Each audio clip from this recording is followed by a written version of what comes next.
Hi friends, ಎಲ್ಲರಿಗೂ ನಮಸ್ಕಾರ. ಕರ್ನಾಟಕ ಇತಿಹಾಸದ ಪ್ರಶ್ನೋತ್ತರಗಳ ಸರಣಿಗೆ ತಮಗೆಲ್ಲರಿಗೂ ಆತ್ಮೀಯ ಸ್ವಾಗತ ರೀ. ಕರ್ನಾಟಕ ಇತಿಹಾಸದ ಪ್ರಶ್ನೋತ್ತರಗಳ ಸರಣಿಯ ಮೊದಲನೇ ವಿಡಿಯೋ ಈಗಾಗಲೇ ಅಪ್ಲೋಡ್ ಮಾಡೀನಿ. ಆ ವಿಡಿಯೋ ನೀವೆಲ್ಲರೂ ನೋಡಿರಿ ಅಂತ ಅನ್ಕೊಳ್ತೀನಿ. ಇನ್ ಕೇಸ್ ನೋಡಿದ್ದಿಲ್ಲ ಅಂತಂದ್ರೆ ಈ ಚಾನಲ್ದಲ್ಲಿ ಕರ್ನಾಟಕದ ಇತಿಹಾಸ ಅಂತ ಒಂದು ಪ್ಲೇ ಲಿಸ್ಟ್ ಅದ. ಆ ಪ್ಲೇ ಲಿಸ್ಟ್ ಓಪನ್ ಮಾಡಿರಿ ಅಂದ್ರೆ ಆ ವಿಡಿಯೋ ನಿಮಗೆ ಸಿಗ್ತದ. ಆ ವಿಡಿಯೋ ಕೂಡ ನೀವು ನೋಡ್ರಿ ಸ್ನೇಹಿತರೆ. ಕರ್ನಾಟಕ ಇತಿಹಾಸದ ಪ್ರಶ್ನೋತ್ತರಗಳ ಸರಣಿಯ ಎರಡನೇ ವಿಡಿಯೋ ರೀ ಇದು. ಈ ವಿಡಿಯೋದೊಳಗ ಶಾತವಾಹನ ಸಾಮ್ರಾಜ್ಯಕ್ಕೆ ಸಂಬಂಧಿಸಿದ ಪ್ರಶ್ನೆಗಳನ್ನ ಡಿಸ್ಕಸ್ ಮಾಡಿರುವಂಥದ್ದು. ಅದರ ಜೊತೆಗೆ ಮೌರ್ಯ ಸಾಮ್ರಾಜ್ಯದ ಕುರಿತು ಕೇಳಿರುವಂಥ ಪ್ರಶ್ನೆಗಳು ಕೂಡ ಡಿಸ್ಕಸ್ ಮಾಡಿರುವಂಥದ್ದು. ಕಂಪ್ಲೀಟ್ ಮೌರ್ಯ ಸಾಮ್ರಾಜ್ಯ ಚಾಪ್ಟರ್ ಕವರ್ ಮಾಡಿಲ್ರಿ. ಕರ್ನಾಟಕಕ್ಕೆ ಸಂಬಂಧಿಸಿದಂಥ ಮೌರ್ಯ ಸಾಮ್ರಾಜ್ಯದ ಕುರಿತು ಕೇಳಿರುವ ಪ್ರಶ್ನೆಗಳು ಮಾತ್ರ ಡಿಸ್ಕಸ್ ಮಾಡಿರುವಂಥದ್ದು. ಓಕೆ ರೀ. ನಾವು ಮೌರ್ಯ ಸಾಮ್ರಾಜ್ಯದ ಕುರಿತು ಕೇಳಿರುವ ಪ್ರಶ್ನೆಗಳನ್ನ ಡಿಸ್ಕಸ್ ಮಾಡೋದ್ರ ಮೂಲಕ ವಿಡಿಯೋ ಸ್ಟಾರ್ಟ್ ಮಾಡೋಣ ರೀ. ಈ ಮೌರ್ಯ ಸಾಮ್ರಾಜ್ಯದ ಸ್ಥಾಪಕ ಚಂದ್ರಗುಪ್ತ ಮೌರ್ಯ ರೀ. ಈ ಸಾಮ್ರಾಜ್ಯದ ಮೊದಲ ರಾಜಧಾನಿ ಪಾಟಲಿಪುತ್ರ ರೀ. ಈ ಪಾಟಲಿಪುತ್ರಕ್ಕೆ ನಾವು ಪ್ರೆಸೆಂಟ್ ಆಗಿ ಪಾಟ್ನಾ ಅಂತ ಕರಿತೀವ್ರಿ. ಇವಾಗ ಪ್ರಸ್ತುತವಾಗಿ ಇದನ್ನ ಪಾಟ್ನಾ ಅಂತ ಕರಿತಾ ಇದ್ದೀವಿ. ಪ್ರಾಕೃತ ಆಡಳಿತ ಭಾಷೆಯಾಗಿತ್ತು ರೀ ಇವ್ರದ್ದು. ಮೌರ್ಯ ಸಾಮ್ರಾಜ್ಯದ ಆಡಳಿತ ಭಾಷೆ ಪ್ರಾಕೃತ ಭಾಷೆಯಾಗಿತ್ತು. ಇವರ ರಾಜ್ಯ ಲಾಂಛನ ಧರ್ಮಚಕ್ರ. ಈ ಮೌರ್ಯ ಸಾಮ್ರಾಜ್ಯದ ಕೊನೆಯ ದೊರೆ ಬೃಹದತ್ತ ಸ್ನೇಹಿತರೆ. ನೆಕ್ಸ್ಟ್ ಚಂದ್ರಗುಪ್ತ ಮೌರ್ಯಗೆ ಸಂಬಂಧಿಸಿದಂತ ಪ್ರಶ್ನೆಗಳ ಡಿಸ್ಕಸ್ ಮಾಡೋಣ ರೀ. ಇದಾದ್ಮೇಲೆ ಅಶೋಕ ಮಹಾಶಯಗೆ ಸಂಬಂಧಿಸಿದಂತ ಪ್ರಶ್ನೆಗಳ ಕವರ್ ಮಾಡೋಣ. ಯಾಕೆ ಇವರೊಬ್ಬರು ಕರ್ನಾಟಕಕ್ಕೆ ಸಂಬಂಧಿಸಿದವರು ಅಂತಂದ್ರ ಚಂದ್ರಗುಪ್ತ ಮೌರ್ಯ ತನ್ನ ಕೊನೆಯ ದಿನಗಳನ್ನ ಕರ್ನಾಟಕದೊಳಗ ಕಳೆದಿರುವಂಥದ್ದು. ಆಮೇಲೆ ಅಶೋಕ ಮಹಾಶಯನ ಹಲವಾರು ಶಾಸನಗಳು ಕರ್ನಾಟಕದಲ್ಲಿ ದೊರೆತಿರುವಂಥದ್ದು. ಹಾಗಾಗಿ ಇವರ ಇಬ್ಬರ ಬಗ್ಗೆ ಕ್ವಶನ್ಸ್ಗಳನ್ನು ನಾನು ಇಲ್ಲಿ ಡಿಸ್ಕಸ್ ಮಾಡಿರುವಂಥದ್ದು. ಮೊದಲನೇ ಪ್ರಶ್ನೆ, ಒಬ್ಬ ಮಹಾನ್ ವ್ಯಕ್ತಿ ಶ್ರವಣಬೆಳಗೊಳದ ಹಾಸನ ಜಿಲ್ಲೆಯಲ್ಲಿ ನಿಧನರಾದರು. ಅವರು ಯಾರು ಅಂತ ಪ್ರಶ್ನೆ ಅದ. Option A Ashoka, option B Chandragupta Maurya, option C Samudragupta, option D Bindusara. Next ಎರಡನೇ ಪ್ರಶ್ನೆ, ಕರ್ನಾಟಕವು ಮೌರ್ಯ ಸಾಮ್ರಾಜ್ಯದ ಭಾಗವಾಗಿತ್ತು. ಮೌರ್ಯರ ಯಾವ ಸಾಮ್ರಾಟ ಹಾಸನದಲ್ಲಿರುವ ಶ್ರವಣಬೆಳಗೊಳದಲ್ಲಿ ತನ್ನ ಕೊನೆಯ ದಿನಗಳನ್ನ ಜೈನ ಬೈರಾಗಿಯಾಗಿ ಕಳೆಯುತ್ತಾ ಸುಮಾರು ಕ್ರಿಸ್ತಪೂರ್ವ 298ರಲ್ಲಿ ತೀರಿಕೊಂಡನು ಅಂತ ಪ್ರಶ್ನೆ ಅದ. ಎರಡೂ ಪ್ರಶ್ನೆಗಳಿಗೆ ಉತ್ತರ ಸೇಮ್ ಅದ ರೀ. ಆದ್ರೆ ಕೇಳಿರುವಂತ ಶೈಲಿ ಚೇಂಜ್ ಮಾಡ್ಯಾನ. ಇದ್ರಾಗ ಆಪ್ಷನ್ ಕೊಟ್ಟಾನ. Option A Chandragupta, option B Samudragupta, option C Vishnugupta, option D Kumaragupta. ಈ ಪ್ರಶ್ನೆಗಳಿಗೆ ಸಂಬಂಧಿಸಿದ ವಿವರಣೆ ನೋಡೋಣ ರೀ. ಓಕೆ ರೀ. ಭಾರತದ ಮೊಟ್ಟ ಮೊದಲ ಸಾಮ್ರಾಜ್ಯ ಯಾವುದು ಅಂದ್ರೆ ಅದು ಮೌರ್ಯ ಸಾಮ್ರಾಜ್ಯ ರೀ. ಭಾರತದ ಮೊಟ್ಟ ಮೊದಲ ಸಾಮ್ರಾಜ್ಯ ಮೌರ್ಯ ಸಾಮ್ರಾಜ್ಯ. ಈ ಮೌರ್ಯ ಸಾಮ್ರಾಜ್ಯದ ಸ್ಥಾಪಕನೇ ಚಂದ್ರಗುಪ್ತ ಮೌರ್ಯ. ಚಂದ್ರಗುಪ್ತ ಮೌರ್ಯ ಆಳ್ವಿಕೆಯ ತನ್ನ ಕೊನೆಯ ದಿನಗಳಲ್ಲಿ ಸಿಂಹಾಸನವನ್ನ ತ್ಯಜಿಸಿ ತನ್ನ ಮಗನಾಗಿರುವಂತ ಬಿಂದುಸಾರನಿಗೆ ವಹಿಸಿಕೊಡ್ತಾನ್ರಿ. ವಹಿಸಿಕೊಟ್ಟು ಜೈನ ವಿದ್ವಾಂಸನಾಗಿರುವಂತ ಭದ್ರಭಾವುವಿನ ಪ್ರಭಾವದಿಂದ ಜೈನ ಧರ್ಮವನ್ನ ಸ್ವೀಕರಿಸ್ತಾರೆ. ನೆಕ್ಸ್ಟ್ ಇವರು ತಮ್ಮ ಕೊನೆಯ ದಿನಗಳಲ್ಲಿ ಜೈನ ಯತಿಗಳೊಡನೆ ಕರ್ನಾಟಕಕ್ಕೆ ಬರ್ತಾರ. ಕ್ರಿಸ್ತಪೂರ್ವ 300ರಲ್ಲಿ ಇಂದಿನ ಹಾಸನ ಜಿಲ್ಲೆಯ ಶ್ರವಣಬೆಳಗೊಳದಲ್ಲಿ ಸಲ್ಲೇಖನ ಅಂತನ್ನೋ ಕಠಿಣ ವ್ರತವನ್ನ ಕೈಗೊಂಡು ದೇಹ ತ್ಯಾಗ ಮಾಡ್ತಾರೆ. ಇಲ್ಲಿ 298ರಲ್ಲಿ ತೀರಿಕೊಂಡನು ಅಂತ ಪ್ರಶ್ನೆಯೊಳಗೆ ಇರುವಂಥದ್ದು. ಆದ್ರೆ ಇಲ್ಲಿ 300 ಅಂತ ಸ್ನೇಹಿತರೆ. ಬಹಳ ಬುಕ್ಕಿನಲ್ಲಿ 300 ಅಂತ ಅದ. ಇವು ಎರಡು ಇಸ್ವಿ ಸ್ವಲ್ಪ ಮತ್ತೊಮ್ಮೆ ಕ್ಲಾರಿಫೈ ಮಾಡ್ಕೊಳ್ರಿ. ಓಕೆ ರೀ. ಒಟ್ಟಾರೆಯಾಗಿ ಚಂದ್ರಗುಪ್ತ ಮೌರ್ಯನು ತನ್ನ ಕೊನೆಯ ದಿನಗಳನ್ನ ಶ್ರವಣಬೆಳಗೊಳದಲ್ಲಿ ಕಳೆದಿರುವಂತದ್ದು ಸ್ನೇಹಿತರೆ. ಚಂದ್ರಗುಪ್ತ ಮೌರ್ಯ ನೆಲೆಸಿರುವಂತ ಬೆಟ್ಟ ಏನದಲ್ರಿ, ಆ ಬೆಟ್ಟಕ್ಕೆ ಚಂದ್ರಗಿರಿ ಅಂತಾನೆ ಇಂದಿಗೂ ಕೂಡ ಕರಿತಾ ಇರುವಂತದ್ದು. ಆಮೇಲೆ ಆತನಿಂದ ನಿರ್ಮಿಸಲ್ಪಟ್ಟ ದೇವಾಲಯ ಚಂದ್ರಗುಪ್ತ ಬಸದಿ ಅಂತ ಹೆಸರಾಗಿರುವಂಥದ್ದು. ಆ ಶ್ರವಣಬೆಳಗೊಳದಲ್ಲಿ ಒಂದು ಬಸದಿ ಆದ್ರಿ, ಅದಕ್ಕೆ ಚಂದ್ರಗುಪ್ತ ಬಸದಿ ಅಂತಾನೆ ಕರಿತೀವಿ. ಆ ಬಸದಿಯನ್ನ ನಿರ್ಮಾಣ ಮಾಡಿದವರು ಚಂದ್ರಗುಪ್ತ. ಹಾಗಾಗಿ ಆ ಚಂದ್ರಗುಪ್ತ ಮೌರ್ಯನ ಹೆಸರಿನಿಂದಲೇ ಆ ಬಸದಿಯ ಹೆಸರನ್ನ ನಾವು ಕರಿತಾ ಇದ್ದೀವಿ. ನೆಕ್ಸ್ಟ್ ಈ ಚಂದ್ರಗುಪ್ತ ಬಸದಿಯ ಮುಂಭಾಗದಲ್ಲಿ ಭದ್ರಭಾವು ಮತ್ತು ಚಂದ್ರಗುಪ್ತರ ಜೀವನ ವೃತ್ತಾಂಶವನ್ನ ಚಿತ್ರಿಸಿರುವಂತದ್ದು ಸ್ನೇಹಿತರೆ. ಇದಿಷ್ಟು ಚಂದ್ರಗುಪ್ತ ಮೌರ್ಯನ ಬಗ್ಗೆ ಸ್ವಲ್ಪ ಮಾಹಿತಿ. ಪ್ರಶ್ನೆ ಏನು ಕೇಳಿದನ್ರಿ, ಶ್ರವಣಬೆಳಗೊಳದಲ್ಲಿ ಮೌರ್ಯ ಸಾಮ್ರಾಜ್ಯದ ಯಾವ ಅರಸ ಮರಣ ಹೊಂದಿದನು ಅಂತ ಪ್ರಶ್ನೆ ಇತ್ತು. ಮೊದಲನೇ ಪ್ರಶ್ನೆಕ್ಕೆ ಆಪ್ಷನ್ ಬಿ, ಎರಡನೇ ಪ್ರಶ್ನೆಕ್ಕೆ ಆಪ್ಷನ್ ಎ ಸರಿಯಾದ ಉತ್ತರ ಸ್ನೇಹಿತರೆ. ಓಕೆ ರೀ. ನೆಕ್ಸ್ಟ್ ಕೌಟಿಲ್ಯನ ಅರ್ಥಶಾಸ್ತ್ರ ಪುಸ್ತಕಿನ ಬಗ್ಗೆ ನೋಡೋಣ ಸ್ನೇಹಿತರೆ. ಈ ಕೌಟಿಲ್ಯಾಗ ವಿಷ್ಣುಗುಪ್ತ ಅಂತನೂ ಕೂಡ ಕರಿತಿದ್ರಿ. ಕೌಟಿಲ್ಯಾಗ ವಿಷ್ಣುಗುಪ್ತ ಅಂತನೂ ಕೂಡ ಕರಿತಿದ್ರು. ಈತ ಚಂದ್ರಗುಪ್ತ ಮೌರ್ಯನ ಪ್ರಧಾನಮಂತ್ರಿ ಆಗಿದ್ದರು. ಇವು ಪ್ರೈಮ್ ಮಿನಿಸ್ಟರ್ ಆಗಿದ್ದ. ಯಾರ್ರಿ? ಈ ಕೌಟಿಲ್ಯ ಏನದನಲ್ಲ, ಈ ಕೌಟಿಲ್ಯ ಅಥವಾ ವಿಷ್ಣುಗುಪ್ತ ಅನ್ನವ ಚಂದ್ರಗುಪ್ತ ಮೌರ್ಯನ ಪ್ರಧಾನಮಂತ್ರಿ ಆಗಿದ್ದಾರೆ. ಈತ ಅರ್ಥಶಾಸ್ತ್ರ ಅಂತನ್ನ ಒಂದು ಕೃತಿ ಬರೀತಾನ. ಈ ಕೌಟಿಲ್ಯ ಅರ್ಥಶಾಸ್ತ್ರ ಅಂತನ್ನೋ ಕೃತಿ ಬರೀತಾನ. ಇದು ರಾಜತಂತ್ರಗಳಿಗೆ ಸಂಬಂಧಿಸಿದಂತ ಹಲವು ಸಂಗತಿಗಳನ್ನ ತಿಳಿಸ್ತದ. ಈ ಚಂದ್ರಗುಪ್ತ ಮೌರ್ಯನಿಗೆ ರಾಜ್ಯಭಾರ ಮಾಡುವುದಕ್ಕೆ ಈ ಅರ್ಥಶಾಸ್ತ್ರ ಪುಸ್ತಕ ಬಹಳ ಸಹಾಯ ಮಾಡಿರುವಂತದ್ರಿ. ಇದು ರಾಜತಂತ್ರಗಳಿಗೆ ಸಂಬಂಧಿಸಿದಂಗ ಮಾಹಿತಿಯನ್ನ ತಿಳಿಸ್ತದ. ಈ ಕೃತಿ ಮೈಸೂರಿನ ಓರಿಯೆಂಟಲ್ ಗ್ರಂಥಾಲಯದ ಹಸ್ತಪ್ರತಿ ಸಂಗ್ರಹಾಲಯದಲ್ಲಿ ಈ ಲೈಬ್ರರಿಯೊಳಗ ಮೊಟ್ಟ ಮೊದಲ ಬಾರಿಗೆ ಸಿಕ್ಕತ್ರಿ. ಡಾಕ್ಟರ್ ಆರ್ ಶ್ಯಾಮಶಾಸ್ತ್ರಿ ಅವರು 1905ರಲ್ಲಿ ಈ ಗ್ರಂಥವನ್ನ ಸಂಶೋಧಿಸಿದ್ರು. ಈ ಅರ್ಥಶಾಸ್ತ್ರ ಕೃತಿಯನ್ನ ಡಾಕ್ಟರ್ ಆರ್ ಶ್ಯಾಮಶಾಸ್ತ್ರಿ ಅವರು 1905ರಲ್ಲಿ ಸಂಶೋಧಿಸಿದ್ರು ಸ್ನೇಹಿತರೆ. ಸಂಶೋಧಿಸಿದಷ್ಟೇ ಅಲ್ಲದೆ ಸಂಸ್ಕೃತ ಭಾಷೆಯಲ್ಲಿರುವಂತ ಈ ಅರ್ಥಶಾಸ್ತ್ರ ಕೃತಿಯನ್ನ ಅವರು ಇಂಗ್ಲಿಷ್ ಭಾಷೆಗೆ ಭಾಷಾಂತರಿಸ್ತಾರೆ. 1909ರಲ್ಲಿ ಸಂಸ್ಕೃತ ಭಾಷೆಯಲ್ಲಿರುವಂತ ಈ ಗ್ರಂಥವನ್ನ ಅಥವಾ ಈ ಅರ್ಥಶಾಸ್ತ್ರ ಕೃತಿಯನ್ನ ಇಂಗ್ಲಿಷ್ ಭಾಷೆಗೆ ಭಾಷಾಂತರಿಸ್ತಾರೆ, ಟ್ರಾನ್ಸ್ಲೇಟ್ ಮಾಡ್ತಾರೆ ಅದಕ್ಕೆ. ಓಕೆರಿ, ಇದಿಷ್ಟು ಕೌಟಿಲ್ಯನ ಅರ್ಥಶಾಸ್ತ್ರ ಕೃತಿಗೆ ಸಂಬಂಧಿಸಿದಂತ ಮಾಹಿತಿ. ನೆಕ್ಸ್ಟ್ ಅಶೋಕ ಮಹಾಶಯ. ಮೂರನೇ ಪ್ರಶ್ನೆ, ಕರ್ನಾಟಕದ ಕೆಳಕಂಡ ಯಾವ ಸ್ಥಳದಲ್ಲಿ ಅಶೋಕನ ಶಾಸನ ದೊರೆಯುವುದಿಲ್ಲ ಅಂತ ಪ್ರಶ್ನೆ ಕೇಳಾರ. Option A Maski, option B Chandravalli, option C Udegolam, option D Nittur. ಈ 4 ಸ್ಥಳಗಳಲ್ಲಿ ಯಾವ ಸ್ಥಳದಲ್ಲಿ ಅಶೋಕನ ಶಾಸನ ಸಿಕ್ಕಿಲ್ಲ ಅಥವಾ ದೊರೆಯುವುದಿಲ್ಲ ಅಂತ ಪ್ರಶ್ನೆ ಕೇಳಿರುವಂಥದ್ದು. ಮೊದಲು ಇನ್ ಡಿಟೇಲ್ ವಿವರಣೆ ನೋಡೋಣ, ಎಕ್ಸ್ಪ್ಲಾನೇಷನ್ ನೋಡೋಣ. ಎಕ್ಸ್ಪ್ಲೇನ್ ನೋಡಿ ನೆಕ್ಸ್ಟ್ ಮತ್ತೊಮ್ಮೆ ಪ್ರಶ್ನೆ ನೋಡೋಣ. ಅಶೋಕ ಚಂದ್ರಗುಪ್ತ ಮೌರ್ಯನ ಮೊಮ್ಮಗರಿವ. ಚಂದ್ರಗುಪ್ತ ಮೌರ್ಯನ ಮೊಮ್ಮಗ ಅಂದ್ರೆ ಬಿಂದೂಸಾರನ ಮಗ. ಈ ಬಿಂದೂಸಾರ ಯಾರ ಮಗ ರೀ? ಚಂದ್ರಗುಪ್ತ ಮೌರ್ಯನ ಮಗ. ಮಗನ ಮಗ ಇವ ಯಾರು? ಅಶೋಕ. ಮಗನ ಮಗ ಮೊಮ್ಮಗ ಚಂದ್ರಗುಪ್ತ ಮೌರ್ಯನ ಮೊಮ್ಮಗ ಅಶೋಕ ಸ್ನೇಹಿತರೆ. ಅಶೋಕ ಮೌರ್ಯ ಸಾಮ್ರಾಜ್ಯ ಅರಸರಲ್ಲೇ ಅತ್ಯಂತ ಪ್ರಸಿದ್ಧ ಅರಸರಿ. ಈತನ ಸಾಮ್ರಾಜ್ಯ ಜಸ್ಟ್ ಇದು ನೋಡ್ಕೊಡ್ರಿ, ಇದು ಮ್ಯಾಪಿನಾಗ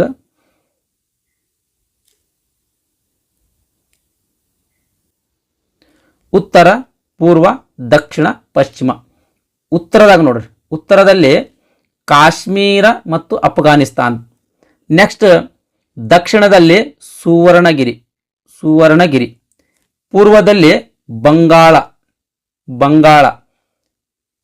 ಪಶ್ಚಿಮದಲ್ಲಿ ಸಿಂಧ್ ಮತ್ತು ಬಲೂಚಿಸ್ತಾನ್. ಈ ರೀತಿ 4 ದಿಕ್ಕುಗಳಲ್ಲಿ ಅಶೋಕ ಮಹಾಶಯನ ಸಾಮ್ರಾಜ್ಯ ವಿಸ್ತರಣೆಯಲ್ಲಿತ್ತು. ಈ ಸುವರ್ಣಗಿರಿ ಏನದಲ್ರಿ, ಈ ಸುವರ್ಣಗಿರಿಗೆ ಪ್ರಸ್ತುತವಾಗಿ ನಾವು ಕನಕಗಿರಿ ಅಂತ ಕರಿತೀವಿ. ಈ ಸುವರ್ಣಗಿರಿ ಅಂತ ಅನ್ನೋ ಪ್ರದೇಶಕ್ಕೆ ಪ್ರಸ್ತುತವಾಗಿ ಕನಕಗಿರಿ ಅಂತ ಕರಿತೀವಿ. ಈ ಕನಕಗಿರಿ ಅಂತ ಅನ್ನೋದು ಕೊಪ್ಪಳ ಜಿಲ್ಲೆಯ ಗಂಗಾವತಿ ತಾಲೂಕಿನಲ್ಲಿ ಬರುವಂತ ಒಂದು ಪ್ರದೇಶ ರೀ. ಅಶೋಕ ಮಹಾಶಯ 4 ದಿಕ್ಕುಗಳಲ್ಲಿ ಸಾಮ್ರಾಜ್ಯ ವಿಸ್ತರಣೆ ಮಾಡಿದ್ದ. ಆ ಸಾಮ್ರಾಜ್ಯವನ್ನ ಮೇಂಟೈನ್ ಮಾಡ್ಬೇಕಲ್ರಿ. ಹಾಗಾಗಿ ದಕ್ಷಿಣದಲ್ಲಿ ಸಾಮ್ರಾಜ್ಯ ಮೇಂಟೈನ್ ಮಾಡುವುದಕ್ಕಾಗಿ ಈ ಸುವರ್ಣಗಿರಿ ರಾಜಧಾನಿಯನ್ನಾಗಿ ಮಾಡಿಕೊಂಡಿದ್ದ ಸ್ನೇಹಿತರೆ. ಸುವರ್ಣಗಿರಿಯು ಅಶೋಕನ ದಕ್ಷಿಣದ ರಾಜಧಾನಿಯಾಗಿತ್ತು. ಸುವರ್ಣಗಿರಿಗೆ ಪ್ರೆಸೆಂಟ್ಲಿ ಏನಂತ ಕರಿತೀವ್ರಿ? ಕನಕಗಿರಿ ಅಂತ ಕರಿತಾ ಇದೀವಿ ಈಗ. ಈ ಅಶೋಕ ಮಹಾಶಯ ಶಿಲಾಶಾಸನಗಳನ್ನ ಹೊರಡಿಸಿದ ಭಾರತದ ಪ್ರಥಮ ಅರಸ ಸ್ನೇಹಿತರೆ. ಶಿಲಾಶಾಸನಗಳನ್ನ ಹೊರಡಿಸಿದ ಭಾರತದ ಮೊಟ್ಟ ಮೊದಲ ಅರಸ ಸ್ನೇಹಿತರೆ. ಆದ್ದರಿಂದ ಈ ಅಶೋಕನನ್ನ ಶಿಲಾಶಾಸನಗಳ ಪಿತಾಮಹ ಅಂತ ಕರೀತಾರ. ಅಶೋಕನನ್ನ ಶಿಲಾಶಾಸನಗಳ ಪಿತಾಮಹ ಅಂತ ಕರೀತಾರ. ಅಶೋಕನ ಎಲ್ಲಾ ಶಾಸನಗಳು ಪ್ರಾಕೃತ, ಪಾಳಿ ಮತ್ತು ಗ್ರೀಕ್ ಭಾಷೆಯೊಳಗಿರ್ತಿದ್ದು. ಆದ್ರೆ ಬ್ರಾಹ್ಮಿ ಮತ್ತು ಕುರೋಷ್ಟಿ ಲಿಪಿಯನ್ನ ಬಳಸಲಾಗ್ತಿತ್ತು. ನಾ ಹಿಂದಿನ ವಿಡಿಯೋದಾಗ ಒಂದು ಎಕ್ಸಾಂಪಲ್ ಕೊಟ್ಟು ಹೇಳಿದ್ದೆ ರೀ. ನಿಮ್ ದೋಸ್ತಗ ಊಟ ಆಯ್ತೇನು ಅಂತ, ಊಟ ಆಯ್ತಾ ಅಂತ ವಾಟ್ಸಪ್ ಮಾಡ್ತೀರ ಅವನಿಗೆ. ಇಲ್ಲಿ ಬಳಸಿರುವಂತ ಭಾಷೆ ಯಾವ್ದಾದ್ರಿ? ಕನ್ನಡ ಅದ. ಓಕೆ ರೀ. ಆದ್ರೆ ಬರೆದಿರುವಂಥ ಶೈಲಿ ಅಥವಾ ಲಿಪಿ ಯಾವುದಾದ್ರಿ? ಇಂಗ್ಲೀಷ್ನೊಳಗೆ ಬರೆದಿವಿ. ಕನ್ನಡದೊಳಗೆ ಹೇಳಕ್ಕೆ ಕುಂತೀವಿ, ಆದ್ರೆ ಬರೆದಿರುವಂಥದ್ದು ಮಾತ್ರ ಇಂಗ್ಲೀಷ್ನ್ಯಾಗ. ಇದೇ ರೀತಿ ಅಶೋಕನ ಶಿಲಾಶಾಸನಗಳು ಕೂಡ ಪ್ರಾಕೃತ, ಪಾಳಿ ಮತ್ತು ಗ್ರೀಕ್ ಭಾಷೆಯಲ್ಲಿ ಇರ್ತಿದ್ವು. ಆದ್ರೆ ಅದು ಬರೆದಿರುವಂಥ ಶೈಲಿ ಮಾತ್ರ ಬ್ರಾಹ್ಮಿ ಮತ್ತು ಕುರೋಷ್ಟಿಯೊಳಗಿರ್ತಿತ್ತು. ಅಂದ್ರೆ ಬ್ರಾಹ್ಮಿ ಮತ್ತು ಕುರೋಷ್ಟಿ ಲಿಪಿಯೊಳಗೆ ಇರ್ತಿದ್ವು. ಓಕೆ ರೀ.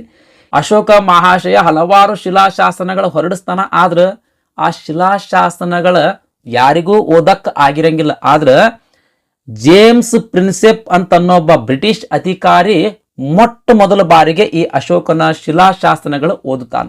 6 ಶತಮಾನಗಳ ಹಿಂದೆ, ಅಂದ್ರೆ 600 ವರ್ಷಗಳ ಹಿಂದೆ ದೆಹಲಿಯ ಸುಲ್ತಾನನಾದ ಫಿರೋಜ್ ಶಾ ತುಘಲಕ್ ಅಶೋಕನ ಶಾಸನಗಳು ಓದಿಸುವಂತ ಪ್ರಯತ್ನ ಮಾಡಿದ್ದ. ಆದ್ರೆ ಆ ಪ್ರಯತ್ನದೊಳಗಾತ ವಿಫಲನಾಗಿದ್ದ, ಫೇಲ್ ಆಗಿದ್ದ, ಓದ್ಸಕ್ ಆಗಿರಂಗಿಲ್ಲ ಅವನ ಕೈಲೆ. ಆದ್ರ ಈ ಜೇಮ್ಸ್ ಪ್ರಿನ್ಸೆಪ್ ಅಂತನ್ನೋ ಬ್ರಿಟಿಷ್ ಅಧಿಕಾರಿ ಮೊಟ್ಟ ಮೊದಲ ಬಾರಿಗೆ ಅಶೋಕನ ಶಾಸನಗಳು ಓದುತ್ತಾನ ಸ್ನೇಹಿತರೆ. ಬಹಳ ಇಂಪಾರ್ಟೆಂಟ್ ಇದು.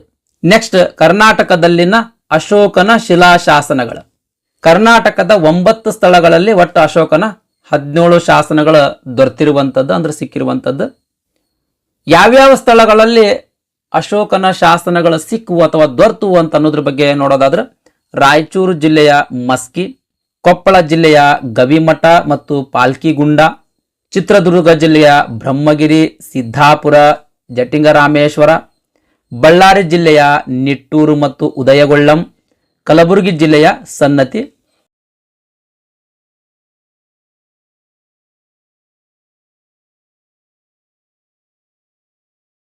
ನೋಡ್ರಿ ಕರ್ನಾಟಕದ 9 ಸ್ಥಳಗಳಲ್ಲಿ 17 ಶಾಸನಗಳ ದೊರೆತಿರುವಂಥದ್ದು.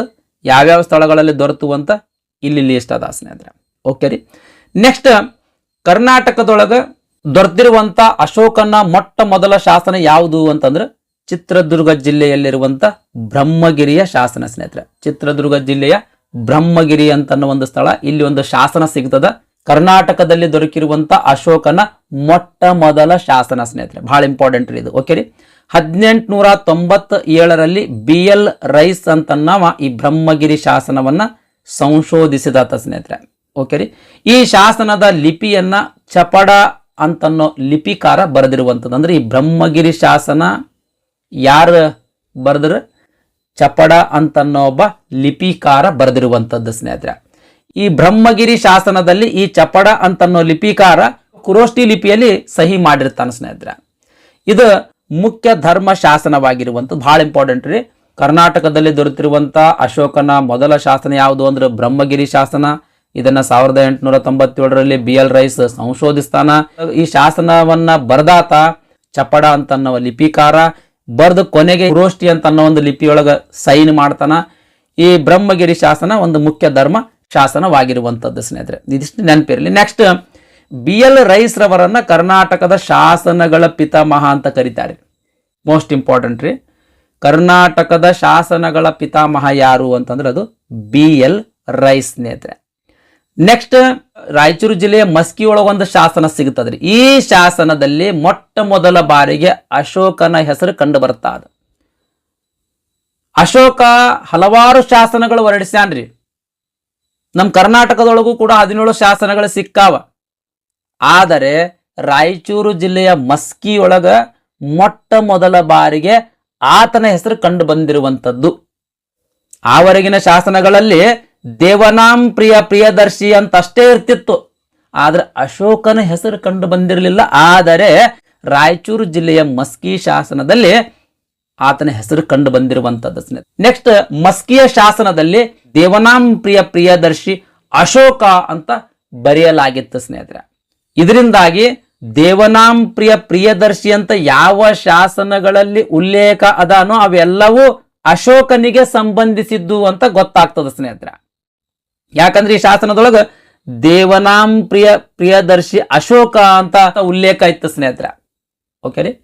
ನೆಕ್ಸ್ಟ್, 1989ರಲ್ಲಿ ಅಶೋಕನ ಪ್ರಧಾನ ಶಿಲಾಶಾಸನ ಕಲಬುರಗಿ ಜಿಲ್ಲೆಯ ಸನ್ನತಿಯಲ್ಲಿ ದೊರಕಿತ್ತು ಸ್ನೇಹಿತರೆ. ಅಶೋಕನ ಮೊಟ್ಟ ಮೊದಲ ಶಿಲಾಶಾಸನ ಎಲ್ಲಿ ಸಿಕ್ಕತ್ರೆ? ಕಲಬುರಗಿ ಜಿಲ್ಲೆಯ ಸನ್ನತಿಯೊಳಗೆ ದೊರಕಿರುವಂಥದ್ದು. ನೆಕ್ಸ್ಟ್, ಅಶೋಕನ ಉಬ್ಬು ಶಿಲ್ಪ ಭಾವಚಿತ್ರದೊಂದಿಗೆ ದೊರೆತ ಏಕೈಕ ಶಾಸನ ಅಂದ್ರೆ ಅದು ಕರ್ನಾಟಕದ ಸನ್ನತಿ ಸಮೀಪದ ಕನಗನಹಳ್ಳಿಯಲ್ಲಿ ದೊರಕಿರುವಂತ ಶಾಸನ ಸ್ನೇಹಿತರೆ, ಅಂದ್ರೆ ಕನಗನಹಳ್ಳಿ ಶಾಸನ. ಈ ಶಾಸನದಲ್ಲಿ ರಾನ್ಯೋ ಅಶೋಕಲ್ಪೆಂದು ಉಲ್ಲೇಖಿಸಿರುವಂತದ್ದು. ರಾನ್ಯೋ ಅಶೋಕಲ್ಪ ಅಂತಗೆಸಿಂದೇಳಿ ಈ ಶಾಸನದಲ್ಲಿ ಉಲ್ಲೇಖ ಇರುವಂತದ್ದು. ಕನಗನಹಳ್ಳಿ ಶಾಸನ ಕೂಡ ಇಂಪಾರ್ಟೆಂಟ್ ಆದ್ರಿ. ಯಾಕೆ ಇಂಪಾರ್ಟೆಂಟ್ ಅದ? ಅಶೋಕನ ಯಾವ ಶಾಸನದಲ್ಲಿಯೂ ಕೂಡ ಅಶೋಕನ ಉಬ್ಬು ಶಿಲ್ಪದ ಭಾವಚಿತ್ರ ಇರಲಿಲ್ಲ, ಆದ್ರೆ ಕನಗನಹಳ್ಳಿಯ ಶಾಸನದಲ್ಲಿ ಅದ ಸ್ನೇಹಿತರೆ. ಹಾಗಾಗಿ ಈ ಕನಗನಹಳ್ಳಿ ಶಾಸನ ಕೂಡ ಇಂಪಾರ್ಟೆಂಟ್. ನೆಕ್ಸ್ಟ್, ಕರ್ನಾಟಕದಲ್ಲಿ ದೊರೆತಿರುವ ಶಾಸನಗಳಲ್ಲಿ ಅತಿ ದೊಡ್ಡ ಶಾಸನ ಯಾವುದು ಅಂತಂದ್ರೆ ಅದು ಕಲಬುರಗಿ ಜಿಲ್ಲೆಯ ಸನ್ನತಿಯಲ್ಲಿ ದೊರಕಿರುವಂತ ಶಾಸನ ಸ್ನೇಹಿತರೆ. ಅಂದ್ರೆ ಸನ್ನತಿ ಶಾಸನ ಏನದಲ್ರಿ, ಇದು ಕರ್ನಾಟಕದಲ್ಲಿ ದೊರೆತಿರುವ ಶಾಸನಗಳಲ್ಲಿ ಅತಿ ದೊಡ್ಡ ಶಾಸನ ಸ್ನೇಹಿತರೆ. ನೆಕ್ಸ್ಟ್, ಈ ಶಾಸನದಲ್ಲಿ ಅಶೋಕ ಚಕ್ರವರ್ತಿಯು ತನ್ನ ಪತ್ನಿಯರ ಜೊತೆಗಿರುವ ಶಿಲ್ಪ ಇರುವಂತದ್ದು. ಈ ಸನ್ನತಿ ಶಾಸನದೊಳಗ ಅಶೋಕ ಚಕ್ರವರ್ತಿ ತನ್ನ ಪತ್ನಿಯರ ಜೊತೆಗಿರುವ ಶಿಲ್ಪ ಇರುವಂತದ್ದು ಸ್ನೇಹಿತರೆ. ನೆಕ್ಸ್ಟ್, ಕುಂತಲ ಅಂದ್ರೆ ಬನವಾಸಿ ನಾಡಿಗೆ ರಕ್ಷಿತನನ್ನ ಮತ್ತು ಮಹಿಷ ಮಂಡಲ ಅಂದ್ರೆ ಮೈಸೂರಕ್ಕೆ ಮಹಾದೇವನನ್ನ ಅಶೋಕ ಧರ್ಮ ಪ್ರಚಾರಕ ಅಂತ ಕಳಿಸಿದ್ದ ಸ್ನೇಹಿತರೆ. ನೆಕ್ಸ್ಟ್, ಕರ್ನಾಟಕದಲ್ಲಿ ಅಶೋಕನ ಶಾಸನಗಳು ದೊರಕಿರುವಂತ ಸ್ಥಳ ಶೋಧಿಸಿದವರು ಯಾರು, ಯಾವ ವರ್ಷ ಶೋಧಿಸಲಾಯಿತು ಅಂತ ಮಾಹಿತಿ ನೋಡೋಣ್ರಿ. ಬ್ರಹ್ಮಗಿರಿ, ಸಿದ್ದಾಪುರ, ಜಟ್ಟಿಂಗರಾಮೇಶ್ವರ ಇವು ಮೂರು ಚಿತ್ರದುರ್ಗ ಜಿಲ್ಲೆಯಲ್ಲಿರುವಂತ ಸ್ಥಳಗಳ ಸ್ನೇಹಿತರೆ. ಈ ಸ್ಥಳಗಳಲ್ಲಿ ಅಶೋಕನ ಶಿಲಾಶಾಸನಗಳು ದೊರಕಿರುವಂತದ್ದು ಸ್ನೇಹಿತರೆ. ಈ ಶಾಸನಗಳನ್ನ BL ರೈಸ್ ಅಂತನ್ನೋರು ಸಂಶೋಧಿಸಿದವರು 1892ರಲ್ಲಿ ಸಂಶೋಧಿಸಿದ್ರು ಸ್ನೇಹಿತರೆ. ನೆಕ್ಸ್ಟ್, ರಾಯಚೂರು ಜಿಲ್ಲೆಯ ಮಸ್ಕಿಯಲ್ಲಿ ದೊರೆತಿರುವಂತ ಅಶೋಕನ ಶಾಸನವನ್ನ ಚಾರ್ಲ್ಸ್ ಬೇಡನ್ ಅಂತನ್ನವ 1915ರಲ್ಲಿ ಸಂಶೋಧಿಸಿರುವಂತದ್ದು. ನೆಕ್ಸ್ಟ್, ಇದಾದ್ಮೇಲೆ ಕೊಪ್ಪಳ ಜಿಲ್ಲೆಯ ಗವಿಮಠ ಮತ್ತು ಪಾಲ್ಕಿಗುಂಡು ಅಂತನ್ನಲ್ಲಿ ದೊರೆತಿರುವಂತಹ ಶಾಸನಗಳ ನಾರಾಯಣ ಶಾಸ್ತ್ರಿ ಅಂತನ್ನವರು 1931ರಲ್ಲಿ ಸಂಶೋಧಿಸಿರುವಂತದ್ದು. ನೆಕ್ಸ್ಟ್, ಬಳ್ಳಾರಿ ಜಿಲ್ಲೆಯ ನಿಟ್ಟೂರು ಮತ್ತು ಉದಯಗೊಳ್ಳಂನಲ್ಲಿ ದೊರೆತಿರುವಂತಹ ಅಶೋಕನ ಶಾಸನಗಳನ್ನ ಶಟ್ಟರ್ ಅಂತನ್ನವರು 1978ರಲ್ಲಿ ಸಂಶೋಧಿಸಿರುವಂತದ್ದು.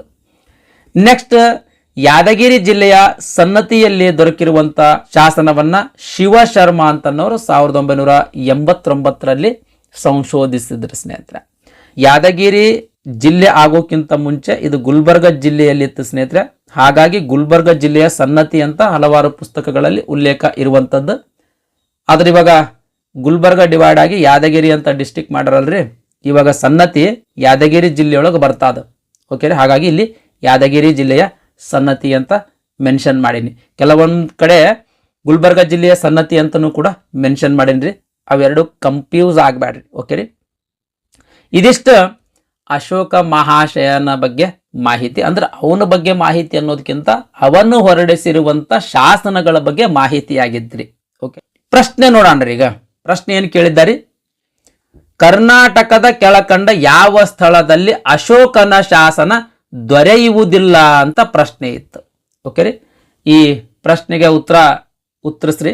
ನೆಕ್ಸ್ಟ್, ಈಗೇನು ನೆಕ್ಸ್ಟ್ ಪ್ರಶ್ನೆಗಳು ಬರ್ತಾವಲ್ರಿ, ಇವೆಲ್ಲವೂ ಕರ್ನಾಟಕದಲ್ಲಿ ದೊರೆತಿರುವಂತ ಅಶೋಕನ ಶಾಸನಗಳಿಗೆ ಸಂಬಂಧಿಸಿರುವಂತವೇ ಅದಾವ್ರಿ. ಇವು ನಾನು ತೆಗೆದಲ್ರಿ, ಇಂದಿಂದ ಎಕ್ಸಾಮ್ದಲ್ಲಿ ಕೇಳಿರುವಂತ ಪ್ರಶ್ನೆಗಳ ಸ್ನೇಹಿತರೆ. ಇವು ಆ ಪ್ರಶ್ನೆಗಳ ಡಿಸ್ಕಸ್ ಮಾಡೋಣ್ರಿ. 4ನೇ ಪ್ರಶ್ನೆ, ಕರ್ನಾಟಕದ ಕೆಳಕಂಡ ಯಾವ ಸ್ಥಳದಲ್ಲಿ ಅಶೋಕನ ಶಾಸನ ಕಂಡು ಬರುತ್ತದೆ ಅಂತ ಕೇಳೋಣ. 1ನೇದು ಬ್ರಹ್ಮಗಿರಿ, 2ನೇದು ಗವಿಮಠ. ಇದು ಆಕ್ಚುಲಿ ಗವಿಮಾತ ಅಲ್ರಿ, ಗವಿಮಠ ಆಗಬೇಕಿದು. ಓಕೆ ರೀ. ನೆಕ್ಸ್ಟ್ 3ನೇದು ಮಸ್ಕಿ, 4ನೇದು ಸನ್ನತಿ. ಈ 4 ಪ್ರದೇಶದೊಳಗ ಅಶೋಕನ ಶಾಸನಗಳು ಕಂಡು ಬರುವಂತ ಪ್ರದೇಶಗಳು ಯಾವ್ಯಾವು ಅಂತ ಕೇಳೋಣ. ಆಪ್ಷನ್ ಎ 2, 3 ಮತ್ತು 4, ಆಪ್ಷನ್ ಬಿ 1, 3 ಮತ್ತು 4, ಆಪ್ಷನ್ ಸಿ 1, 2 ಮತ್ತು 3, ಆಪ್ಷನ್ ಡಿ 2 ಮತ್ತು 4 ಮಾತ್ರ ಅಂತ ಕೊಟ್ಟಾನ. ನೋಡ್ರಿ, ಅಬ್ಸರ್ವ್ ಮಾಡ್ರಿ. ಬ್ರಹ್ಮಗಿರಿ ಎಲ್ಲಿ ಬರ್ತಾದ್ರಿ? ಚಿತ್ರದುರ್ಗ ಜಿಲ್ಲೆಯಲ್ಲಿ ಬರ್ತಾದ. ಇಲ್ಲಿ ಅಶೋಕನ ಶಿಲಾಶಾಸನ ದೊರಕಿರುವಂಥದ್ದು ಕಂಡು ಬರ್ತದೆ. ನೆಕ್ಸ್ಟ್ ಗವಿಮಠ ಕೊಪ್ಪಳ ಜಿಲ್ಲೆಯಲ್ಲಿರುವಂಥದ್ದು. ಈ ಕೊಪ್ಪಳ ಜಿಲ್ಲೆಯಲ್ಲಿರುವಂತಹ ಗವಿಮಠದಲ್ಲಿಯೂ ಕೂಡ ಅಶೋಕನ ಶಾಸನ ಕಂಡು ಬರ್ತದೆ. ನೆಕ್ಸ್ಟ್ ಮಸ್ಕಿ, ರಾಯಚೂರು ಜಿಲ್ಲೆಯ ಮಸ್ಕಿ ಸ್ನೇಹಿತರೆ, ಇಲ್ಲಿಯೂ ಅಶೋಕನ ಶಾಸನ ಕಂಡು ಬರ್ತದ. ಸನ್ನತಿ, ಯಾದಗಿರಿ ಜಿಲ್ಲೆಯ ಸನ್ನತಿ, ಇಲ್ಲಿಯೂ ಕೂಡ ಅಶೋಕನ ಶಾಸನ ಕಂಡು ಬರ್ತದ. 4 ಸ್ಥಳಗಳಲ್ಲಿ ಕಂಡು ಬರ್ತಾವ. 1, 2, 3, 4 ಆಪ್ಷನ್ದಾಗ ಐತೆ ನೋಡ್ರಿ. 2, 3, 4 ನೋಡ್ರಿ, ಆಪ್ಷನ್ದೊಳಗಿಲ್ಲ. ಇವೆಲ್ಲನೂ ಆಪ್ಷನ್ ತಪ್ಪು ಸ್ನೇಹಿತರೆ, ಆಪ್ಷನ್ನೇ ತಪ್ಪದವು. 4 ಸ್ಥಳಗಳಲ್ಲಿ ಅಶೋಕನ ಶಾಸನ ಕಂಡು ಬರ್ತಾವ. ಓಕೆ ರೀ, ಈ ಆಪ್ಷನ್ ತಪ್ಪದ್ರಿ ಸ್ನೇಹಿತರೆ. ಓಕೆ, ನೆಕ್ಸ್ಟ್ 5ನೇ ಪ್ರಶ್ನೆ, ಕರ್ನಾಟಕದಲ್ಲಿ ದೊರೆತಿರುವ ಅಶೋಕನ ಶಾಸನಗಳಿಗೆ ಸಂಬಂಧಿಸಿದಂತೆ ಕೆಳಗಿನ ಯಾವ ಹೇಳಿಕೆ ಸರಿಯಾಗಿದೆ ಅಂತ ಪ್ರಶ್ನೆ ಕೇಳೋಣ. ಆಪ್ಷನ್ ಎ, ಕರ್ನಾಟಕದಲ್ಲಿ ಅಶೋಕನ 17 ಶಾಸನಗಳು ದೊರೆತಿವೆ ಅಂತದ. ಆಪ್ಷನ್ ಬಿ, ದಕ್ಷಿಣ ಪ್ರಾಂತ್ಯದ ರಾಜಧಾನಿಯಾಗಿದ್ದ ಸುವರ್ಣಗಿರಿ ಪ್ರಸ್ತುತ ರಾಯಚೂರು ಜಿಲ್ಲೆಯಲ್ಲಿದೆ ಅಂತ ಕೊಟ್ಟಾನ. ಆಪ್ಷನ್ ಸಿ, ಜಟ್ಟಂಗಿ ರಾಮೇಶ್ವರ, ಅಶೋಕ, ಸಿದ್ದಾಪುರ ಮತ್ತು ಬ್ರಹ್ಮಗಿರಿ ಶಾಸನಗಳು ಬಳ್ಳಾರಿ ಜಿಲ್ಲೆಯಲ್ಲಿವೆ ಅಂತ ಕೊಟ್ಟಾನ. ಆಪ್ಷನ್ ಡಿ, ಅಶೋಕನ ಶಾಸನಗಳು ಸಂಸ್ಕೃತ ಭಾಷೆಯಲ್ಲಿದ್ದು ಬ್ರಾಹ್ಮಿ ಲಿಪಿಯಲ್ಲಿವೆ ಅಂತ option A B C D ಈ ರೀತಿ 4 ಹೇಳಿಕೆಗಳು ಕೊಟ್ಟಾನ. ಈ ಹೇಳಿಕೆಗಳಲ್ಲಿ ಸರಿಯಾದ ಹೇಳಿಕೆ ಯಾವುದು ಅಂತ ಪ್ರಶ್ನೆ ಕೇಳಿರುವಂಥದ್ದು. ಆಪ್ಷನ್ ಎ ಏನಂತದ್ರಿ? ಆಪ್ಷನ್ ಎ ಅಂತದ, ಕರ್ನಾಟಕದಲ್ಲಿ ಅಶೋಕನ 17 ಶಾಸನಗಳು ದೊರೆತಿವೆ. ಕರೆಕ್ಟ್ ಆದ್ರಿ, ಹೇಳಿಕೆ ಕರೆಕ್ಟ್ ಅದ. ನೆಕ್ಸ್ಟ್ ಹೇಳಿಕೆ ನೋಡುವಂತ ಅವಶ್ಯಕತೆನೇ ಇಲ್ರಿ. ಇಲ್ಲೇನು ಹೇಳ್ಯಾನ, ಯಾವ್ದು ಹೇಳಿಕೆ ಸರಿ ಅಂತ ಹೇಳ್ಯಾನ. ನಮಗೆ ಆಪ್ಷನ್ ಎದ್ ಹೇಳಿಕೆ ಸರಿ ಸಿಕ್ತಿಲ್ಲ ಉತ್ತರ, ಮತ್ತೆ ನಾವು ನೆಕ್ಸ್ಟ್ ಹೇಳಿಕೆ ನೋಡುವಂತ ಅವಶ್ಯಕತೆನೇ ಇಲ್ಲ. ಆದ್ರೂ ಕೂಡ ನಾವು ನೆಕ್ಸ್ಟ್ ಹೇಳಿಕೆ ನೋಡೋಣ್ರಿ. ಆಪ್ಷನ್ ಬಿ ಏನ್ ಹೇಳ್ತದ್ರಿ, ದಕ್ಷಿಣ ಪ್ರಾಂತ್ಯದ ರಾಜಧಾನಿಯಾಗಿದ್ದ ಸುವರ್ಣಗಿರಿ ಪ್ರಸ್ತುತ ರಾಯಚೂರು ಜಿಲ್ಲೆಯಲ್ಲಿದೆ ಅಂತ ಕೊಟ್ಟಿರುವಂತದ್ದು ಸ್ನೇಹಿತರೆ. ಇಲ್ಲ, ರಾಯಚೂರು ಜಿಲ್ಲೆಯಲ್ಲಿ ಇಲ್ಲ ಸ್ನೇಹಿತರೆ. ಕೊಪ್ಪಳ ಜಿಲ್ಲೆಯ ಗಂಗಾವತಿ ತಾಲೂಕಿನಲ್ಲಿ ಐತ್ರಿ ಇದು. ಕೊಪ್ಪಳ ಜಿಲ್ಲೆಯ ಗಂಗಾವತಿ ತಾಲೂಕಿನಲ್ಲಿ ಈ ಸುವರ್ಣಗಿರಿ ಇರುವಂತದ್ದು ಸ್ನೇಹಿತರೆ. ಪ್ರಸ್ತುತವಾಗಿ ಇದನ್ನ ಕನಕಗಿರಿ ಅಂತ ಕರಿತೀವಿ. ಓಕೆ, ನೆಕ್ಸ್ಟ್ ಜಟಂಗಿ ರಾಮೇಶ್ವರ, ಅಶೋಕ ಸಿದ್ದಾಪುರ, ಬ್ರಹ್ಮಗಿರಿ ಶಾಸನಗಳ ಬಳ್ಳಾರಿ ಜಿಲ್ಲೆಯಲ್ಲಿ ಅದಾವ ಅಂತ ಹೇಳ್ತಾನ. ಬಳ್ಳಾರಿ ಜಿಲ್ಲೆ ಅಲ್ರಿ, ಚಿತ್ರದುರ್ಗ ಜಿಲ್ಲೆಯಲ್ಲಿ ಐತಿ. ನೆಕ್ಸ್ಟ್ ಅಶೋಕನ ಶಾಸನಗಳ ಸಂಸ್ಕೃತ ಭಾಷೆಯಲ್ಲಿದ್ದು ಬ್ರಾಹ್ಮಿ ಲಿಪಿಯಲ್ಲಿವೆ ಅಂತ ಹೇಳ್ತದ. ಇದು ಕೂಡ ತಪ್ಪು ಸ್ನೇಹಿತರೆ. ಅಶೋಕನ ಶಾಸನಗಳಲ್ಲಿ ಯಾವ ಭಾಷೆ ಬಳಸಲಾಗ್ತಿತ್ರಿ? ಪ್ರಾಕೃತ, ಪಾಳಿ ಮತ್ತು ಇನ್ನೊಂದು ಯಾವ್ದ್ರೆ ಗ್ರೀಕ್. ಈ ಭಾಷೆಯಲ್ಲಿ ಇರ್ತಿದ್ವು ಅಶೋಕನ ಶಾಸನಗಳು. ಪ್ರಾಕೃತ, ಪಾಳಿ, ಗ್ರೀಕ್ ಭಾಷೆಯಲ್ಲಿ ಇರ್ತಿದ್ವು. ಬ್ರಾಹ್ಮಿ ಮತ್ತು ಕುರೋಷ್ಟಿ ಲಿಪಿಯಲ್ಲಿ ಇರ್ತಿದ್ವು ಸ್ನೇಹಿತರೆ. ಬ್ರಾಹ್ಮಿ ಮತ್ತು ಕುರೋಷ್ಟಿ ಲಿಪಿಯಲ್ಲಿ ಇರ್ತಿತ್ತು. ಓಕೆ ರೀ, ಈಗಾಗಲೇ ಇದೆಲ್ಲ ಎಕ್ಸ್ಪ್ಲೇನ್ದೊಳಗೆ ಕವರ್ ಮಾಡೀನ್ರಿ ಸ್ನೇಹಿತರೆ. ನೆಕ್ಸ್ಟ್ 6ನೇ ಪ್ರಶ್ನೆ, ಕರ್ನಾಟಕದಲ್ಲಿ ಪೂರ್ವ ಇತಿಹಾಸ ಘಟ್ಟದ ಪ್ರಾರಂಭವನ್ನ ಈ ಕೆಳಗಿನ ಯಾವುದರೊಂದಿಗೆ ಸಮೀಕರಿಸಲಾಗಿದೆ ಅಂತ ಪ್ರಶ್ನೆ ಕೇಳಿರುವಂತದ್ದು. ಭಾರತವನ್ನ ಆಳ್ವಿಕೆ ಮಾಡಿದ ಮೊಟ್ಟ ಮೊದಲ ಸಾಮ್ರಾಜ್ಯವೇ ಈ ಮೌರ್ಯ ಸಾಮ್ರಾಜ್ಯ ಸ್ನೇಹಿತರೆ. ಹಾಗಾಗಿ ಮೌರ್ಯ ಸಾಮ್ರಾಜ್ಯದ ವಿಸ್ತರಣೆಯೊಂದಿಗೆ ಪೂರ್ವ ಇತಿಹಾಸ ಘಟ್ಟ ಪ್ರಾರಂಭವಾಗಿರುವಂತದ್ದು ಸ್ನೇಹಿತರೆ. ಆಪ್ಷನ್ ಎ ಸರಿಯಾದ ಉತ್ತರ. ನೆಕ್ಸ್ಟ್ 7ನೇ ಪ್ರಶ್ನೆ, ಅಶೋಕನ ಹೆಸರನ್ನು ಪ್ರಥಮ ಬಾರಿಗೆ ಉಲ್ಲೇಖಿಸಿದ ಮಸ್ಕಿ ಶಾಸನವನ್ನು ಓದಿದ ಶಾಸನ ತಜ್ಞ ಯಾರು ಅಂತ ಪ್ರಶ್ನೆ ಕೇಳಿರುವಂತದ್ದು. Option A B L Rice, option B C Baden, option C J F Fleet, option D doctor Seshadri. ಈ ಪ್ರಶ್ನೆಗೆ ಉತ್ತರ ನಿಮಗೆ ಗೊತ್ತದಂತ ಅನ್ಕೊಳ್ತೀನಿ. ಗೊತ್ತಿರಲಿಲ್ಲ ಅಂದ್ರೆ ಮತ್ತೊಮ್ಮೆ ವಿವರಣೆಯನ್ನು ಎಕ್ಸ್ಪ್ಲೇನ್ ಮಾಡಿನಲ್ರಿ, ಅದನ್ನ ಮತ್ತೊಮ್ಮೆ ನೋಡ್ರಿ. ನೆಕ್ಸ್ಟ್ 8ನೇ ಪ್ರಶ್ನೆ, ಈ ಕೆಳಗಿನ ಯಾವ ಉಬ್ಬು ಶಿಲ್ಪಿ ಶಾಸನಗಳಲ್ಲಿ ಅಶೋಕನ ಶಿಲ್ಪ ಭಾವಚಿತ್ರದೊಂದಿಗೆ ರಾಣ್ಯೋ ಅಶೋಕೆಲ್ಪೆಂದು ಉಲ್ಲೇಖಿಸಲಾಗಿದೆ? ಯಾವ ಶಾಸನದಲ್ರಿ? ನೋಡ್ರಿ, ಈ ಎಲ್ಲಾ ಪ್ರಶ್ನೆಗಳಿಗೆ ನೀವು ಉತ್ತರ ಕೊಟ್ಕೊಳ್ರಿ ಸ್ನೇಹಿತರೆ. ಯಾಕಂದ್ರೆ ಇವೆಲ್ಲಾನು ಎಕ್ಸ್ಪ್ಲೇನ್ದೊಳಗೆ ಕವರ್ ಮಾಡೀನಿ. ಓಕೆ, ಹಾಗಾಗಿ ಉತ್ತರ ಹೇಳಂಗಿಲ್ಲ. ನೆಕ್ಸ್ಟ್ 9ನೇ ಪ್ರಶ್ನೆ, ಮಸ್ಕಿ ಶಾಸನ ಕಂಡು ಬಂದಿರುವುದು ಯಾವ ಜಿಲ್ಲೆಯಲ್ಲಿ ಅಂತ ಕೇಳ್ಯಾನ. ನೆಕ್ಸ್ಟ್ 10ನೇ ಪ್ರಶ್ನೆ, ದೇವನಾಂ ಪ್ರಿಯ ಇದು ಯಾರ ಹೆಸರಿಗೆ ಸಂಬಂಧಿಸಿದ್ದು ಅಂತ ಪ್ರಶ್ನೆ ಕೇಳೋಣ. ಬಹಳ ಈಸಿ ಅದಾವ್ರಿ. ನೆಕ್ಸ್ಟ್ 11ನೇ ಪ್ರಶ್ನೆ, ಕರ್ನಾಟಕದಲ್ಲಿ ಈ ಕೆಳಗಿನ ಯಾವ ಪ್ರದೇಶಗಳಲ್ಲಿ ಅಶೋಕನ ಮೂಲ ಕಲ್ಲಿನ ಶಾಸನ ದೊರೆತಿದೆ ಅಂತ ಪ್ರಶ್ನೆ ಕೇಳೋಣ. ಇದು 11ನೇ ಪ್ರಶ್ನೆ ಒಂದು ಸ್ವಲ್ಪ ನೋಡೋಣ ಸ್ನೇಹಿತರೆ. 11ನೇ ಪ್ರಶ್ನೆಗೆ ಸರಿಯಾದ ಉತ್ತರ ಏನ್ರಿ? ಬಿ ಸ್ನೇಹಿತರೆ, ರಾಯಚೂರು ಜಿಲ್ಲೆಯ ಮಸ್ಕಿಯಲ್ಲಿ ದೊರೆತಿರುವಂತ ಮಸ್ಕಿ ಶಾಸನ ಮೂಲ ಕಲ್ಲಿನ ಶಾಸನ ಸ್ನೇಹಿತರೆ. ಓಕೆ ರೀ, ಯಾಕಂದ್ರೆ ಇದು ಎಕ್ಸ್ಪ್ಲೇನ್ದೊಳಗೆ ಕವರ್ ಆಗಿಲ್ಲ, ಅದಕ್ಕಾಗಿ ಇಲ್ಲಿ ಉತ್ತರ ಹೇಳಿದೆ. ನೆಕ್ಸ್ಟ್ 12ನೇ ಪ್ರಶ್ನೆ, ಕರ್ನಾಟಕದ ಯಾವ ಸ್ಥಳದಲ್ಲಿ ಅಶೋಕನ ಲಘು ಶಾಸನಗಳನ್ನು ಪತ್ತೆ ಮಾಡಲಾಗಿದೆ ಅಂತ ಪ್ರಶ್ನೆ ಕೇಳಿರುವಂಥದ್ದು. 12ನೇ ಪ್ರಶ್ನೆಗೆ ಸರಿಯಾದ ಉತ್ತರ ಬಿ ಸ್ನೇಹಿತರೆ, ಇದು ಕೂಡ ಮಸ್ಕಿ ಸ್ನೇಹಿತರೆ, ರಾಯಚೂರು ಜಿಲ್ಲೆಯ ಮಸ್ಕಿ. ನೆಕ್ಸ್ಟ್ 13ನೇ ಪ್ರಶ್ನೆ, ಕರ್ನಾಟಕದ ಈ ಕೆಳಕಂಡ ಯಾವ ಭಾಗಗಳಲ್ಲಿ ಅಶೋಕನ ಶಾಸನಗಳು ದೊರೆತಿವೆ ಅಂತ ಪ್ರಶ್ನೆ ಕೇಳನ್ರಿ. ಎಲ್ಲಿ ಅಶೋಕನ ಶಾಸನಗಳ ದೊರೆತಾವ್ರಿ? ಆಪ್ಷನ್ ಎ ಅಂಕೋಲ ಮತ್ತು ಹೊನ್ನಾವರ, ಆಪ್ಷನ್ ಬಿ ಬ್ರಹ್ಮಗಿರಿ ಮತ್ತು ಸಿದ್ದಾಪುರ, ಆಪ್ಷನ್ ಸಿ ಹಂಪಿ ಮತ್ತು ಬನವಾಸಿ, ಆಪ್ಷನ್ ಡಿ ಬಾದಾಮಿ ಮತ್ತು ಪಟ್ಟದಕಲ್ಲು. ಓಕೆ, ಬಹಳ ಈಸಿ ಪ್ರಶ್ನೆ ಆದ್ರೆ. ನೆಕ್ಸ್ಟ್ 14ನೇ ಪ್ರಶ್ನೆ, ಅಶೋಕ ಚಕ್ರವರ್ತಿಯು ತನ್ನ ಪತ್ನಿಯರ ಜೊತೆಗಿರುವ ಶಿಲ್ಪ ಕರ್ನಾಟಕದ ಯಾವ ಪ್ರದೇಶದಲ್ಲಿ ದೊರಕಿದೆ ಅಂತ ಪ್ರಶ್ನೆ ಅದ. ಮಸ್ಕಿ, ನಿಟ್ಟೂರು, ರಾಜಘಟ್ಟ, ಸನ್ನತಿ, ಯಾವ ಸ್ಥಳದಲ್ಲಿ ದೊರೆತಿರುವಂತಹ ಶಾಸನದಲ್ಲಿ ಅಶೋಕ ಚಕ್ರವರ್ತಿ ತನ್ನ ಪತ್ನಿಯರ ಜೊತೆಗಿರುವ ಶಿಲ್ಪ ಅದ ಅಂತ ಪ್ರಶ್ನೆ ಕೇಳಿರುವಂತದ್ದು. ಇದು ಕೂಡ ಈಸಿ ಪ್ರಶ್ನೆ ಆದ್ರೆ. ನೆಕ್ಸ್ಟ್ 15ನೇ ಪ್ರಶ್ನೆ, ಈ ಕೆಳಗೆ ಸೂಚಿಸಿದ ಕರ್ನಾಟಕದ ಒಂದು ಸ್ಥಳದಲ್ಲಿ ಅಶೋಕನ ಮುಖ್ಯ ಧರ್ಮ ಶಾಸನವು ಸಿಕ್ಕಿದೆ, ಅದನ್ನು ಗುರುತಿಸಿ ಅಂತ ಪ್ರಶ್ನೆ ಕೇಳಿರುವಂಥದ್ದು. ಇದ್ರ ಬಗ್ಗೆನೂ ಕೂಡ ಹೇಳೇನ್ರಿ, ಮುಖ್ಯ ಧರ್ಮ ಶಾಸನ ಯಾವ್ದಂತ ಕಿಸಿಂದ ಹೇಳೇನಿ. ಓಕೆ ರೀ, ಆಪ್ಷನ್ದ ಉತ್ತರ ನಿಮ್ಗೆ ಗೊತ್ತಾದಂತ ಅನ್ಕೊಳ್ತೀನಿ. ನೆಕ್ಸ್ಟ್ 16ನೇ ಪ್ರಶ್ನೆ, ಕೆಳಗಿನವುಗಳಲ್ಲಿ ಅಶೋಕನ ದಕ್ಷಿಣದ ರಾಜಧಾನಿ ಯಾವುದು? ಯಾವ್ದ್ರಿ ದಕ್ಷಿಣದ ರಾಜಧಾನಿ? ಉತ್ತರ ನೀವು ಕೊಟ್ಕೊಳ್ರಿ ಸ್ನೇಹಿತರೆ. ಇವಿಷ್ಟು ಮೌರ್ಯ ಸಾಮ್ರಾಜ್ಯಕ್ಕೆ ಸಂಬಂಧಿಸಿದ ಪ್ರಶ್ನೆಗಳ ಸ್ನೇಹಿತರೆ. ಅದರಲ್ಲಿಯೂ ಕೂಡ ಕರ್ನಾಟಕಕ್ಕೆ ಕನೆಕ್ಟ್ ಇರುವಂತ ಮೌರ್ಯ ಸಾಮ್ರಾಜ್ಯಕ್ಕೆ ಸಂಬಂಧಿಸಿದ ಪ್ರಶ್ನೋತ್ತರಗಳ ಸ್ನೇಹಿತರೆ. ಮೌರ್ಯ ಸಾಮ್ರಾಜ್ಯದ ಆದಮೇಲೆ ಶುಂಗರು, ಕಣ್ವರು, ಶಾತವಾಹನರು, ಕಳಿಂಗದ ಕಾರವೇಲರು, ಈ ರೀತಿ ಹಲವಾರು ಸಾಮ್ರಾಜ್ಯಗಳ ಆಳ್ವಿಕೆ ಪ್ರಾರಂಭಿಸ್ತಾವ ಸ್ನೇಹಿತರೆ. ಉತ್ತರಾಧಿಕಾರಿಗಳು, ಮೌರ್ಯ ಸಾಮ್ರಾಜ್ಯದ ಉತ್ತರಾಧಿಕಾರಿಗಳ ಸ್ನೇಹಿತರೆ ಇವರೆಲ್ಲರೂ. ಓಕೆ ರೀ. ನೆಕ್ಸ್ಟ್ ಶಾತವಾಹನ ಸಾಮ್ರಾಜ್ಯದ ಕುರಿತು ಪ್ರಶ್ನೋತ್ತರಗಳನ್ನು ಡಿಸ್ಕಸ್ ಮಾಡೋಣ್ರಿ. ಮೊದಲನೇ ಪ್ರಶ್ನೆ, ದಕ್ಷಿಣ ಭಾರತದ ಮೊದಲ ರಾಜವಂಶ ಯಾವುದು ಅಂತ ಪ್ರಶ್ನೆ ಅದ. ನೆಕ್ಸ್ಟ್ 2ನೇ ಪ್ರಶ್ನೆ, ಶಾತವಾಹನರ ರಾಜಧಾನಿಯಾದ ಪ್ರತಿಷ್ಠಾನ ಅಥವಾ ಪೈಠಾನ ಯಾವುದಕ್ಕೆ ಪ್ರಸಿದ್ಧಿ ಪಡೆದಿದೆ ಅಂತ ಈ ರೀತಿ 2 ಪ್ರಶ್ನೆಗಳದಾವ್ರಿ. ಮೊದಲು ವಿವರಣೆ ನೋಡೋಣ್ರಿ, ತದನಂತರ ಮತ್ತೊಮ್ಮೆ ಪ್ರಶ್ನೆ ಡಿಸ್ಕಸ್ ಮಾಡೋಣ್ರಿ. ಪ್ರತಿಷ್ಠಾನ ಅಥವಾ ಪೈಠಾನ ಅಂತ ಅನ್ನೋದು ಪ್ರಸ್ತುತವಾಗಿ ಮಹಾರಾಷ್ಟ್ರ ರಾಜ್ಯದ ಔರಂಗಾಬಾದ್ ಜಿಲ್ಲೆಯ ಕೃಷ್ಣಾ ಮತ್ತು ಗೋದಾವರಿ ನದಿಯ ದಂಡೆಯ ಮೇಲೆ ಇರುವಂತದ್ರಿ ಸ್ನೇಹಿತರೆ. ಈ ಪ್ರತಿಷ್ಠಾನ ಅಥವಾ ಪೈಠಾನ ರೀ ಹತ್ತಿ ಬಟ್ಟೆಗೆ ಬಹಳ ಪ್ರಸಿದ್ಧಿಯನ್ನ ಪಡೆದಿರುವಂತದ್ದು. ಈ ಪ್ರತಿಷ್ಠಾನ ಅಥವಾ ಪೈಠಾನ ಹತ್ತಿ ಬಟ್ಟೆಗೆ ಹೆಚ್ಚಿನ ಪ್ರಸಿದ್ಧಿಯನ್ನ ಪಡೆದಿರುವಂತದ್ದು. ಇದು ಶಾತವಾಹನರ ರಾಜಧಾನಿಯೂ ಕೂಡ ಹೌದು ಸ್ನೇಹಿತರೆ. ಮೌರ್ಯರ ಅವನತಿಯ ನಂತರ ದಕ್ಷಿಣ ಭಾರತದಲ್ಲಿ ಸ್ವತಂತ್ರವಾಗಿ ಆಳ್ವಿಕೆ ಮಾಡಿದ ಮೊಟ್ಟ ಮೊದಲ ರಾಜಮನೆತನವೇ ಈ ಶಾತವಾಹನ ರಾಜಮನೆತನ ಸ್ನೇಹಿತರೆ.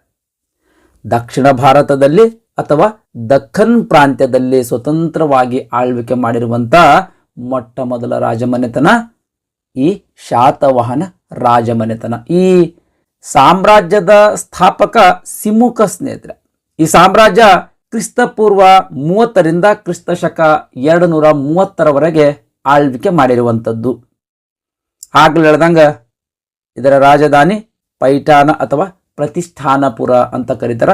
ಇವಾಗ ಪ್ರಸ್ತುತವಾಗಿ ಇದು ಆಗ್ಲೂ ಹೇಳ್ದಂಗ ಮಹಾರಾಷ್ಟ್ರ ರಾಜ್ಯದ ಔರಂಗಾಬಾದ್ ಜಿಲ್ಲೆಯಲ್ಲಿ ಅದ. ನೆಕ್ಸ್ಟ್ ನಂತರದ ರಾಜಧಾನಿ ಅಮರಾವತಿ. ಆಮೇಲೆ ಕೆಲವು ಪುರಾಣಗಳ ಪ್ರಕಾರ ಧಾನ್ಯಕಟಕ ಅಥವಾ ಧರಣಿಕೋಟವೂ ಕೂಡ ಶಾತವಾಹನರ ರಾಜಧಾನಿಯಾಗಿತ್ತು ಅಂತ. ಇದಾದ ಮೇಲೆ ರಾಜ್ಯ ಲಾಂಛನ ವರುಣ. ಈ ಸಾಮ್ರಾಜ್ಯದ ಪ್ರಸಿದ್ಧ ದೊರೆ ಗೌತಮಿ ಪುತ್ರ ಶಾತಕರ್ಣಿ. ಆಮೇಲೆ ಕೊನೆಯ ದೊರೆ ಯಜ್ಞಶ್ರೀ ಶಾತಕರ್ಣಿ. ಪ್ರಶ್ನೆ ಡಿಸ್ಕಸ್ ಮಾಡೋಣ ಸ್ನೇಹಿತರೆ. ಪ್ರಶ್ನೆ ಏನ್ ಕೇಳಿದ್ರಿ, ದಕ್ಷಿಣ ಭಾರತದ ಮೊದಲ ರಾಜವಂಶ ಯಾವುದು ಅಂತ ಪ್ರಶ್ನೆ ಕೇಳಿದ್ರು. ಆಪ್ಷನ್ ಎ ಚೋಳರು, ಆಪ್ಷನ್ ಬಿ ಚೇರರು, ಆಪ್ಷನ್ ಸಿ ಪಾಂಡ್ಯರು, ಆಪ್ಷನ್ ಡಿ ಶಾತವಾಹನರು. ನಾವು ಶಾತವಾಹನರು ಚಾಪ್ಟರ್ ಕ್ವಶನ್ಸ್ಗಳು ಡಿಸ್ಕಸ್ ಮಾಡ್ತಾ ಇದ್ದೀವಿ, ಹಾಗಾಗಿ ನಮಗೆ ಈಸಿ ಆನ್ಸರ್ ಗೊತ್ತಾಗಿರ್ತದೆ. ಆದ್ರೆ ಇದನ್ನೇ ಜನರಲ್ ಕ್ವಶನ್ಸ್ಗಳಲ್ಲಿ ಕೇಳಿದ್ರಿ ಅಂತ ತಿಳ್ಕೊಳ್ರಿ, ಬಹಳ ಕನ್ಫ್ಯೂಸ್ ಆಗ್ತದ. ಓಕೆ ರೀ. ನೆಕ್ಸ್ಟ್ 2ನೇ ಪ್ರಶ್ನೆ ಏನು ಕೇಳಿದ್ರಿ, ಶಾತವಾಹನರ ರಾಜಧಾನಿಯಾದ ಪ್ರತಿಷ್ಠಾನ ಅಥವಾ ಪೈಠಾನ ಯಾವುದಕ್ಕೆ ಪ್ರಸಿದ್ಧಿ ಪಡೆದಿದೆ ಅಂತ ಪ್ರಶ್ನೆ ಕೇಳಿದ್ರು. ಯಾವುದಕ್ಕೆ ಪ್ರಸಿದ್ಧಿ ಪಡೆದಾದ್ರಿ? ಆಪ್ಷನ್ ಎ ಕುದುರೆಗಳಿಗೋ, ಆಪ್ಷನ್ ಬಿ ಹತ್ತೆ ಬಟ್ಟೆಗೆಯೋ, ಆಪ್ಷನ್ ಸಿ ವಜ್ರಕ್ಕೆ, ಆಪ್ಷನ್ ಡಿ ಮೇಲಿನ ಯಾವುದು ಅಲ್ಲ. ಸರಿಯಾದ ಉತ್ತರ ಆಪ್ಷನ್ ಬಿ ಸ್ನೇಹಿತರೆ, ಹತ್ತಿ ಬಟ್ಟೆಗೆ ಪ್ರಸಿದ್ಧಿ ಪಡೆದಿರುವಂಥದ್ದು. ನೆಕ್ಸ್ಟ್ ಮೂರನೇ ಪ್ರಶ್ನೆ, ಮಹಾಸಾಂಘಿಕರ ಅಡಿಯಲ್ಲಿ ಪ್ರಮುಖ ಬೌದ್ಧ ಕೇಂದ್ರವಾಗಿ ಪ್ರವರ್ಧಮಾನಕ್ಕೆ ಬಂದ ಧಾನ್ಯ ಕಟಕವು ಈ ಕೆಳಗಿನ ಯಾವ ಪ್ರದೇಶದಲ್ಲಿದೆ ಅಂತ ಪ್ರಶ್ನೆ ಕೇಳಿರುವಂಥದ್ದು. ಈ ಧಾನ್ಯ ಕಟಕಕ್ಕೆ ಈ ಹಿಂದೆ ಧರಣಿಕೋಟ ಅಂತ ಕರಿತಿದ್ರಿ. ಈ ಧರಣಿಕೋಟದ ಪ್ರಸ್ತುತ ಹೆಸರೇ ಧಾನ್ಯ ಕಟಕ. ಇದು ಪ್ರಸ್ತುತವಾಗಿ ಆಂಧ್ರ ಪ್ರದೇಶದ ಗುಂಟೂರು ಜಿಲ್ಲೆಯ ಅಮರಾವತಿ ಸಮೀಪದಲ್ಲಿ ಬರ್ತಾದ್ರಿ. ಈ ಅಮರಾವತಿ ಸಮೀಪದಲ್ಲಿ ಬರುವಂತ ಒಂದು ಸಿಟಿ ಸ್ನೇಹಿತರೆ, ಇದು ಒಂದು ಪಟ್ಟಣ. ಕೆಲವು ಪುರಾಣಗಳ ಪ್ರಕಾರ ಕ್ರಿಸ್ತಶಕ 1ರಿಂದ 3ನೇ ಶತಮಾನಗಳವರೆಗೆ ದಕ್ಷಿಣದಲ್ಲಿ ಆಳಿದ ಆಂಧ್ರರು ಅಂತ ಕರೆಯಲ್ಪಡುವಂತ ಈ ಶಾತವಾಹನ ಸಾಮ್ರಾಜ್ಯವನ್ನ ಸ್ಥಾಪಿಸಿ ಧರಣಿಕೋಟವನ್ನ ಪ್ರಸ್ತುತವಾಗಿ ಧಾನ್ಯ ಕಟಕ ಅಂತ ಕರೀತಾರ್ರಿ. ಈ ಧರಣಿಕೋಟವನ್ನ ರಾಜಧಾನಿಯನ್ನಾಗಿ ಮಾಡಿಕೊಂಡು ಆಳ್ವಿಕೆ ಮಾಡಿದ್ರು ಅಂತ ನಂಬಲಾಗಿರುವಂಥದ್ದು. ಈ ಕೆಲವು ಪುರಾಣಗಳ ಪ್ರಕಾರ ಈ ರೀತಿ ನಂಬಲಾಗಿರುವಂಥದ್ದು. ಆದರೆ ಪುರಾತತ್ವ ಶಾಸ್ತ್ರಗಳ ಪುರಾವೆಗಳಿಂದ ಇದನ್ನ ದೃಢೀಕರಿಸಲಾಗಿಲ್ಲ. ಜಿಯೋಲಾಜಿಕಲ್ ಸರ್ವೆ ಅಂತ ಒಂದು ಡಿಪಾರ್ಟ್ಮೆಂಟ್ ಅದಲ್ರಿ, ಆ ಡಿಪಾರ್ಟ್ಮೆಂಟ್ ಉತ್ಖನನದ ಮೂಲಕ ಯಾವ ಸಾಮ್ರಾಜ್ಯ ಯಾವ ಪ್ರದೇಶದಲ್ಲಿ ಆಳ್ವಿಕೆ ಮಾಡಿತ್ತು ಅಂತ ಹೇಳ್ತದೆ. ಆ ಪುರಾವೆಗಳಿಂದ ಈ ಏನು ಶಾತವಾಹನರು ಧರಣಿಕೋಟ ರಾಜವನ್ನಾಗಿ ಮಾಡಿಕೊಂಡು ಕ್ರಿಸ್ತಶಕ 1ರಿಂದ 3ನೇ ಶತಮಾನದವರೆಗೆ ಆಳ್ವಿಕೆ ಮಾಡಿದ್ರಂತ ನಂಬಲಾಗಿತ್ತಲ್ರಿ, ಅದು ದೃಢೀಕರಿಸಲಾಗಿಲ್ಲ. ಓಕೆ ರೀ, ಪ್ರಶ್ನೆ ಏನು ಕೇಳಿದ್ರಿ? ಮಹಾಸಾಂಘಿಕರ ಅಡಿಯಲ್ಲಿ ಪ್ರಮುಖ ಬೌದ್ಧ ಕೇಂದ್ರವಾಗಿ ಪ್ರವರ್ಧಮಾನಕ್ಕೆ ಬಂದ ಧಾನ್ಯ ಕಟಕವು ಈ ಕೆಳಗಿನ ಯಾವ ಪ್ರದೇಶದಲ್ಲಿದೆ ಅಂತ ಕೇಳಿರುವಂಥದ್ದು. ಪ್ರಸ್ತುತವಾಗಿ ಈ ಧಾನ್ಯ ಕಟಕ ಯಾವ ಪ್ರದೇಶದಲ್ಲೈತ್ರಿ? ಆಂಧ್ರ. ಸರಿಯಾದ ಉತ್ತರ ಎ. ಆಂಧ್ರ ಪ್ರದೇಶದ ಗುಂಟೂರು ಜಿಲ್ಲೆಯ ಅಮರಾವತಿಯ ಸಮೀಪದಲ್ಲಿ ಐತಿ. ಅಂದ್ರೆ ಆಂಧ್ರ ಪ್ರದೇಶ ರಾಜ್ಯದಲ್ಲಿ ಇರುವಂತ ಒಂದು ಪಟ್ಟಣ. ನೆಕ್ಸ್ಟ್ 4ನೇ ಪ್ರಶ್ನೆ, ಕೆಳಗಿನ ಶಾತವಾಹನ ಆಡಳಿತಗಾರರನ್ನು ಕಾಲಾನುಕ್ರಮದಲ್ಲಿ ಜೋಡಿಸ್ರಿ ಅಂತ ಪ್ರಶ್ನೆ ಕೇಳ್ಯಾರ. 5 ಅರಸರ ಹೆಸರು ಕೊಟ್ಟಾರ. ಮೊದಲು ಯಾರು ಆಳ್ವಿಕೆ ಮಾಡಿದ್ರು, ಅವರ ನಂತರ ಯಾರು ಆಳ್ವಿಕೆ ಮಾಡಿದ್ರು, ಅವರ ನಂತರ ಯಾವ ಅರಸ ಆಳ್ವಿಕೆ ಮಾಡಿದ, ಈ ರೀತಿ ಕಾಲಾನುಕ್ರಮದಲ್ಲಿ ಜೋಡಿಸ್ರಿ ಅಂತ ಪ್ರಶ್ನೆ ಕೇಳ್ಯಾರ. ನಾವು ಶಾತವಾಹನರ ಪ್ರಮುಖ ಅರಸರ ಕಾಲಾನುಕ್ರಮ ನೋಡೋಣ ಸ್ನೇಹಿತರೆ. ಶಾತವಾಹನ ಸಾಮ್ರಾಜ್ಯದ ಸ್ಥಾಪಕ ಯಾರೇ? ಸಿಮುಖ. ಅಂದ್ರೆ ಫಸ್ಟ್ ಆಳಿದವನೇ ಸಿಮುಖ. ಓಕೆ ರೀ. ಸಿಮುಖನ ನಂತರ ಕನ್ನ ಅಥವಾ ಕೃಷ್ಣ ಅಂತ ಅರಸ ಆಳ್ವಿಕೆ ಮಾಡ್ತಾನ. ಆಮೇಲೆ 2ನೇ ಶಾತಕರ್ಣಿ, ನೆಕ್ಸ್ಟ್ ಹಾಲ ಆದ್ಮೇಲೆ ಗೌತಮಿ ಪುತ್ರ ಶಾತಕರ್ಣಿ, 2ನೇ ಪುಲಮಾಯಿ, ವಶಿಷ್ಠ ಪುತ್ರ ಶಾತಕರ್ಣಿ, ವಶಿಷ್ಠ ಪುತ್ರ ಪುಲಮಾಯಿ, ಯಜ್ಞಶ್ರೀ ಶಾತಕರ್ಣಿ. ಈ ಸಾಮ್ರಾಜ್ಯದ ಕೊನೆಯದುರೆ ಯಜ್ಞಶ್ರೀ ಶಾತಕರ್ಣಿ. ಇವನೇ ಲಾಸ್ಟ್ ಆಳ್ವಿಕೆ ಮಾಡಿದವ್ರಿ. ಇವನ ನಂತರ ಈ ಶಾತವಾಹನ ಸಾಮ್ರಾಜ್ಯ ಅವನತಿ ಹೊಂದಿತು. ಕಾಲಾನುಕ್ರಮದಲ್ಲಿ ಜೋಡಿಸೋದು ನೋಡೋಣ್ರಿ. ನಮಗ ಮೊದಲನೇ ಅರಸ ಕೊನೆಯ ಅರಸ ಆಗ್ಲೇ ಗೊತ್ತಿತ್ತು. ಈ ಗೊತ್ತಿರುವಂತ ಇನ್ಫಾರ್ಮೇಶನ್ ನಲ್ಲಿನೇ ಆಪ್ಷನ್ಸ್ ಗಳನ್ನ ಎಲಿಮಿನೇಟ್ ಮಾಡ್ಬೇಕ್ರಿ. ನೋಡ್ರಿ, ಇಲ್ಲಿ ಒಂದೊಂದು ಎಲ್ಲೈತಿ, ಸಿಮುಖ ಅಂತ ಐತಿ. ಸಿಮುಖ ಮೊದಲನೇ ಅರಸ. ಇಲ್ಲಿ ಒಂದೈತಿ, ಇಲ್ಲಿ ಒಂದೈತಿ, ಇಲ್ಲಿ 3 ಐತಿ ನೋಡ್ರಿ. ಅಂದ್ರೆ ಇದು ತಪ್ಪ ಆಪ್ಷನ್ ರೀ ಇದು. ನೆಕ್ಸ್ಟ್ ಕೊನೆಯ ಅರಸ ಯಾರಿದ್ರು? ಯಜ್ಞಶ್ರೀ ಶಾತಕರ್ಣಿ. ಇಲ್ಲಿ ಕೊನೆಯ ಅರಸನ್ ಯಾರು ಕೊಟ್ಟಾರ? 4ನೇದು ಕೊಟ್ಟಾನ, ಅಂದ್ರೆ ಪುಲಮಾಯಿ ಅಂತ ಕೊಟ್ರ. ಇದು ಆಪ್ಷನ್ ಕೂಡ ತಪ್ಪು. Option B, option C correct ಕೊಟ್ಟಾನ. ಇನ್ನು ಉಳಿದಿರ್ತಕ್ಕಂಥದ್ದು ಒಬ್ಬ ಅರಸನ ಆಳ್ವಿಕೆ ಕಾಲಾನುಕ್ರಮ ಗೊತ್ತಾಯ್ತು ಅಂತಂದ್ರೆ ಈ ಆಪ್ಷನ್ಗೆ ನಾವು ಈಸಿ ಆನ್ಸರ್ ಟಿಕ್ ಮಾಡ್ಬೋದು. ನೆಕ್ಸ್ಟ್ ಯಾರು ಬರ್ತಾರ್ರಿ? ಕನ್ನ ಅಂತ ಬರ್ತಾನೆ. ಸಿಮುಖ ಆದ್ಮೇಲೆ ಕನ್ನ ಬರ್ತಾನ. ಇಲ್ಲಿ ಕನ್ನ ಅಂತ ಅರಸನ ಹೆಸರು ಕೊಟ್ಟಿಲ್ಲ. ಕನ್ನ ಆದ್ಮೇಲೆ 2ನೇ ಶಾತಕರ್ಣಿ ಅರಸ ಆಳ್ವಿಕೆಗೆ ಬರ್ತಾನ. ಇಲ್ಲಿ 2ನೇ ಶಾತಕರ್ಣಿ ಕೊಟ್ಟಾರ ನೋಡ್ರಿ. ಅಂದ್ರೆ ಒಂದಾದ್ಮೇಲೆ 2ನೇದೇ ಬರ್ಬೇಕು. ಒಂದಾದ್ಮೇಲೆ 2 ಅಂತ ಕೊಟ್ಟಿರ್ಬೇಕು. ಇಲ್ಲಿ ಒಂದಾದ್ಮೇಲೆ 2 ಕೊಟ್ಟಾರ ನೋಡಿ ಸ್ನೇಹಿತರೆ. ಸರಿಯಾದ ಉತ್ತರ ಸಿ. ಕೊಟ್ಟಿರುವಂತ ಅರಸರ ಆಳ್ವಿಕೆಯ ಕಾಲಾನುಕ್ರಮ ನೋಡೋದಾದ್ರೆ 1, 2, 3, 4, 5 ಅಂದ್ರೆ ಫಸ್ಟ್ ಸಿಮುಖ, ಆಮೇಲೆ 2ನೇ ಶಾತಕರ್ಣಿ, ನಂತರ ಗೌತಮಿ ಪುತ್ರ ಶಾತಕರ್ಣಿ, ಪುಲಮಾಯಿ, ಯಜ್ಞಶ್ರೀ ಶಾತಕರ್ಣಿ. ಈ ರೀತಿ ಆಳ್ವಿಕೆ ಮಾಡಿರುವಂತದ್ದು. ನೆಕ್ಸ್ಟ್ 5ನೇ ಪ್ರಶ್ನೆ, ದಕ್ಷಿಣ ಶಾತವಾಹನರು ನೇಗಿಲನ್ನು ಪರಿಚಯಿಸಿದರು ಎಂಬುದಕ್ಕಿಂತ ನೇಗಿಲಿನಿಂದ ಶಾತವಾಹನರು ದಕ್ಷಿಣಕ್ಕೆ ಪರಿಚಿತರಾದರು ಎಂಬುದು ಸೂಕ್ತ. ಈ ಮಾತನ್ನು ಹೇಳಿದವರು ಯಾರು? ಅಂದ್ರೆ ಈ ರೀತಿ ಹೇಳಿಕೆ ಕೊಟ್ಟವರು ಯಾರು ಅಂತ ಪ್ರಶ್ನೆ ಕೇಳಿರುವಂಥದ್ದು. Option A R G Bhandarkar, option B KM Panikkar, option C Romila Thapar, option D Kosambi. Next 6ನೇ ಪ್ರಶ್ನೆ, ಆಂಧ್ರರು ಎಂಬುದು ಈ ಮುಂದಿನವರಿಗೆ ಕೊಟ್ಟ ಮತ್ತೊಂದು ಹೆಸರು. ಅಂದ್ರೆ 4 ರಾಜಮನೆತನಗಳು ಕೊಟ್ಟಾರೆ. ಯಾವ ರಾಜಮನೆತನವನ್ನ ಆಂಧ್ರರು ಅಂತ ಕರಿತಿದ್ರು ಅಂತ ಪ್ರಶ್ನೆ ಕೇಳಿರುವಂಥದ್ದು. ನಾವು ಶಾತವಾಹನರ ಮೂಲದ ಬಗ್ಗೆ ನೋಡೋಣ ಸ್ನೇಹಿತರೆ. ಮೂಲದ ಬಗ್ಗೆ ವಿವರಣೆ ನೋಡಿಕೊಂಡು ಮತ್ತೊಮ್ಮೆ ಪ್ರಶ್ನೆಗಳನ್ನು ಡಿಸ್ಕಸ್ ಮಾಡೋಣ.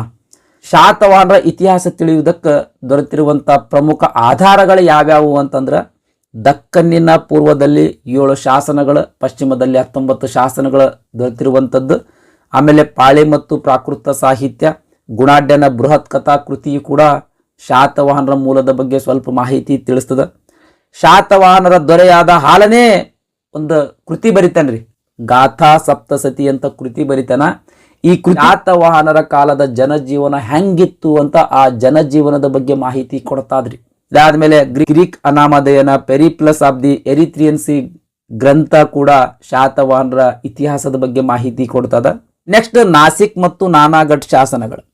ನಾಸಿಕ್ ಮತ್ತು ನಾನಾಗಢ್ ಶಾಸನಗಳ ಶಾತವಾಹನರ ಸಾಮ್ರಾಜ್ಯದ ಪ್ರದೇಶಗಳ ಔರಂಗಾಬಾದ್ ಜಿಲ್ಲೆ ಮತ್ತು ಆಂಧ್ರ ಪ್ರದೇಶದ ಭಾಗಗಳು ಸೇರಿರುವುದರಿಂದ ಇವರನ್ನ ಆಂಧ್ರರಂತ ಕರಿತಿದ್ರು ಅಂತ ಈ ಶಾಸನಗಳಲ್ಲಿ ಉಲ್ಲೇಖ ಇರುವಂಥದ್ದು. ನಾಸಿಕ್ ಮತ್ತು ನಾನಾಗಢ್ ಶಾಸನಗಳಲ್ಲಿ ಶಾತವಾಹನರು ಆಂಧ್ರರು ಅಂತ ಉಲ್ಲೇಖ ಇರುವಂಥದ್ದು. ಈ ಶಾಸನದಲ್ಲಿರುವಂಥ ಉಲ್ಲೇಖವನ್ನ professor Rapson, doctor Smith, RG Bhandarkar ಅವರ ಒಪ್ಪಿಗೆ ಸಮ್ಮತಿಸಿರುವಂಥದ್ದು. ಈ 3 ಇತಿಹಾಸಕಾರರು ಶಾತವಾಹನರು ಆಂಧ್ರರು ಅಂತ ಸಮ್ಮತಿಸಿರುವಂಥದ್ದು. Next PS Sukthankar, KP Jayaswal, HC Raychaudhuri ಅಂತನ್ನೋ ಇತಿಹಾಸಕಾರರು ಶಾತವಾಹನರು ಆಂಧ್ರರ ಅಲ್ಲ ಅಂದ್ರೆ ಇವರು ಒಪ್ಪಂಗಿಲ್ಲ. ಆ ಶಾಸನದಲ್ಲಿ ಉಲ್ಲೇಖ ಇರುವಂಥದ್ದನ್ನ ಒಪ್ಪಂಗಿಲ್ಲ. ಇವರು ಶಾತವಾಹನರು ಆಂಧ್ರರಲ್ಲ, ಇವರು ಪಶ್ಚಿಮ ಭಾರತದವರು ಅಂತ ಇವರು ತಮ್ಮ ಅಭಿಪ್ರಾಯವನ್ನು ವ್ಯಕ್ತಪಡಿಸಿರುವಂಥದ್ದು. ನೆಕ್ಸ್ಟ್ ಹಿರೇಹಡಗಲಿ ಶಾಸನ. ಈ ಶಾಸನದಲ್ಲಿ ಶಾತವಾಹನರ ಮೂಲ ಇದೇ ಬಳ್ಳಾರಿ ಜಿಲ್ಲೆಯ ಶತಾಹನಿ ರಟ್ಟದವರು ಅಂತ ಉಲ್ಲೇಖಿಸಿರುವಂಥದ್ದು. ನೆಕ್ಸ್ಟ್ ಗೋಪಾಲಾಚಾರ್ಯವರು ಕೂಡ ಶಾತವಾಹನರು ದಕ್ಷಿಣ ಭಾರತದ ಪಶ್ಚಿಮಕ್ಕೆ ಸೇರಿದವರು ಅಂತ ತಮ್ಮ ಅಭಿಪ್ರಾಯವನ್ನು ವ್ಯಕ್ತಪಡಿಸಿರುವಂಥದ್ದು. ನೆಕ್ಸ್ಟ್ ಅಶೋಕನ 12ನೇ ಬಂಡೆಗಲ್ಲು ಶಾಸನದಲ್ಲಿಯೂ ಕೂಡ ಶಾತವಾಹನರನ್ನು ಆಂಧ್ರಭೃತ್ಯರು ಅಂತ ಉಲ್ಲೇಖಿಸಿರುವಂಥದ್ದು.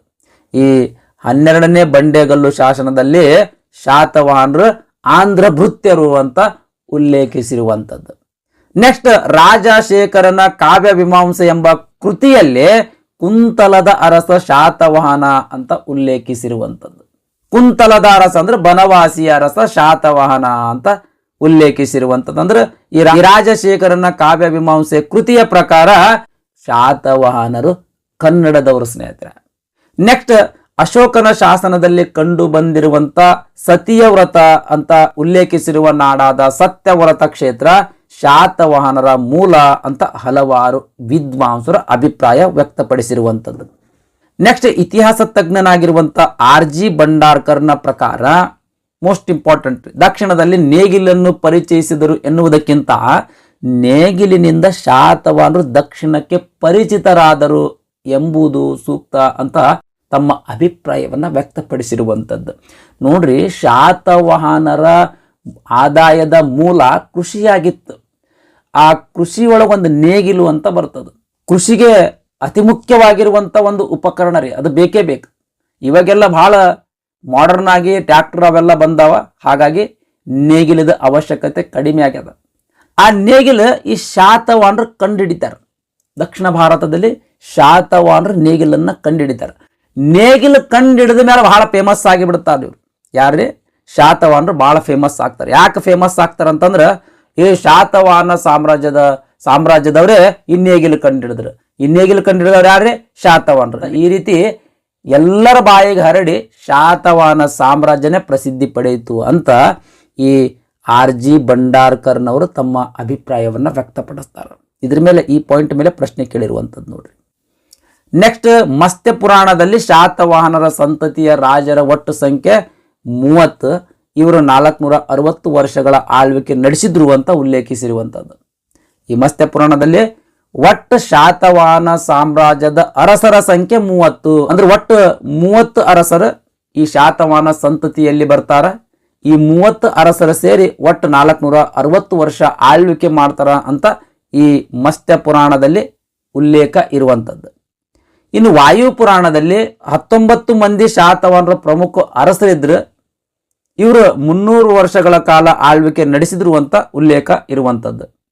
ನೆಕ್ಸ್ಟ್ 2011ರಲ್ಲಿ ಶಾತವಾಹನರ ನಾಣ್ಯಗಳ ಶಿವಮೊಗ್ಗ ಜಿಲ್ಲೆಯ ಕಲ್ಮನೆ ಅಂತನ್ನೋ ಒಂದು ಗ್ರಾಮದಲ್ಲಿ ಸಿಕ್ಕಾವ್ರಿ. ಇವೇನು ನಾಣ್ಯಗಳ ಸಿಕ್ಕಾವಲ್ರಿ, ಇವು ಪೊಟಿನ್ ಎಂಬ ಮಿಶ್ರ ಲೋಹದಿಂದ ಮಾಡಲ್ಪಟ್ಟಿರುವಂತದ್ದು ಸ್ನೇಹಿತರೆ. ಪೊಟಿನ್ ಎಂಬ ಮಿಶ್ರ ಲೋಹದಿಂದ ಮಾಡಿರುವಂತ ನಾಣ್ಯಗಳು ಈ ಶಿವಮೊಗ್ಗ ಜಿಲ್ಲೆಯ ಕಲ್ಮನೆ ಅಂತನ್ನೋ ಗ್ರಾಮದಲ್ಲಿ ಸಿಕ್ಕಾವ. ಇದಿಷ್ಟು ಶಾತವಾಹನರ ಮೂಲದ ಬಗ್ಗೆ ಮಾಹಿತಿ ಸ್ನೇಹಿತರೆ. ಪ್ರಶ್ನೆ ಏನು ಕೇಳ್ಯಾನ್ರಿ? 5ನೇ ಪ್ರಶ್ನೆ, ದಕ್ಷಿಣ ಶಾತವಾಹನರು ನೇಗಿಲನ್ನು ಪರಿಚಯಿಸಿದರು ಎಂಬುದಕ್ಕಿಂತ ನೇಗಿಲಿನಿಂದ ಶಾತವಾಹನರು ದಕ್ಷಿಣಕ್ಕೆ ಪರಿಚಿತರಾದರು ಎಂಬುದು ಸೂಕ್ತ. ಈ ಮಾತನ್ನು ಹೇಳಿದವರು ಯಾರು ಅಂತ ಪ್ರಶ್ನೆ ಅದು. Option A RG Bhandarkar, option B KM Panikkar, option C Romila Thapar, option D DD Kosambi. ಈ ರೀತಿ ಆಪ್ಷನ್ಸ್ ಅದಾವ್ರಿ. ಸರಿಯಾದ ಉತ್ತರ ಎ RG ಭಂಡಾರ್ಕರ್. ಬಟ್ ಕೆಲವು ಪುಸ್ತಕಗಳಲ್ಲಿ ಆಪ್ಷನ್ ಡಿ DD ಕೋಸಾಂಬಿ ಸರಿಯಾದ ಉತ್ತರ ಅಂತ ಕೊಟ್ಟಿರುವಂಥದ್ರಿ. ಒಮ್ಮೆ ಕ್ಲಾರಿಫೈ ಮಾಡ್ಕೊಳ್ರಿ.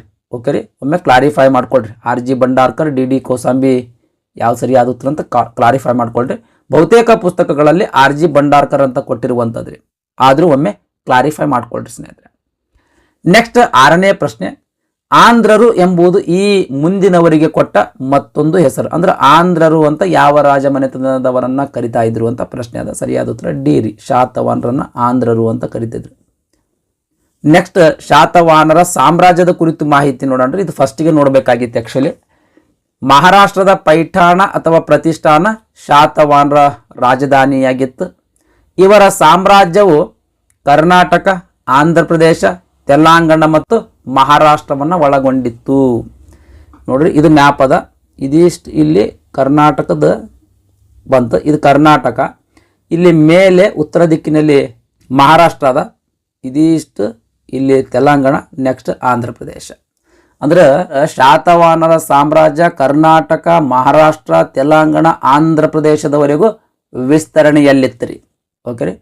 ನೆಕ್ಸ್ಟ್ ಕಲಬುರಗಿ ಜಿಲ್ಲೆಯ ಸನ್ನತಿ, ಬೆಳಗಾವಿ ಸಮೀಪದ ವಡಗಾಂವ್ ಮಾಧವಪುರ, ಬಳ್ಳಾರಿ ಜಿಲ್ಲೆಯ ಹಂಪಿ, ಚಿತ್ರದುರ್ಗ ಜಿಲ್ಲೆಯ ಬ್ರಹ್ಮಗಿರಿ ಮತ್ತು ಇನ್ನು ಕೆಲವು ಪ್ರದೇಶಗಳಲ್ಲಿ ಇವರ ಕಾಲದ ಅವಶೇಷಗಳು ದೊರೆತಿರುವಂಥದ್ದು. ಮೋಸ್ಟ್ ಇಂಪಾರ್ಟೆಂಟ್ ಇದು.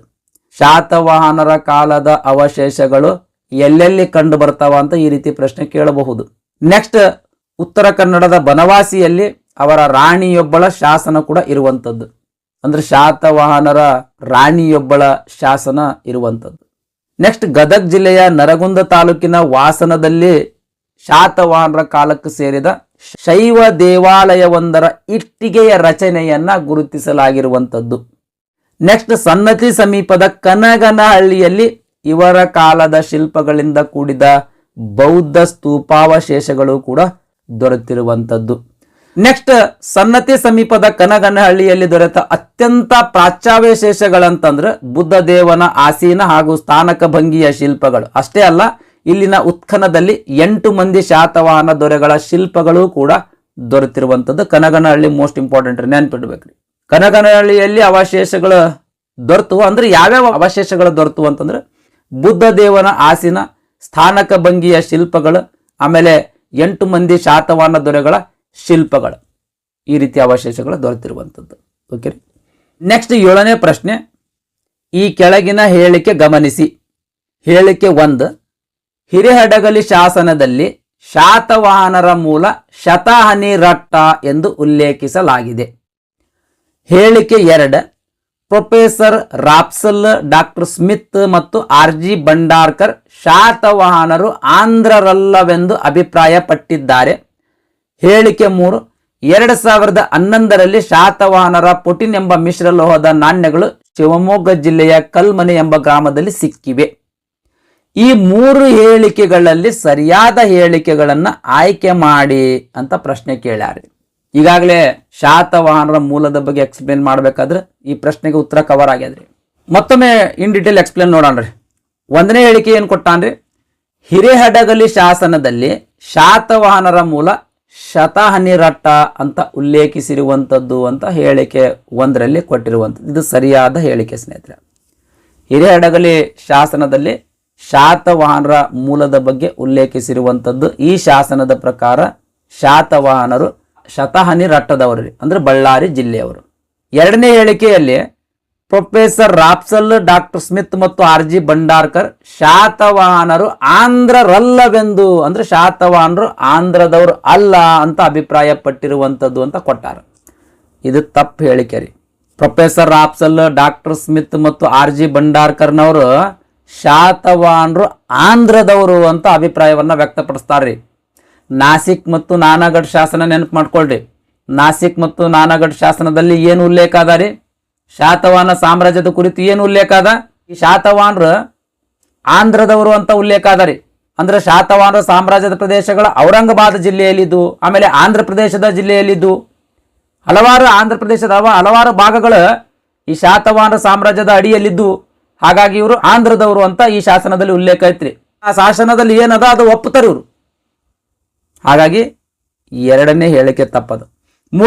ಮೂರನೇ ಹೇಳಿಕೆ 2011ರಲ್ಲಿ ಶಾತವಾಹನರ ಪುಟಿನ್ ಎಂಬ ಮಿಶ್ರಲೋಹದ ನಾಣ್ಯಗಳು ಶಿವಮೊಗ್ಗ ಜಿಲ್ಲೆಯ ಕಲ್ಮನಿ ಎಂಬ ಗ್ರಾಮದಲ್ಲಿ ಸಿಕ್ಕಿವೆ ಅಂತ ಹೇಳಿಕೆ 3ರಲ್ಲಿ ಅದ. ಮೂರನೇ ಹೇಳಿಕೆ ಕೂಡ ಸರಿಯಾದ. 1ನೇ ಹೇಳಿಕೆ 3ನೇ ಹೇಳಿಕೆ ಸರಿಯಾದ. ಆಪ್ಷನ್ ನೋಡ್ರಿ, 1 ಮತ್ತು 3 ಮಾತ್ರ ಅದ. ಸರಿಯಾದ ಉತ್ತರ ಎ ಸ್ನೇಹಿತರೆ, ಆಪ್ಷನ್ ಎ ಸರಿಯಾದ ಉತ್ತರ. ನೆಕ್ಸ್ಟ್ 8ನೇ ಪ್ರಶ್ನೆ, ಯಾವ ರಾಜವಂಶದವರನ್ನು ಆಂಧ್ರ ಭೃತ್ಯರೆಂದು ಸಹ ಕರೆಯುತ್ತಾರೆ ಅಂತ ಪ್ರಶ್ನೆ ಅದ. ಭಾಳ ಈಸಿ ಆದ್ರಿ ಇದು.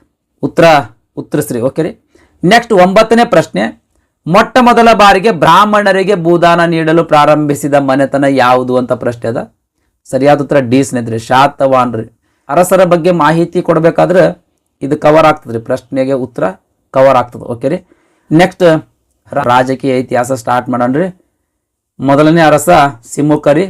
ಈತ ಶಾತವಾಹನ ಸಾಮ್ರಾಜ್ಯದ ಸ್ಥಾಪಕ, ಮೌರ್ಯ ಸಾಮ್ರಾಜ್ಯದ ಕಣ್ವಾಯನ ವಂಶದ ಕೊನೆಯ ಅರಸನಾಗಿರುವಂಥ ಸುಶರ್ಮನನ್ನ ಸೋಲಿಸ್ತಾನ್ರಿ. ಈ ಸಿಮುಕ ಸುಶರ್ಮನನ್ನ ಸೋಲಿಸಿ ದಕ್ಷಿಣ ಪ್ರದೇಶದಲ್ಲಿ ಶಾತವಾಹನ ಸಂತತಿಯ ಆಳ್ವಿಕೆ ಪ್ರಾರಂಭ ಮಾಡ್ತಾನ. ಈತ 23 ವರ್ಷಗಳ ಕಾಲ ಆಳ್ವಿಕೆ ಮಾಡ್ತಾನೆ. ಸಿಮುಕ 23 ವರ್ಷಗಳ ಕಾಲ ಆಳ್ವಿಕೆ ಮಾಡ್ತಾನ. ಜೈನ ಗ್ರಂಥವೊಂದರಲ್ಲಿ ಸಿಮುಕನಿಗೆ ಶಾಲಿವಾಹನ ಅಂತ ಹೆಸರನ್ನ ನೀಡಿರುವಂಥದ್ದು. ಈತ ಪೈಠಾನ ಅಥವಾ ಪ್ರತಿಷ್ಠಾನಪುರ ತನ್ನ ರಾಜಧಾನಿಯನ್ನಾಗಿ ಮಾಡಿಕೊಂಡು ಆಳ್ವಿಕೆ ಪ್ರಾರಂಭಿಸ್ತಾನ್ರಿ. ಇವನಿಗೆ ನಾನಾಗಢ್ ಶಾಸನದಲ್ಲಿ ರಾಯಸಿಮುಖ ಅಥವಾ ರಾಜಾಸಿಮುಖ ಅಂತ ವರ್ಣಿಸಿರುವಂಥದ್ದು. ಮೋಸ್ಟ್ ಇಂಪಾರ್ಟೆಂಟ್ ಇದು. ಸಿಮುಖನನ್ನ ನಾನಾಗಢ ಶಾಸನದಲ್ಲಿ ರಾಯಸಿಮುಖ ಅಥವಾ ರಾಜಸಿಮುಖ ಅಂತ ವರ್ಣಿಸಿರುವಂಥದ್ದು. ಈತನ ಮಗ 1ನೇ ಶಾತಕರ್ಣಿ ರೀ. ಈ 1ನೇ ಶಾತಕರ್ಣ ಕಂಚಿಯ ಪಲ್ಲವರೊಡನೆ ವೈವಾಹಿಕ ಸಂಬಂಧವನ್ನು ಹೊಂದಿದ್ದ. ಈತನ ನಂತರ ಈತನ ತಮ್ಮನಾದ ಕೃಷ್ಣ ಅಥವಾ ಕನ್ನ ಅಧಿಕಾರಕ್ಕೆ ಬರ್ತಾನ. ನೆಕ್ಸ್ಟ್ ಕನ್ನನ ಬಗ್ಗೆ ನೋಡೋಣ್ರಿ. ಕನ್ನ ಅರಸನಿಗೆ ಸಂಬಂಧಿಸಿದಂತ ಪ್ರಶ್ನೆ ನೋಡೋಣ್ರಿ. ಮೊದಲು 10ನೇ ಪ್ರಶ್ನೆ, ಈ ಕೆಳಗಿನ ಹೇಳಿಕೆಗಳನ್ನ ಗಮನಿಸಿ. 1ನೇ ಹೇಳಿಕೆ, ಕನ್ನ ಅಥವಾ ಕೃಷ್ಣ ಜೈನ ಧರ್ಮದ ಮೇಲೆ ಅಪಾರ ಒಲವನ್ನ ಹೊಂದಿದ್ದ. 2ನೇ ಹೇಳಿಕೆ, ಕನ್ನ ಅಥವಾ ಕೃಷ್ಣನ ಮಗ 2ನೇ ಶಾತಕರ್ಣಿ. 3ನೇ ಹೇಳಿಕೆ, ಕನ್ನ ಅಥವಾ ಕೃಷ್ಣನು ನಾಸಿಕ್ನಲ್ಲಿ ಅಸಂಖ್ಯಾತ ಬೌದ್ಧ ಗುಹಾಲಯಗಳನ್ನ ನಿರ್ಮಿಸಿದನು. ಸರಿಯಾದ ಹೇಳಿಕೆಗಳನ್ನ ಗುರುತಿಸ್ರಿ ಅಂತ ಪ್ರಶ್ನೆ ಅದ. ಈ ಕನ್ನ ಅಥವಾ ಕೃಷ್ಣ ಬೌದ್ಧ ಧರ್ಮದ ಮೇಲೆ ಅಪಾರ ಒಲವನ್ನ ಹೊಂದಿದ್ದ. ಇವನು ನಾಸಿಕದಲ್ಲಿ ಬೌದ್ಧ ಗುಹಾಲಯವೊಂದನ್ನ ನಿರ್ಮಿಸಿರುವಂಥದ್ದು. ಈತನ ನಂತರ 1ನೇ ಶಾತಕರ್ಣಿ ಅಧಿಕಾರಕ್ಕೆ ಬರ್ತಾನ. ನೆಕ್ಸ್ಟ್ 1ನೇ ಶಾತಕರ್ಣಿ, ಈತನಿಗೆ ಸಂಬಂಧಿಸಿದ ಪ್ರಶ್ನೆ ನೋಡೋಣ್ರಿ. 11ನೇ ಪ್ರಶ್ನೆ, ಈ ಕೆಳಗಿನ ಹೇಳಿಕೆಗಳನ್ನು ಗಮನಿಸಿ. 1ನೇ ಶಾತಕರ್ಣಿ ದಕ್ಷಿಣ ಸಾರ್ವಭೌಮನೆಂದು ಬಿರುದನ್ನು ಹೊಂದಿದ್ದನು. 2ನೇ ಹೇಳಿಕೆ, 1ನೇ ಶಾತಕರ್ಣಿಯ ನಂತರ ಗೌತಮಿ ಪುತ್ರ ಶಾತಕರ್ಣಿ ಅಧಿಕಾರಕ್ಕೆ ಬಂದನು. 3ನೇ ಹೇಳಿಕೆ, 1ನೇ ಶಾತಕರ್ಣಿಯ ಮಡದಿಯ ಹೆಸರು ನಾಗನಿಕ. 4ನೇ ಹೇಳಿಕೆ, ನಾನಾಗಢ್ ಗುಹಾಂತರ ದೇವಾಲಯದಲ್ಲಿರುವ ಶಾಸನದಲ್ಲಿ ಕನ್ನ, ಶಾತಕರ್ಣಿ ಮತ್ತು ನಾಗನಿಕಳ ಹೆಸರುಗಳು ಮತ್ತು ಚಿತ್ರಗಳು ಮೂಡಿ ಬಂದಿವೆ. ಸರಿಯಾದ ಹೇಳಿಕೆಗಳನ್ನು ಗುರುತಿಸಿ ಅಂತ ಪ್ರಶ್ನೆ ಕೇಳ್ಯಾರ. 1ನೇ ಶಾತಕರ್ಣಿಯ ಬಗ್ಗೆ ಮಾಹಿತಿ ನೋಡೋಣ್ರಿ. ಈ 1ನೇ ಶಾತಕರ್ಣಿ ಸಿಮುಖನ ಮಗ ರೀ. ಸಿಮುಖ ಯಾರು ಗೊತ್ತದಲ್ರಿ? ಈತ ಶಾತವಾಹನ ಸಂತತಿಯ ಸ್ಥಾಪಕರಿ. ಈ ಸ್ಥಾಪಕನ ಮಗ 1ನೇ ಶಾತಕರ್ಣಿ. ರಥಿಕರನ್ನ, ಭೋಜಕರನ್ನ ಸೋಲಿಸಿ ಪಶ್ಚಿಮ ಮಾಳವದ ಮೇಲೆ ಅಧಿಕಾರವನ್ನ ಸ್ಥಾಪಿಸುವ ಮೂಲಕ ಸಾಮ್ರಾಜ್ಯ ವಿಸ್ತರಣೆ ಮಾಡ್ತಾನ್ರಿ ಈತ.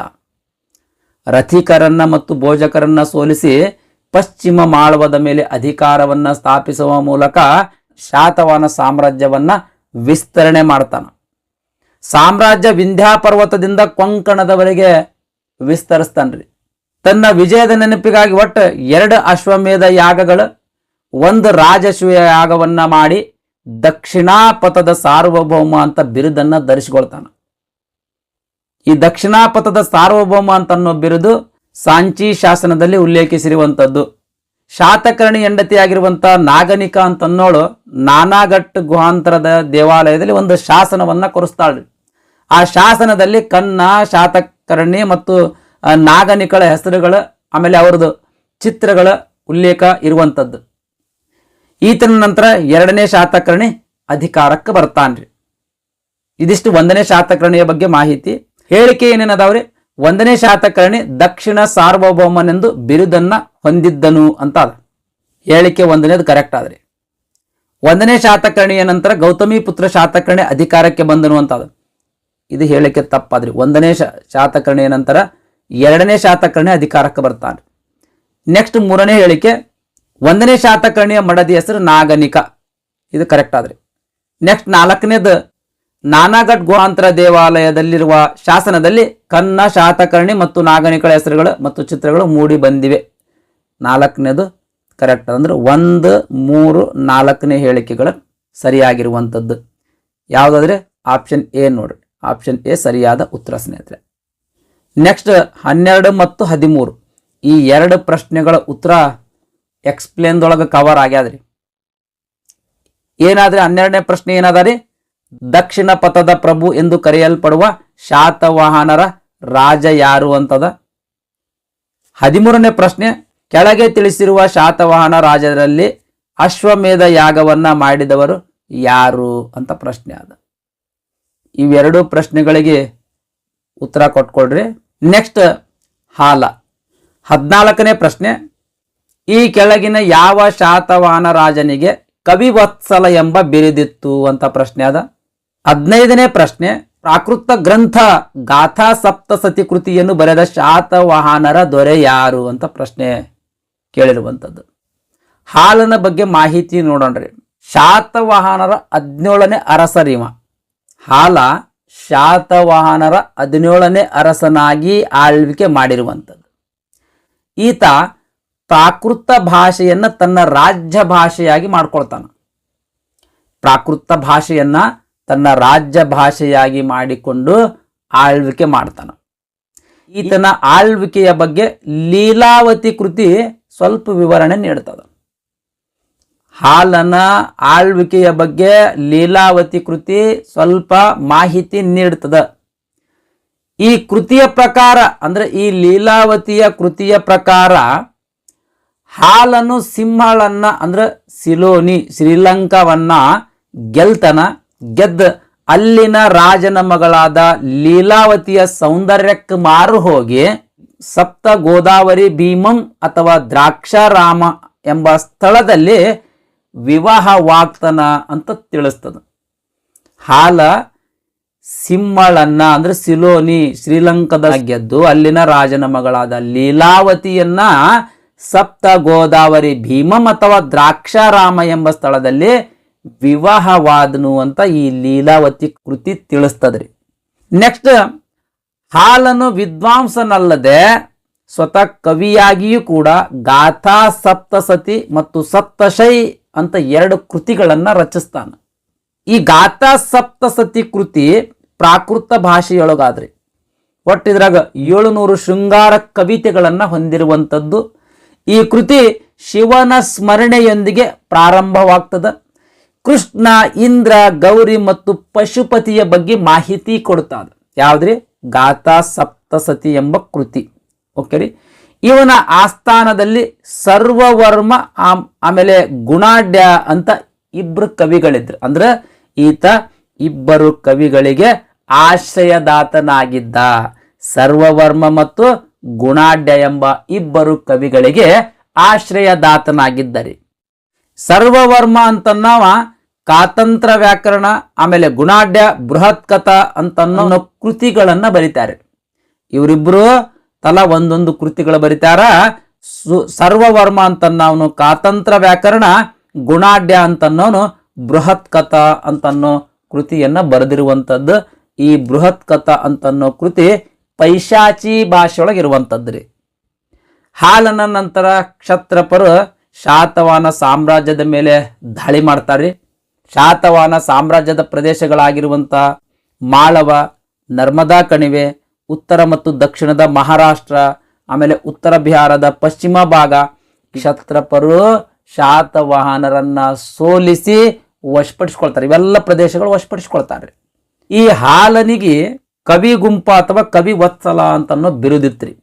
ಈ ಹಾಲನಿಗೆ ಕವಿ ಗುಂಪ ಅಥವಾ ಕವಿ ವತ್ಸಲ ಅಂತನ್ನೋ ಬಿರುದಿತ್ತು. ಈತನ ನಂತರ, ಹಾಲನ ನಂತರ ಗೌತಮಿ ಪುತ್ರ ಶಾತಕರ್ಣಿ ಅಧಿಕಾರಕ್ಕೆ ಬರ್ತಾನ. ಇದಿಷ್ಟು ಹಾಲನ ಬಗ್ಗೆ ಮಾಹಿತಿ. ಹಾಲನ ಬಗ್ಗೆ ಪ್ರಶ್ನೆ ಏನು ಕೇಳಿದ್ರಿ? ಈ ಕೆಳಗಿನ ಯಾವ ಶಾತವಾಹನರ ರಾಜನಿಗೆ ಕವಿವತ್ಸಲ ಎಂಬ ಬಿರುದಿತ್ತು ಅಂತ ಪ್ರಶ್ನೆ ಕೇಳಿದ್ರು. ಉತ್ತರ ಏನ್ರಿ? ಸರಿಯಾದ ಉತ್ತರ ಸಿ, ಹಾಲನಿಗೆ ಕವಿವತ್ಸಲ ಅಥವಾ ಕವಿ ಗುಂಪ ಅಂತನ್ನೋ ಬಿರುದಿತ್ತು. ನೆಕ್ಸ್ಟ್ ಏನ್ ಪ್ರಶ್ನೆ ಕೇಳಿದ್ರಿ? ಪ್ರಾಕೃತ ಗ್ರಂಥ ಗಾಥಾ ಸಪ್ತಸತಿ ಕೃತಿಯನ್ನು ಬರೆದ ಶಾತವಾಹನರ ದೊರೆ ಯಾರು ಅಂತ ಪ್ರಶ್ನೆ ಕೇಳಿದ್ರಿ. ಗಾಥಾ ಸಪ್ತಸತಿ ಅಂತನ್ನೋ ಕೃತಿ ಯಾರು ಬರೆದಿರುವಂತದ್ರಿ? ಹಾಲ. ಸರಿಯಾದ ಉತ್ತರ ಬಿ ಸ್ನೇಹಿತರೆ. ಎಕ್ಸ್ಪ್ಲೇನ್ ಮಾಡ್ಬೇಕಾದ್ರೆ ಈ ಕ್ವಶನ್ಸ್ಗಳಿಗೆ ಆನ್ಸರ್ ಕವರ್ ಆಗಿರ್ತಾವ್ರಿ. ಒಮ್ಮೊಮ್ಮೆ ಕ್ವಶನ್ಸ್ಗಳಿಗೆ ಆನ್ಸರ್ ಸ್ಕಿಪ್ ಮಾಡಿದ್ದೀನಿ ಅಂತ ತಿಳ್ಕೊಳ್ರಿ. ಆ ಕ್ವಶನ್ಸ್ಗಳಿಗೆ ನೀವೇ ಆನ್ಸರ್ ಟಿಕ್ ಮಾಡ್ಕೊಳ್ರಿ. ನೆಕ್ಸ್ಟ್ ಗೌತಮಿ ಪುತ್ರ ಶಾತಕರ್ಣಿಯ ಬಗ್ಗೆ ನೋಡೋಣ್ರಿ. ಇವರಿಗೆ ಸಂಬಂಧಿಸಿದಂಥ ಪ್ರಶ್ನೆ 16ನೇ ಪ್ರಶ್ನೆ. ತ್ರೈ ಸಮುದ್ರತೋಯ ಪಿತಾವಹನ ಬಿರುದನ್ನು ಹೊಂದಿದವರು ಯಾರು? ನೆಕ್ಸ್ಟ್ 17ನೇ ಪ್ರಶ್ನೆ. ಶಾತವಾಹನರಲ್ಲಿ ಯಾವ ಮೊದಲ ಅರಸ ತನ್ನ ಹೆಸರಿನೊಂದಿಗೆ ತಾಯಿಯ ಹೆಸರನ್ನು ಹೊಂದಿದ್ದಾನೆ ಅಂತ 2 ಪ್ರಶ್ನೆಗಳದಾವ್ರಿ. ಗೌತಮಿ ಪುತ್ರ ಶಾತಕರ್ಣಿ ಬಗ್ಗೆ ಮಾಹಿತಿ ನೋಡೋಣ್ರಿ. ಶಾತವಾಹನ ಅರಸರಲ್ಲಿ ಅತ್ಯಂತ ಪ್ರಸಿದ್ಧ ಅರಸರಿ ಈ ಗೌತಮಿ ಪುತ್ರ ಶಾತಕರ್ಣಿ. ಶಾತವಾಹನ ಅರಸರಲ್ಲೇ ಅತ್ಯಂತ ಪ್ರಸಿದ್ಧ ಅರಸ. 23ನೇ ಅರಸನಾಗಿ ಆಳ್ವಿಕೆ ಪ್ರಾರಂಭಿಸ್ತಾನ. ಈತ ಆಳ್ವಿಕೆಗೆ ಬಂದಾಗ ಶಾತವಾಹನ ಸಾಮ್ರಾಜ್ಯ ಅವನತಿಯ ಕಡೆಗೆ ಬಂದಿತ್ತು. ಯಾಕಂದ್ರೆ ಕ್ಷತ್ರಪರು ಶಾತವಾಹನರ ಮೇಲೆ ದಾಳಿ ಮಾಡಿ ಹಲವಾರು ಪ್ರದೇಶಗಳು ವಶಪಡಿಸಿಕೊಂಡಿದ್ರು. ಇಂಥ ಸಂದರ್ಭದಲ್ಲಿ 23ನೇ ಅರಸನಾಗಿ ಆಳ್ವಿಕೆಗೆ ಬರ್ತಾನ. ಆಳ್ವಿಕೆಗೆ ಬಂದು ಶಾತವಾಹನರ ಅಧಿಕಾರ ಮತ್ತು ಪ್ರತಿಷ್ಠೆಯನ್ನ ಪುನರ್ಸ್ಥಾಪಿಸ್ತಾನ. ಅವನತಿಯ ಕಡೆಗೆ ಮುಖ ಮಾಡಿರುವಂತ ಶಾತವಾಹನ ಸಾಮ್ರಾಜ್ಯದ ಪ್ರತಿಷ್ಠೆಯನ್ನ ಪುನರ್ಸ್ಥಾಪಿಸ್ತಾನ್ರಿ. ಹಾಗಾಗಿ ಈತ ಶಾತವಾಹನ ಅರಸರಲ್ಲೇ ಅತ್ಯಂತ ಪ್ರಸಿದ್ಧ ಅರಸ. ಈತ ಅಧಿಕಾರಕ್ಕೆ ಬಂದ ತಕ್ಷಣ ಈ ಸಾಮ್ರಾಜ್ಯಕ್ಕೆ ಮುಳ್ಳಾಗಿರುವಂತ ಅಂದ್ರೆ ಕಂಟಕ ಪ್ರಾಯರಾಗಿರುವಂತ ನಯಪಾಣ ಮತ್ತು ಆತನ ಅಳಿಯನಾದ ಉಷಾವದತ್ತನನ್ನ ಕೊಲ್ತಾನ. ಕೊಂದಗೆಸಿಂದ ಈ ಕ್ಷತ್ರಪ ವಂಶವನ್ನ ನಿರ್ಮೂಲನೆ ಮಾಡ್ತಾನ. ಇದೇ ಕ್ಷತ್ರಪ ವಂಶ ಈ ಹಿಂದೆ ಶಾತವಾಹನ ಸಾಮ್ರಾಜ್ಯದ ಮೇಲೆ ದಾಳಿ ಮಾಡಿ ಹಲವಾರು ಪ್ರದೇಶಗಳನ್ನು ವಶಪಡಿಸಿಕೊಂಡಿತ್ತು. ಗೌತಮಿ ಪುತ್ರ ಶಾತಕರ್ಣಿ ಆಡಳಿತ ಚುಕ್ಕಾಣಿ ಹಿಡಿದ ತಕ್ಷಣವೇ ಮೊದಲು ಈ ಕ್ಷತ್ರಪ ವಂಶವನ್ನ ನಿರ್ಮೂಲನೆ ಮಾಡ್ತಾನೆ. ಈ ವಿಜಯದ ನೆನಪಿಗಾಗಿ ಆತ ನಹಪಾಣ್ಯನ ನಾಣ್ಯಗಳ ಮೇಲೆ ತನ್ನ ರಾಜ್ಯದ ಚಿಹ್ನೆಗಳನ್ನ ಪುನಃ ಮುದ್ರಿಸಿ ತನ್ನ ರಾಜ್ಯದಲ್ಲಿ ಈ ನಹಪಾಣ್ಯನ ನಾಣ್ಯಗಳನ್ನ ಆಚರಣೆಗೆ ತರ್ತಾನ, ಅಂದ್ರೆ ಚಲಾವಣೆಗೆ ತರ್ತಾನ. ತನ್ನ ತಾಯಿಯಾದ ಗೌತಮಿ ಬಾಲಶ್ರೀ ನಾಸಿಕ್ನಲ್ಲಿ ಒಂದು ಶಾಸನ ಕೆತ್ತಿಸ್ತಾಳ್ರಿ. ಈ ಶಾಸನದಲ್ಲಿ ಗೌತಮಿ ಪುತ್ರ ಶಾತಕರ್ಣಿಯನ್ನ ಏಕಬ್ರಾಹ್ಮಣ, ಮಹಾ ದಿಗ್ವಿಜಯಿ, ಆಮೇಲೆ ಆತ ಶಕ, ಯವನ, ಪಹಲವ ಎಂಬ ವಂಶಗಳ ನಿರ್ಮೂಲಕ ಅಂತಗೆಸಿಂದೇಳಿ ಉಲ್ಲೇಖ ಇರುವಂಥದ್ದು. ಗೌತಮಿ ಪುತ್ರ ಶಾತಕರ್ಣಿಯ ತಾಯಿಯಾಗಿರುವಂತ ಗೌತಮಿ ಬಾಲಶ್ರೀಯು ಕೆತ್ತಿಸಿರುವಂತ ನಾಸಿಕ್ ಶಾಸನದಲ್ಲಿ ಈ ರೀತಿ ಉಲ್ಲೇಖ ಇರುವಂಥದ್ದು ಸ್ನೇಹಿತರೆ. ನಾಸಿಕ್ ಶಾಸನದಲ್ಲಿ ಈತನು ಸುಂದರ ಪುರುಷನು, ಉತ್ತಮ ಗುಣದವನು, ದುರ್ಬಲರ ಬಗ್ಗೆ ವಿಶೇಷ ಕಾಳಜಿಯುಳ್ಳವನು ಅಂತಲೂ ಕೂಡ ವರ್ಣಿಸಿರುವಂತ ಮಾಹಿತಿ ಉಲ್ಲೇಖಿಸಿರುವಂಥದ್ದು. ಗೌತಮಿ ಪುತ್ರನು ವೈದಿಕ ಧರ್ಮದ ಸಂಪ್ರದಾಯವನ್ನ ಮತ್ತೆ ಬಳಕೆಗೆ ತರ್ತಾನ. ಈತ ಅನ್ಯಮತ ಸಹಿಷ್ಣುನಾಗಿದ್ದರಿ, ಅಂದ್ರೆ ಬೇರೆ ಮತಗಳನ್ನು ಕೂಡ ಗೌರವದಿಂದ ಕಾಣ್ತಿದ್ದ. ಈತನ ಸಾಮ್ರಾಜ್ಯವು ದಕ್ಷಿಣದಲ್ಲಿ ಕೃಷ್ಣಾ ನದಿಯಿಂದ ಉತ್ತರದಲ್ಲಿ ಮಾಳ್ವ ಕಾತೇವಾಡದವರೆಗೂ, ಪೂರ್ವದಲ್ಲಿ ಬೀರಾರ್ನಿಂದ ಪಶ್ಚಿಮದಲ್ಲಿ ಕೊಂಕಣದವರೆಗೂ ವಿಸ್ತರಿಸಿತ್ರಿ. ನೆಕ್ಸ್ಟ್ ಈತನಿಗಿರುವ ಬಿರುದುಗಳ ಬಗ್ಗೆ ನೋಡೋದಾದ್ರೆ ಈತನಿಗೆ ತ್ರೈ ಸಮುದ್ರತೋಯ ಪಿತಾವಹನ ಅಂತ ಬಿರುದಿತ್ತು. ಅಂದ್ರ ಈ ಬಿರುದಿನ ಅರ್ಥ ಏನ್ರಿ? ತ್ರೈ ಸಮುದ್ರತೋಯ ಪಿತಾವಹನ ಅಂದ್ರೆ 3 ಸಮುದ್ರಗಳ ನೀರು ಕುಡಿದ ಕುದುರೆಗಳನ್ನ ವಾಹನವಾಗಿ ಉಳ್ಳವನು ಅಂತ ಅರ್ಥ ಆಗ್ತದೆ. ನೆಕ್ಸ್ಟ್ ಶಾತವಾಹನ ಕುಲಯಶ ಪ್ರತಿಷ್ಠಾಪನಾಕಾರ ಶಕಾರಿ ಏಕ ಬ್ರಾಹ್ಮಣ. ಇವಿಷ್ಟು ಗೌತಮಿ ಪುತ್ರ ಶಾತಕರ್ಣಿಗಿರುವಂತ ಬಿರುದುಗಳ ಸ್ನೇಹಿತರೆ. ದಿನಾರ ಎಂಬ ಚಿನ್ನದ ನಾಣ್ಯಗಳನ್ನ ಬಳಕೆಗೆ ತಂದ. ದಿನಾರ ಅಂತ ಚಿನ್ನದ ನಾಣ್ಯಗಳನ್ನ ಬಳಕೆಗೆ ತಂದ ಪ್ರಪ್ರಥಮ ಸಾಮ್ರಾಜ್ಯವೇ ಶಾತವಾಹನ ಸಾಮ್ರಾಜ್ಯ. ಆ ಶಾತವಾಹನ ಸಾಮ್ರಾಜ್ಯದ ಅರಸರಲ್ಲಿ ಗೌತಮಿ ಪುತ್ರ ಶಾತಕರ್ಣಿ ಈ ದಿನಾರ ಅಂತನ್ನೋ ಚಿನ್ನದ ನಾಣ್ಯವನ್ನ ಮೊಟ್ಟ ಮೊದಲ ಬಾರಿಗೆ ಚಲಾವಣೆಗೆ ತಂದ ಸ್ನೇಹಿತರೆ. ನೆಕ್ಸ್ಟ್ ಗೌತಮಿ ಪುತ್ರ ಶಾತಕರ್ಣಿಯು ಮಾತೃನಾಮವನ್ನ ಹೊಂದಿರುವಂತ ಮೊದಲ ಅರಸ. ಕೇವಲ ಶಾತಕರ್ಣಿ ಅಷ್ಟೇ ಹೆಸರ ಒಂದು, ಗೌತಮಿ ಬಾಲಶ್ರೀ ಅಂತ ಅನ್ನೋದು ಶಾತಕರ್ಣಿಯ ತಾಯಿ ಹೆಸರು. ಹಾಗಾಗಿ ಗೌತಮಿ ಆಕೆಯ ಪುತ್ರನಾಗಿರುವಂತ ಶಾತಕರ್ಣಿ ಅಂತ ಹೆಸರಿಟ್ಕೊಳ್ತಾನ. ಅದಕ್ಕೆ ಫುಲ್ ಅತ್ತ ಗೌತಮಿ ಪುತ್ರ ಶಾತಕರ್ಣಿ ಅಂತ ಹೆಸರಿಟ್ಕೊಳ್ತಾನ. ಈ ರೀತಿ ತನ್ನ ಹೆಸರಿನ ಮುಂಚೆನೆ ತಾಯಿ ಹೆಸರಿಟ್ಟುಕೊಂಡಿರ್ತಕ್ಕಂಥ ಮೊಟ್ಟ ಮೊದಲ ಅರಸನೇ ಈ ಗೌತಮಿ ಪುತ್ರ ಶಾತಕರ್ಣಿ. ಈತನ ನಂತರ ಈತನ ಮಗ 2ನೇ ಪುಲಮಾಯಿ ಅಧಿಕಾರಕ್ಕೆ ಬರ್ತಾನ. ಈತನಿಗೆ ವಶಿಷ್ಠ ಪುತ್ರ ಪುಲಮಾಯಿ ಅಂತಲೂ ಕೂಡ ಕರೀತಾರೆ. ನೆಕ್ಸ್ಟ್ ಪ್ರಶ್ನೆ ಒಮ್ಮೆ ಅಬ್ಸರ್ವ್ ಮಾಡೋಣ್ರಿ. 16ನೇ ಪ್ರಶ್ನೆ ಏನು ಕೇಳಿದ್ರಿ? ತ್ರೈ ಸಮುದ್ರತೋಯ ಪಿತಾವಹನ ಬಿರುದನ್ನು ಹೊಂದಿದವರು ಯಾರು ಅಂತಿತ್ತು. ಸರಿಯಾದ ಉತ್ತರ ಏನ್ರಿ? ಆಪ್ಷನ್ ಸಿ, ಗೌತಮಿ ಪುತ್ರ ಶಾತಕರ್ಣಿ. ನೆಕ್ಸ್ಟ್ 17ನೇ ಪ್ರಶ್ನೆ, ಶಾತವಾಹನರಲ್ಲಿ ಯಾವ ಮೊದಲ ಅರಸ ತನ್ನ ಹೆಸರಿನೊಂದಿಗೆ ತಾಯಿಯ ಹೆಸರನ್ನು ಹೊಂದಿದ್ದಾನೆ ಅಂತ ಪ್ರಶ್ನೆ ಕೇಳಿರುವಂಥದ್ದು. ಸರಿಯಾದ ಉತ್ತರ ಇದಕ್ಕೂ ಕೂಡ ಸಿ ಸ್ನೇಹಿತರೆ, ಅರೆ ಗೌತಮಿ ಪುತ್ರ ಶಾತಕರ್ಣಿ. 18ನೇ ಮತ್ತು 19ನೇ ಪ್ರಶ್ನೆ ಈಗಾಗಲೇ ಎಕ್ಸ್ಪ್ಲೇನ್ದೊಳಗೆ ಕವರ್ ಆಗಿರುವಂಥದ್ರಿ. 18ನೇ ಪ್ರಶ್ನೆ ಏನು ಕೇಳ್ಯಾನ್ರಿ? ಗೌತಮಿ ಪುತ್ರ ಶಾತಕರ್ಣಿಯ ಕೈಲಿ ನಹಪಾಣನ ಸೋಲು ಈ ಕೆಳಗಿನ ಯಾವ ಶಾಸನ ಸಂಗ್ರಹಗಳಿಂದ ದೃಢೀಕರಿಸಲ್ಪಟ್ಟಿದೆ ಅಂತ ಪ್ರಶ್ನೆ ಕೇಳೋಣ. ಅಂದ್ರೆ ಗೌತಮಿ ಪುತ್ರ ಶಾತಕರ್ಣಿ ನಹಪಾಣನನ್ನ ಸೋಲಿಸ್ತಾನ ಅಂತ ಯಾವ ಶಾಸನದಲ್ಲಿ ಉಲ್ಲೇಖ ಇರುವಂಥದ್ದು ಅಂತ ಪ್ರಶ್ನೆ ಕೇಳಿರುವಂಥದ್ದು. ನೆಕ್ಸ್ಟ್ 19ನೇ ಪ್ರಶ್ನೆ, ಶಾತವಾಹನರ ಅರಸರುಗಳಲ್ಲಿ ಯಾರಿಗೆ ಏಕ ಬ್ರಾಹ್ಮಣ ಎಂಬ ಬಿರುದಿತ್ತು ಅಂತ ಈ ರೀತಿ 2 ಪ್ರಶ್ನೆಗಳು ಕೇಳಿರುವಂಥದ್ದು. ಈ ಪ್ರಶ್ನೆಗಳಿಗೆ ಉತ್ತರ ನಿಮಗೆ ಗೊತ್ತದ ಅಂತ ಅನ್ಕೊಳ್ತೀನಿ. ನೆಕ್ಸ್ಟ್ ವಶಿಷ್ಠ ಪುತ್ರ ಪುಲಮಾಯಿ, 2ನೇ ಪುಲಮಾಯಿ ಅಂತಲೂ ಕೂಡ ಕರೀತಾರೆ ಇವನಿಗೆ. ಈತನಿಗೆ ಸಂಬಂಧಿಸಿದಂಥ ಯಾವುದೇ ಪ್ರಶ್ನೆಗಳು ಕೇಳಿಲ್ರಿ, ಆದರೂ ಕೂಡ ಒಮ್ಮೆ ಮಾಹಿತಿ ನೋಡೋಣ್ರಿ. ಈ ವಶಿಷ್ಠ ಪುತ್ರ ಪುಲಮಾಯಿ ಗೌತಮಿ ಪುತ್ರ ಶಾತಕರ್ಣಿಯ ಮಗರಿ. ಆಂಧ್ರ ರಾಜರನ್ನ ಗೆದ್ದ ಆಂಧ್ರ ರಾಜ ಅಂತ ಬಿರುದನ್ನ ಹೊಂದಿದ್ದ. ಅಮರಾವತಿಯ ಸ್ತೂಪವನ್ನ ನಿರ್ಮಿಸಿರುವಂಥದ್ದು. ನವನಗರವನ್ನ ನಿರ್ಮಿಸಿ ನವನಗರ ಸ್ವಾಮಿ ಎಂಬ ಬಿರುದನ್ನ ಪಡೆದುಕೊಂಡಿರುವಂಥದ್ದು. ನವನಗರ ಇವನ ರಾಜಧಾನಿಯಾಗಿತ್ತು. ವಶಿಷ್ಠ ಪುತ್ರ ಪುಲಮಾಯಿ ನವನಗರವನ್ನ ರಾಜಧಾನಿಯನ್ನಾಗಿ ಮಾಡಿಕೊಂಡು ಆಳ್ವಿಕೆ ಮಾಡಿರುವಂಥದ್ದು.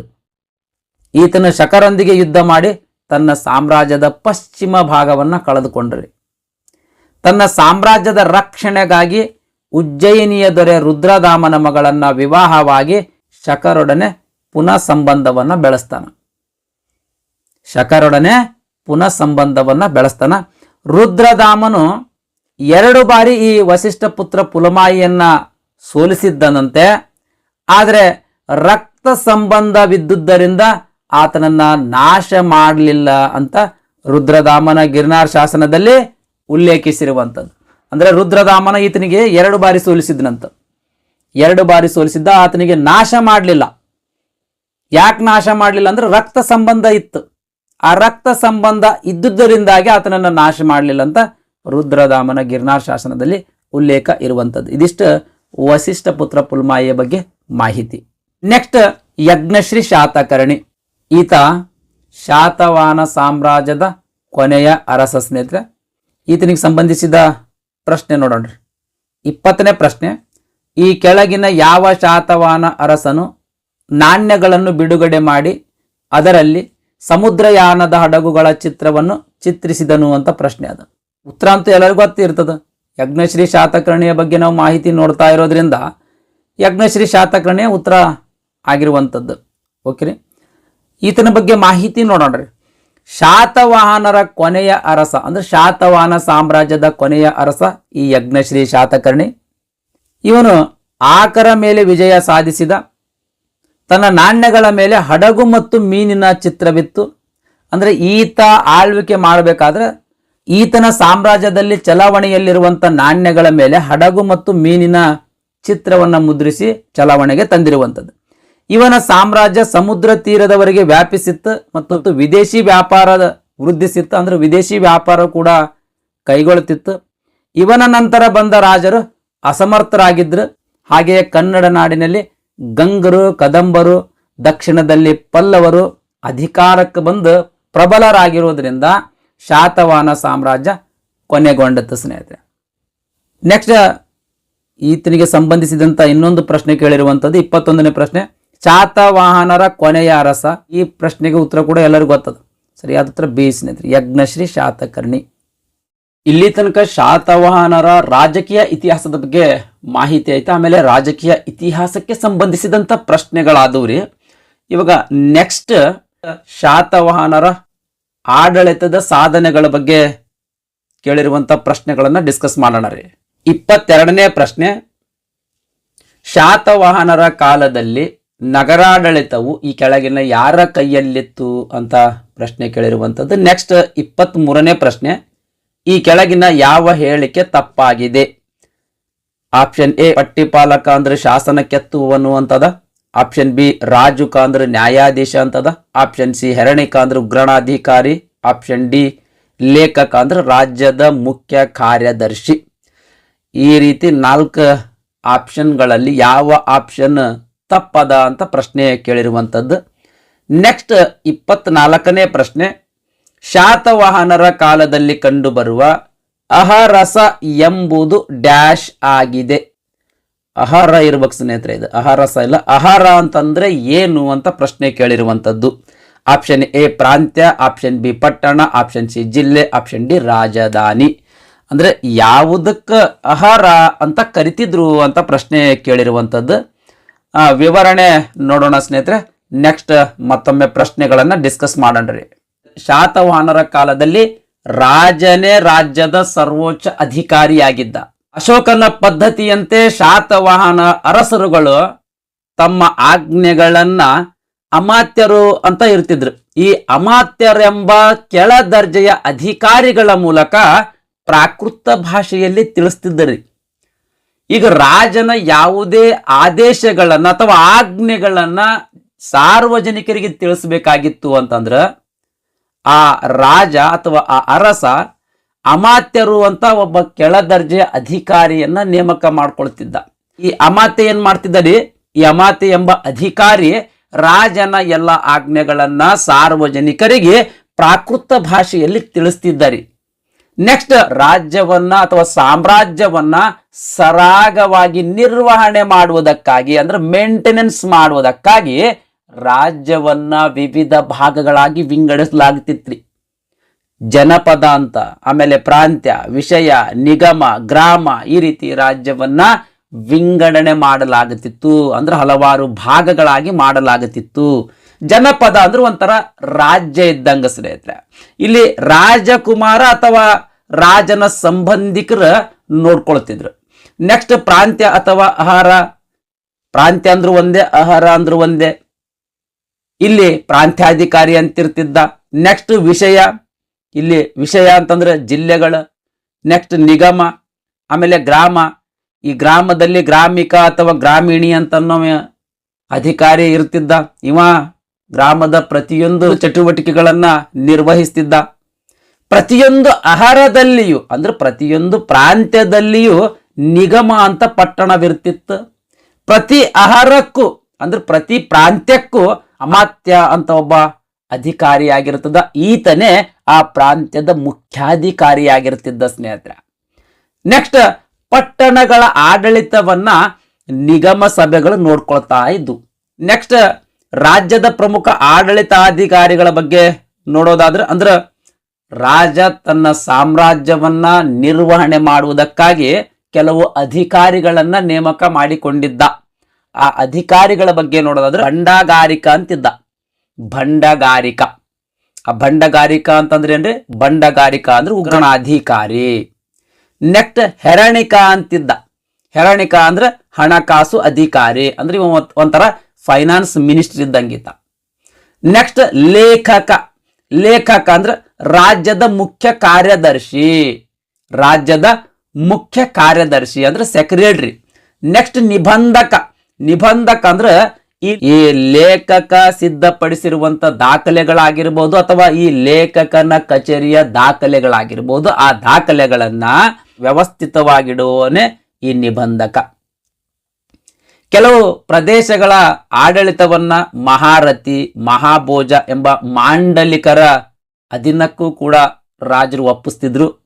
ಅಮಾತ್ಯರುಗಳು ರಾಜನ ಸಲಹೆಗಾರರಾಗಿಯೂ ಮಂತ್ರಿಗಳಾಗಿಯೂ ಪ್ರಾಂತ್ಯಗಳ ರಾಜ್ಯಪಾಲರಾಗಿಯೂ ಕೂಡ ಕಾರ್ಯನಿರ್ವಹಿಸ್ತಿದ್ರು. ಅಂದ್ರೆ ಅಮಾತ್ಯರು ನೋಡ್ರಿ, ರಾಜನ ಸಲಹೆಗಾರರಾಗಿಯೂ, ಆಪ್ತ ಸಲಹೆಗಾರರು ಅಂತ ಬರ್ತಾರಲ್ಲ, ಪಿ ಎ ಅಂತ ಅಂತಾರಲ್ಲ, ಪರ್ಸನಲ್ ಅಸಿಸ್ಟೆಂಟ್, ಆ ರೀತಿ.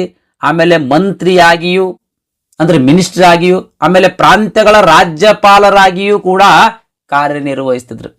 ಅಂದ್ರೆ ಒಂದೇ ಕಾರ್ಯನಿರ್ವಹಿಸ್ತಿದ್ರಿ, ಬಹಳ ಜವಾಬ್ದಾರಿ ಇತ್ತು ಈ ಅಮಾತ್ಯರುಗಳ ಮೇಲೆ. ನೆಕ್ಸ್ಟ್ ಪಟ್ಟಿಪಾಲಕ ಅಂತ ಒಬ್ಬ ಅಧಿಕಾರಿಯನ್ನ ನೇಮಕ ಮಾಡ್ಕೊಳ್ತಿದ್ರು. ಪಟ್ಟಿಪಾಲಕ ಅಂದ್ರೆ ಶಾಸನ ಕೆತ್ತುವವನು. ಓಕೆ. ನೆಕ್ಸ್ಟ್ ನಿಯೋಗಿಗಳು. ನಿಯೋಗಿಗಳು ಅಂತಂದ್ರೆ ಫಲಾನುಭವಿಗಳಿಗೆ ದಾನದ ವಿಷಯವನ್ನ ತಿಳಿಸುವಂತ ಒಬ್ಬ ಅಧಿಕಾರಿ ಸ್ನೇಹಿತರೆ. ರಾಜ ಯಾವುದೇ ಸಾರ್ವಜನಿಕರಿಗೆ ಏನಾದ್ರೂ ದಾನ ಮಾಡಿದನು ಅಂತಂದ್ರೆ ಆ ದಾನದ ವಿಷಯಗಳನ್ನ ತಿಳಿಸುವಂತ ಅಧಿಕಾರಿ ಈತ. ನೆಕ್ಸ್ಟ್ ಮಹಾಮಾತ್ರ. ಮುಖ್ಯ ಕಾರ್ಯಗಳ ನಿರ್ವಾಹಕ ಅಧಿಕಾರಿ. ಅಂದ್ರೆ ಭಿಕ್ಷುಗಳ ಆಹಾರ ಪದ್ಧತಿ, ವಸತಿಗಳನ್ನ ವ್ಯವಸ್ಥಾಪನೆ ಮಾಡುವುದು, ಈ ರೀತಿಯ ಕಾರ್ಯಗಳು ಇವ ನಿರ್ವಹಿಸ್ತಿದ್ದ. ನೆಕ್ಸ್ಟ್ ಮಹಾಸಂಧಿ ವಿಗ್ರಹಿಕ ಅಂತಿದ್ದ. ಈತ ವಿದೇಶಾಂಗ ವ್ಯವಹಾರ ಅಂದ್ರೆ ರಾಯಭಾರಿ ಸ್ನೇಹಿತರೆ. ನೆಕ್ಸ್ಟ್ ರಾಜುಕ ಅಂದ್ರೆ ಈತ ನ್ಯಾಯಾಧೀಶ. ನೆಕ್ಸ್ಟ್ ಗ್ರಾಮಗಳೆಂದುವಲ್ರಿ, ಗ್ರಾಮಗಳ ಆಡಳಿತದ ಕೊನೆಯ ಘಟಕವಾಗಿದ್ದು ಈ ಗ್ರಾಮಗಳನ್ನ ಗ್ರಾಮೀಣಿ ಅಂತನ್ನವ ಮೇಲ್ವಿಚಾರಣೆ ಮಾಡ್ತಿದ್ದ. ನೆಕ್ಸ್ಟ್ ಗ್ರಾಮಗಳ ಮುಖ್ಯಸ್ಥರು ತಮ್ಮ ಅಧಿಕಾರದಲ್ಲಿ ಸ್ವಯಂ ನಿರ್ಣಯ ಕೈಗೊಳ್ಳುವಂತ ಅವಕಾಶ ಇತ್ತು. ಪ್ರಜೆಗಳ ಅಭಿಪ್ರಾಯಗಳನ್ನ ನಿಗಮ ಸಭೆಗಳ ಪ್ರತಿನಿಧಿಸ್ತಾ ಇದ್ದವು ಸ್ನೇಹಿತರೆ. ಇದಿಷ್ಟು ಶಾತವಾಹನರ ಆಡಳಿತ ಪದ್ಧತಿಯ ಬಗ್ಗೆ ಮಾಹಿತಿ. ಪ್ರಶ್ನೆ ನೋಡೋಣ್ರಿ. ಪ್ರಶ್ನೆ ಏನು ಕೇಳಿದ್ರಿ? ಶಾತವಾಹನರ ಕಾಲದಲ್ಲಿ ನಗರಾಡಳಿತವು ಈ ಕೆಳಗಿನ ಯಾರ ಕೈಯಲ್ಲಿತ್ತು ಅಂತ ಪ್ರಶ್ನೆ ಕೇಳಿರುವಂಥದ್ದು. ನಗರಾಡಳಿತ ಯಾರ ಕೈಯಲ್ಲಿತ್ರಿ? ಸರಿಯಾದ ಉತ್ತರ ಎ ಸ್ನೇಹಿತರೆ. ಶಾತವಾಹನರ ಕಾಲದಲ್ಲಿ ನಗರಾಡಳಿತವು ನಿಗಮ ಸಭಾ ಕೈಯಲ್ಲಿತ್ತು. ನೆಕ್ಸ್ಟ್ 23ನೇ ಪ್ರಶ್ನೆ. ಈ ಕೆಳಗಿನ ಯಾವ ಹೇಳಿಕೆ ತಪ್ಪಾಗಿದೆ? ಪಟ್ಟಿಪಾಲಕ. ಪಟ್ಟಿಪಾಲಕ ಅಂದ್ರೆ ಯಾರಿ? ಪಟ್ಟಿಪಾಲಕ ಅಂದ್ರೆ ಶಾಸನ ಕೆತ್ತುವನು, ಇದು ಕರೆಕ್ಟ್ ಅದ. ರಾಜುಕ ಅಂದ್ರೆ ನ್ಯಾಯಾಧೀಶ, ಕರೆಕ್ಟ್ ಅದ. ಹೆರಣಿಕ ಅಂದ್ರೆ ಉಗ್ರಾಣಾಧಿಕಾರಿ ಅಲ್ರಿ. ಹೆರಣಿಕ ಅಂತಂದ್ರೆ ಯಾರಿ? ಹಣಕಾಸು ಅಧಿಕಾರಿ, ಫಿನಾನ್ಸ್ ಮಿನಿಸ್ಟರ್ ಇದ್ದ ಹಣಕಾಸು ಅಧಿಕಾರಿ. ಇನ್ನು ಉಗ್ರಾಣಾಧಿಕಾರಿ ಅಂದ್ರೆ ಯಾರಿ? ಉಗ್ರಾಣಾಧಿಕಾರಿ ಅಂದ್ರೆ ಭಂಡಗಾರಿಕ. ಭಂಡಗಾರಿಕ ಈತ ಉಗ್ರಾಣಾಧಿಕಾರಿ. ಭಂಡಗಾರಿಕ. Option C ತಪ್ಪದಾರಿ. ಪ್ರಶ್ನೆ ಏನ್ ಕೇಳಿದ್ದನ್ರಿ? ಈ ಕೆಳಗಿನ ಯಾವ ಹೇಳಿಕೆ ತಪ್ಪಾಗಿದೆ ಅಂತ ಕೇಳೋಣ. ಸಿ ಹೇಳಿಕೆ ತಪ್ಪಾಗಿರುವಂತದ್ದೇ ಸ್ನೇಹಿತರೆ, ಇದು ಸರಿಯಾದ ಉತ್ತರ. ಓಕೆ. ನೆಕ್ಸ್ಟ್ 24ನೇ ಪ್ರಶ್ನೆ. ಶಾತವಾಹನರ ಕಾಲದಲ್ಲಿ ಕಂಡುಬರುವ ಅಹರಸ ಅಲ್ರಿ, ಇದು ಅಹರ ಎಂಬುದು ಡ್ಯಾಶ್ ಆಗಿದೆ. ಅಹರ ಅಂತಂದ್ರೆ ಏನಾಗಿರುವಂತದ್ರಿ? ಸರಿಯಾದ ಉತ್ತರ ಎ. ಈ ಪ್ರಾಂತ್ಯವನ್ನೇ ಅಹರ ಅಂತ ಕರಿತಾ ಇದ್ರು. ಓಕೆ ರೀ. ನೆಕ್ಸ್ಟ್ 25ನೇ ಪ್ರಶ್ನೆಯು ಕೂಡ ರಿಪೀಟ್ ಆಗಿರುವಂತದ್ರಿ. ನೆಕ್ಸ್ಟ್ ಧರ್ಮ. ಪ್ರಶ್ನೆ ನೋಡೋಣ್ರಿ. 26ನೇ ಪ್ರಶ್ನೆ. ಈ ಕೆಳಗಿನ ಹೇಳಿಕೆಗಳಲ್ಲಿ ತಪ್ಪಾದ ಹೇಳಿಕೆಯನ್ನ ಗುರುತಿಸಿ. ಏನ್ ಕೇಳನ್ರಿ? ತಪ್ಪಾದ ಹೇಳಿಕೆ ಕೇಳನ್ರಿ. ಆಪ್ಷನ್ ಎ, ಶಾತವಾಹನರ ಅರಸರು ವೈದಿಕ ಧರ್ಮದ ಅನುಯಾಯಿಗಳು. ಆಪ್ಷನ್ ಬಿ, ಶಾತವಾಹನರ ರಾಜಕುಮಾರರ ಗುರುಗಳು ಕುಂದಾಚಾರ್ಯರು. ಆಪ್ಷನ್ ಸಿ, ಪ್ರಾಚೀನ ದೇವಾಲಯಗಳನ್ನೆಲ್ಲ ಬೌದ್ಧ ಗುಹಾಲಯಗಳನ್ನಾಗಿ ರೂಪಾಂತರಿಸಿದ್ದು ಶಾತವಾಹನರ ಕಾಲದಲ್ಲೇ. Option D. ಈ ಮೇಲಿನ ಎಲ್ಲಾ ಹೇಳಿಕೆಗಳು ತಪ್ಪು.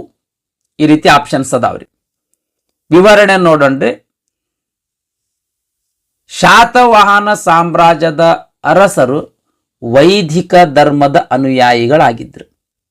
ಆಮೇಲೆ ವರ್ಣಾಶ್ರಮ ಧರ್ಮವನ್ನ ಪಾಲನೆ ಮಾಡ್ತಿದ್ರು.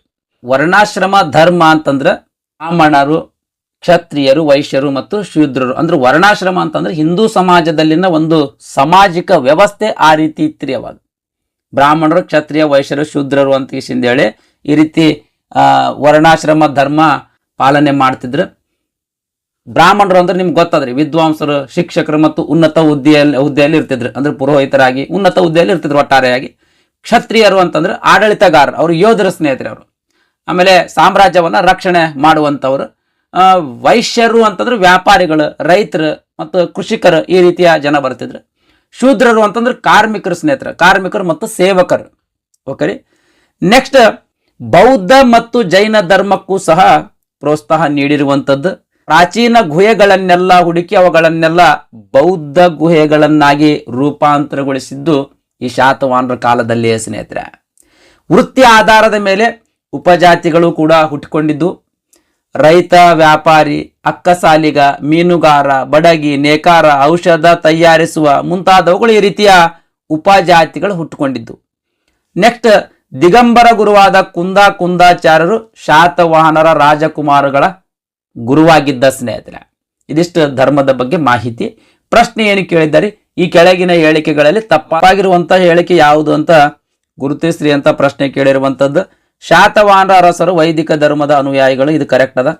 ಶಾತವಾಹನರ ರಾಜಕುಮಾರರ ಗುರುಗಳು ಕುಂದಾಚಾರ್ಯರು, ಇದನ್ನು ಕರೆಕ್ಟ್ ಅದ. ಪ್ರಾಚೀನ ದೇವಾಲಯಗಳನ್ನೆಲ್ಲ ಬೌದ್ಧ ಗುಹಾಲಯಗಳನ್ನಾಗಿ ರೂಪಾಂತರಿಸಿದ್ದು ಶಾತವಾಹನರ ಕಾಲದಲ್ಲಿ. ಪ್ರಾಚೀನ ದೇವಾಲಯಗಳಲ್ರಿ, ಪ್ರಾಚೀನ ಗುಹೆಗಳ್ರಿ ಸ್ನೇಹಿತರೆ. ಇದು ತಪ್ಪದ ರೀ. ಹಾಗಾಗಿ ಸರಿಯಾದ ಉತ್ತರ ನೋಡ್ರಿ ಸಿ. ಓಕೆ ರೀ. ನೆಕ್ಸ್ಟ್, ಸಾಮಾಜಿಕ ಸ್ಥಿತಿ. ಈ ಸಾಮಾಜಿಕ ಸ್ಥಿತಿಗೆ ಸಂಬಂಧಿಸಿದಂತ ಯಾವುದೇ ಪ್ರಶ್ನೆಗಳು ಕೇಳಿಲ್ರಿ. ಅವಿಭಕ್ತ ಕುಟುಂಬ ಪದ್ಧತಿ ಕಂಡು ಬರ್ತಿತ್ತು. ಅವಿಭಕ್ತ ಕುಟುಂಬ ಅಂದ್ರೆ ಜಾಯಿಂಟ್ ಫ್ಯಾಮಿಲಿ ಕಂಡು ಬರ್ತಿದ್ವು. ಮಹಿಳೆಯರು ಕೂಡ ಉನ್ನತ ಸ್ಥಾನವನ್ನ ಹೊಂದಿದ್ರು. ಪುರುಷರು ಮತ್ತು ಸ್ತ್ರೀಯರು ಆಭರಣ ಪ್ರಿಯರಾಗಿದ್ರು.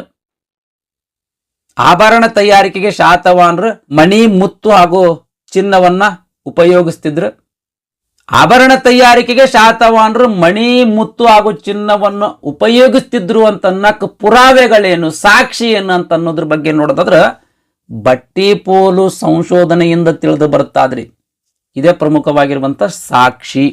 ಈ ಬಟ್ಟಿಪೋಲು ಸಂಶೋಧನೆಯಿಂದ ಶಾತವಾಹನರು ಆಭರಣ ತಯಾರಿಕೆಗೆ ಮಣಿಮುತ್ತು ಮತ್ತು ಚಿನ್ನವನ್ನ ಬಳಸ್ತಿದ್ರು ಅಂತ ತಿಳಿದು ಬರ್ತದ. ನೆಕ್ಸ್ಟ್, ಬ್ರಾಹ್ಮಣರಿಗೆ ಭೂದಾನವನ್ನ ನೀಡುವ ಪದ್ಧತಿ ಜಾರಿಯಲ್ಲಿತ್ತು. ಇದು ಮೋಸ್ಟ್ ಇಂಪಾರ್ಟೆಂಟ್. ಶಾತವಾಹನರ ಅರಸರು ಬ್ರಾಹ್ಮಣರಿಗೆ ಭೂದಾನವನ್ನ ನೀಡುವ ಪದ್ಧತಿ ರೂಢಿಯಲ್ಲಿಟ್ಟುಕೊಂಡಿದ್ರು ಸ್ನೇಹಿತರೆ. ನೆಕ್ಸ್ಟ್, ಆರ್ಥಿಕ ಸ್ಥಿತಿ. ಇದಕ್ಕೆ ಸಂಬಂಧಿಸಿದಂತ ಪ್ರಶ್ನೆಗಳು. 27ನೇ ಪ್ರಶ್ನೆ, ಈ ಕೆಳಗಿನ ಹೇಳಿಕೆಗಳನ್ನು ಗಮನಿಸಿ. 1ನೇದು, ಶಾತವಾಹನರ ಕಾಲದಲ್ಲಿ ಕೃಷಿಯನ್ನು ಕೃಷ್ಣ ಮತ್ತು ಕಾವೇರಿ ನದಿ ನೀರನ್ನು ಉಪಯೋಗಿಸಿ ಮಾಡುತ್ತಿದ್ದರು. ಹೇಳಿಕೆ 2, ಶಾತವಾಹನರ ಕಾಲದಲ್ಲಿ ಅಕ್ಕಿ ಮತ್ತು ಗೋಧಿ ಹೆಚ್ಚಾಗಿ ಬೆಳೀತಾ ಇದ್ರು. ಹೇಳಿಕೆ 3, ರೈತರು ತಮ್ಮ ಜಮೀನಿನ ಉತ್ಪತ್ತಿಯ ಮೇಲೆ 1/6 ಭಾಗವನ್ನು ಕಂದಾಯವನ್ನಾಗಿ ಕಟ್ಟುತ್ತಿದ್ದರು. ಹೇಳಿಕೆ 4, ಪಟ್ಟಣಗಳಲ್ಲಿ ಶ್ರೇಣಿ ಎಂಬ ಸಂಘಗಳಿದ್ದವು. ತಪ್ಪಾದ ಹೇಳಿಕೆಯನ್ನು ಗುರುತಿಸಿ ಅಂತ ಪ್ರಶ್ನೆ ಕೇಳಿರುವಂತದ್ದು. ಈ 4 ಹೇಳಿಕೆಗಳಲ್ಲಿ ಯಾವ ಹೇಳಿಕೆಗಳು ತಪ್ಪದಾವಂತ ಗುರುತಿಸಬೇಕು. ಇಲ್ಲಿ ಆಪ್ಷನ್ಸ್ಗಳು ಕೊಟ್ಟಾರ. ನೆಕ್ಸ್ಟ್ 28ನೇ ಪ್ರಶ್ನೆ, ಶಾತವಾಹನರ ಕಾಲದ ಸಂಘಗಳು ಪ್ರಾಮಾಣಿಕತೆಯಿಂದ ಕೂಡಿದ್ದಿರಬಹುದು, ಇಲ್ಲದಿದ್ದರೆ ಜನರು ಈ ಸಂಘಗಳಲ್ಲಿ ಬಂಡವಾಳ ತೊಡಗಿಸುತ್ತಿರಲಿಲ್ಲ ಎಂದು ಅಭಿಪ್ರಾಯ ವ್ಯಕ್ತಪಡಿಸಿದವರು ಯಾರು? ಅಂದ್ರೆ ಯಾವ ಇತಿಹಾಸಕಾರ ಈ ರೀತಿಯ ಅಭಿಪ್ರಾಯವನ್ನ ವ್ಯಕ್ತಪಡಿಸಿದ್ನು ಅಂತ ಪ್ರಶ್ನೆ ಕೇಳಿರುವಂತದ್ದು. ಮೊದಲು ನಾವು ಆರ್ಥಿಕ ಸ್ಥಿತಿಗತಿಯ ಬಗ್ಗೆ ಮಾಹಿತಿ ನೋಡೋಣ್ರಿ, ನಂತರ ಪ್ರಶ್ನೆ ಡಿಸ್ಕಸ್ ಮಾಡೋಣ್ರಿ. ಕೃಷಿಯು ಪ್ರಾಥಮಿಕ ಉದ್ಯೋಗವಾಗಿತ್ತು. ಜನರು ಕೃಷಿಯನ್ನ ಬಹಳ ಅವಲಂಬಿಸಿದ್ರೆ, ಕೃಷಿ ಮಾಡಿಕೊಂಡೇ ಜೀವನ ಸಾಗಿಸುವಂತಾಗಿತ್ತು. ಈ ಕೃಷಿಯನ್ನ ಕೃಷ್ಣ ಮತ್ತು ಗೋದಾವರಿ ನದಿಯ ನೀರನ್ನ ಉಪಯೋಗಿಸಿ ಮಾಡಲಾಗುತ್ತಿತ್ತು. ಬೆಳೆ ಬೆಳಿಬೇಕಲ್ರಿ, ಬೆಳೆ ಬೆಳಿಬೇಕಾದ್ರೆ ಕೃಷ್ಣ ಮತ್ತು ಗೋದಾವರಿ ನದಿಯ ನೀರನ್ನ ಬಳಸ್ತಿದ್ರು.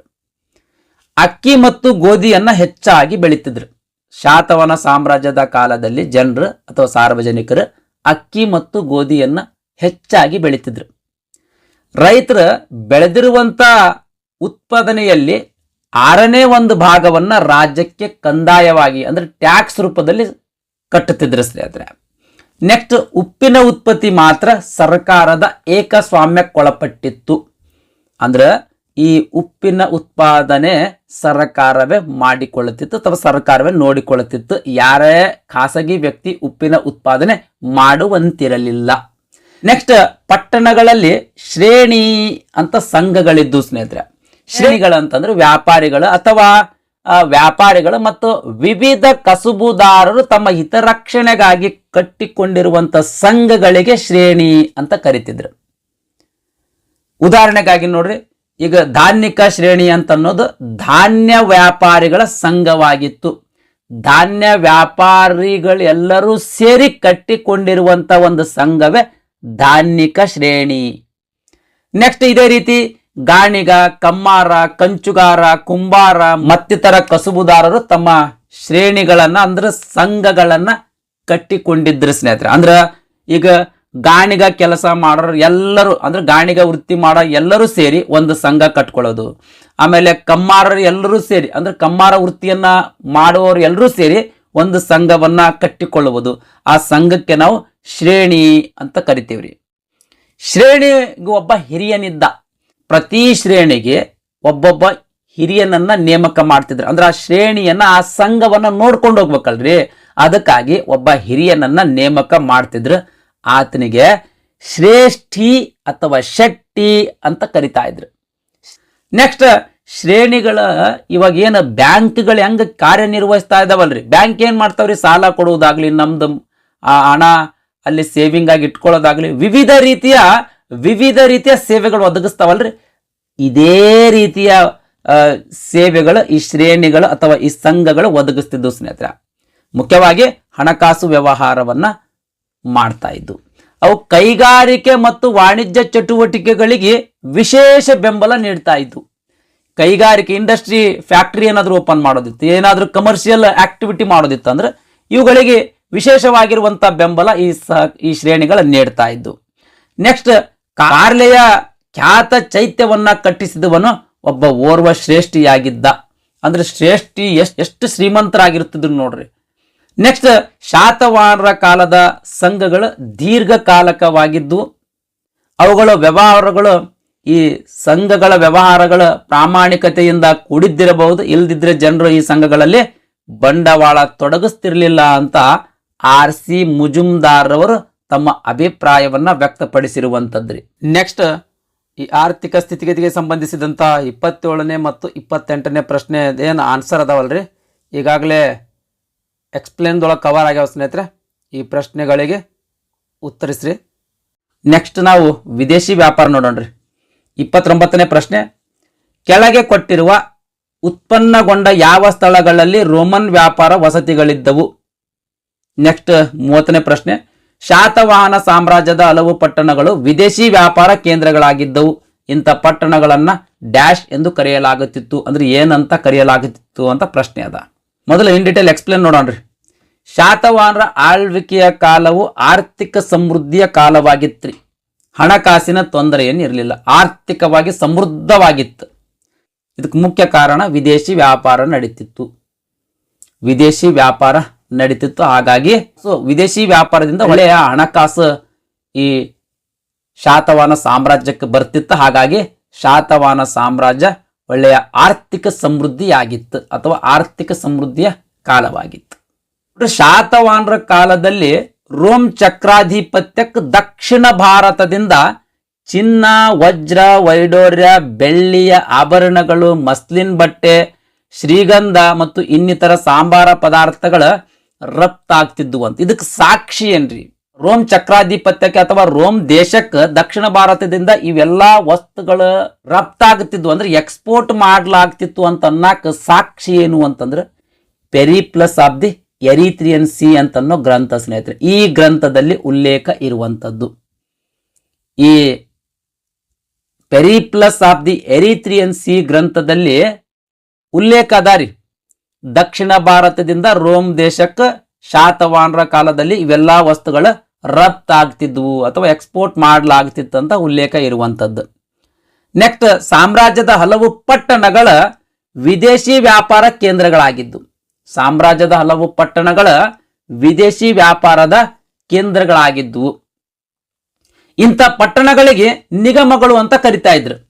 ಶಾತವಾಹನ ಸಾಮ್ರಾಜ್ಯದ ಹಲವು ಪಟ್ಟಣಗಳ ವಿದೇಶಿ ವ್ಯಾಪಾರದ ಕೇಂದ್ರಗಳಾಗಿದ್ದು, ಈ ವಿದೇಶಿ ವ್ಯಾಪಾರದ ಕೇಂದ್ರಗಳೇನಿದ್ವಲ್ರಿ ಇಂಥ ಪಟ್ಟಣಗಳಿಗೆ ನಿಗಮಗಳು ಅಂತ ಕರಿತಾ ಇದ್ರಿ ಸ್ನೇಹಿತರೆ.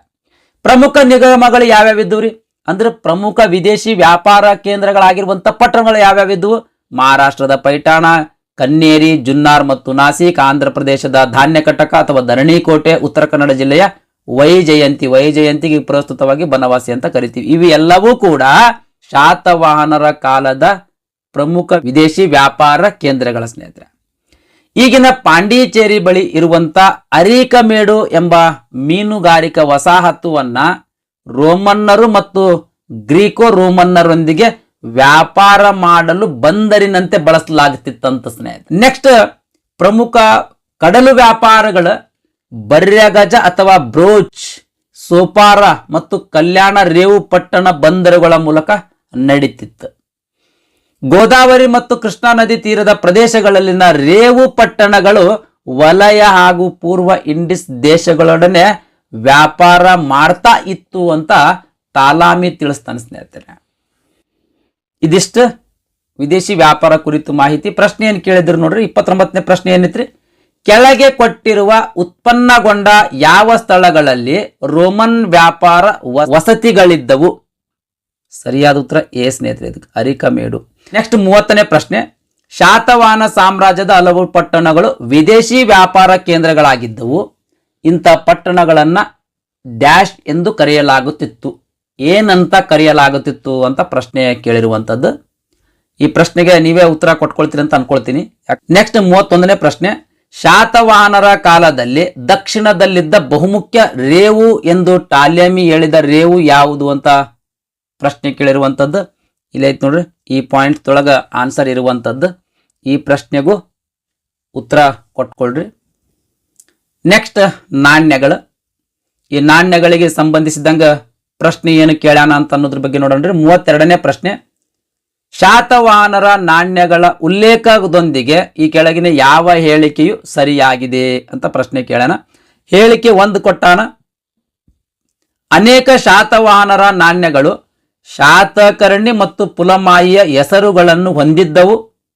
2ನೇ ಹೇಳಿಕೆ, ಶಾತವಾಹನ ನಾಣ್ಯಗಳು ವಿವಿಧ ಆಕಾರಗಳನ್ನು ಹೊಂದಿದ್ದವು ಅಂತ 2 ಹೇಳಿಕೆ ಕೊಟ್ಟಾನ. ಈ 2 ಹೇಳಿಕೆಗಳಲ್ಲಿ ಸರಿಯಾದ ಹೇಳಿಕೆ ಯಾವುದು ಅಥವಾ ಹೇಳಿಕೆಗಳು ಯಾವ್ಯಾವು ಅಂತ ಪ್ರಶ್ನೆ ಕೇಳಿರುವಂಥದ್ದು. ಇದಕ್ಕೆ ಸಂಬಂಧಿಸಿದಂಥ ಮಾಹಿತಿ ನೋಡೋಣ್ರಿ. ಶಾತವಾಹನರ ಕಾಲದಲ್ಲಿ ವಿವಿಧ ರೀತಿಯ ನಾಣ್ಯಗಳ ಚಲಾವಣೆಯಲ್ಲಿದ್ದವು. ಅದರಲ್ಲಿ ಚಿನ್ನದ ನಾಣ್ಯಗಳು ಕೂಡ ಇದ್ದು.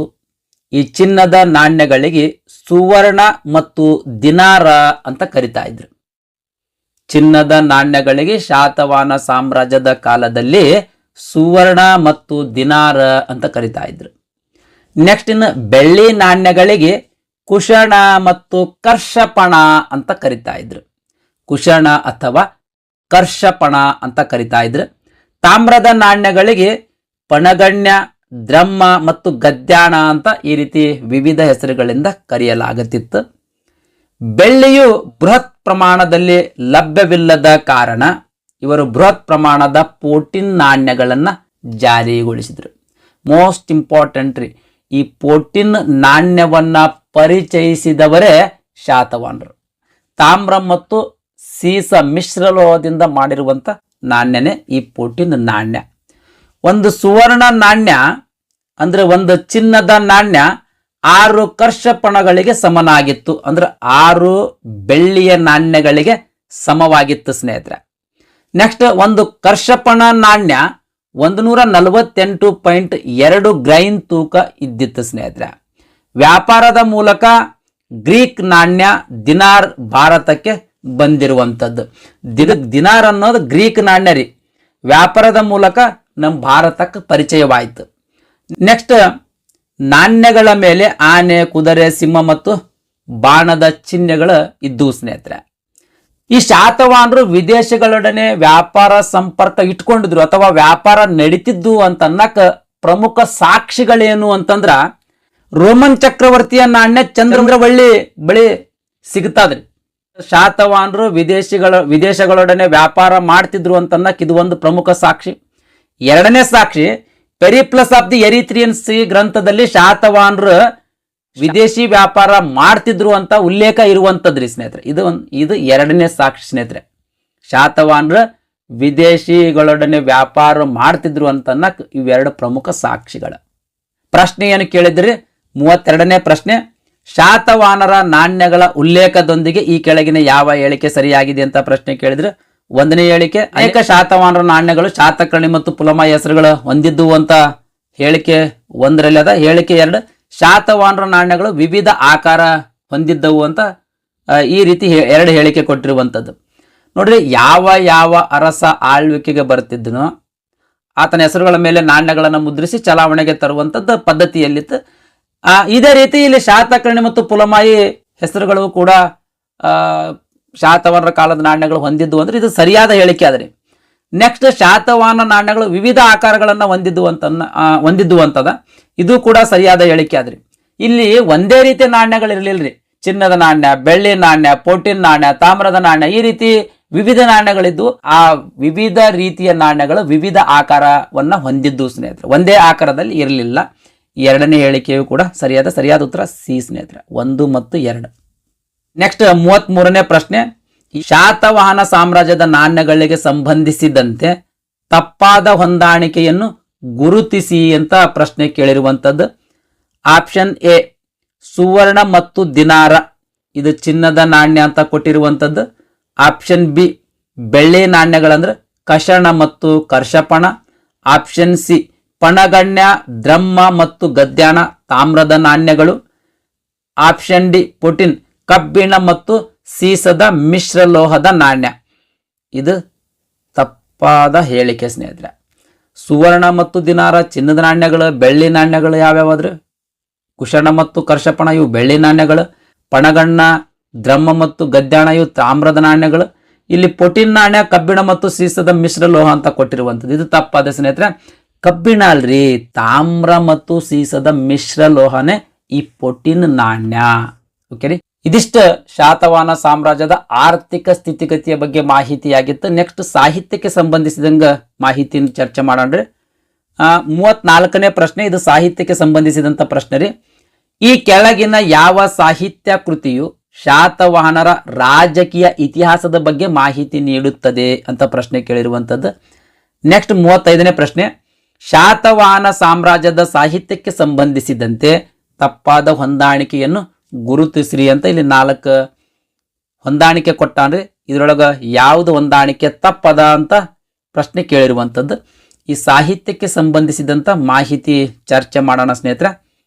ಶಾತವಾಹನರ ಕಾಲದಲ್ಲಿ ಪ್ರಾಕೃತ ಭಾಷೆ ರಾಜ್ಯ ಭಾಷೆಯಾಗಿತ್ತು.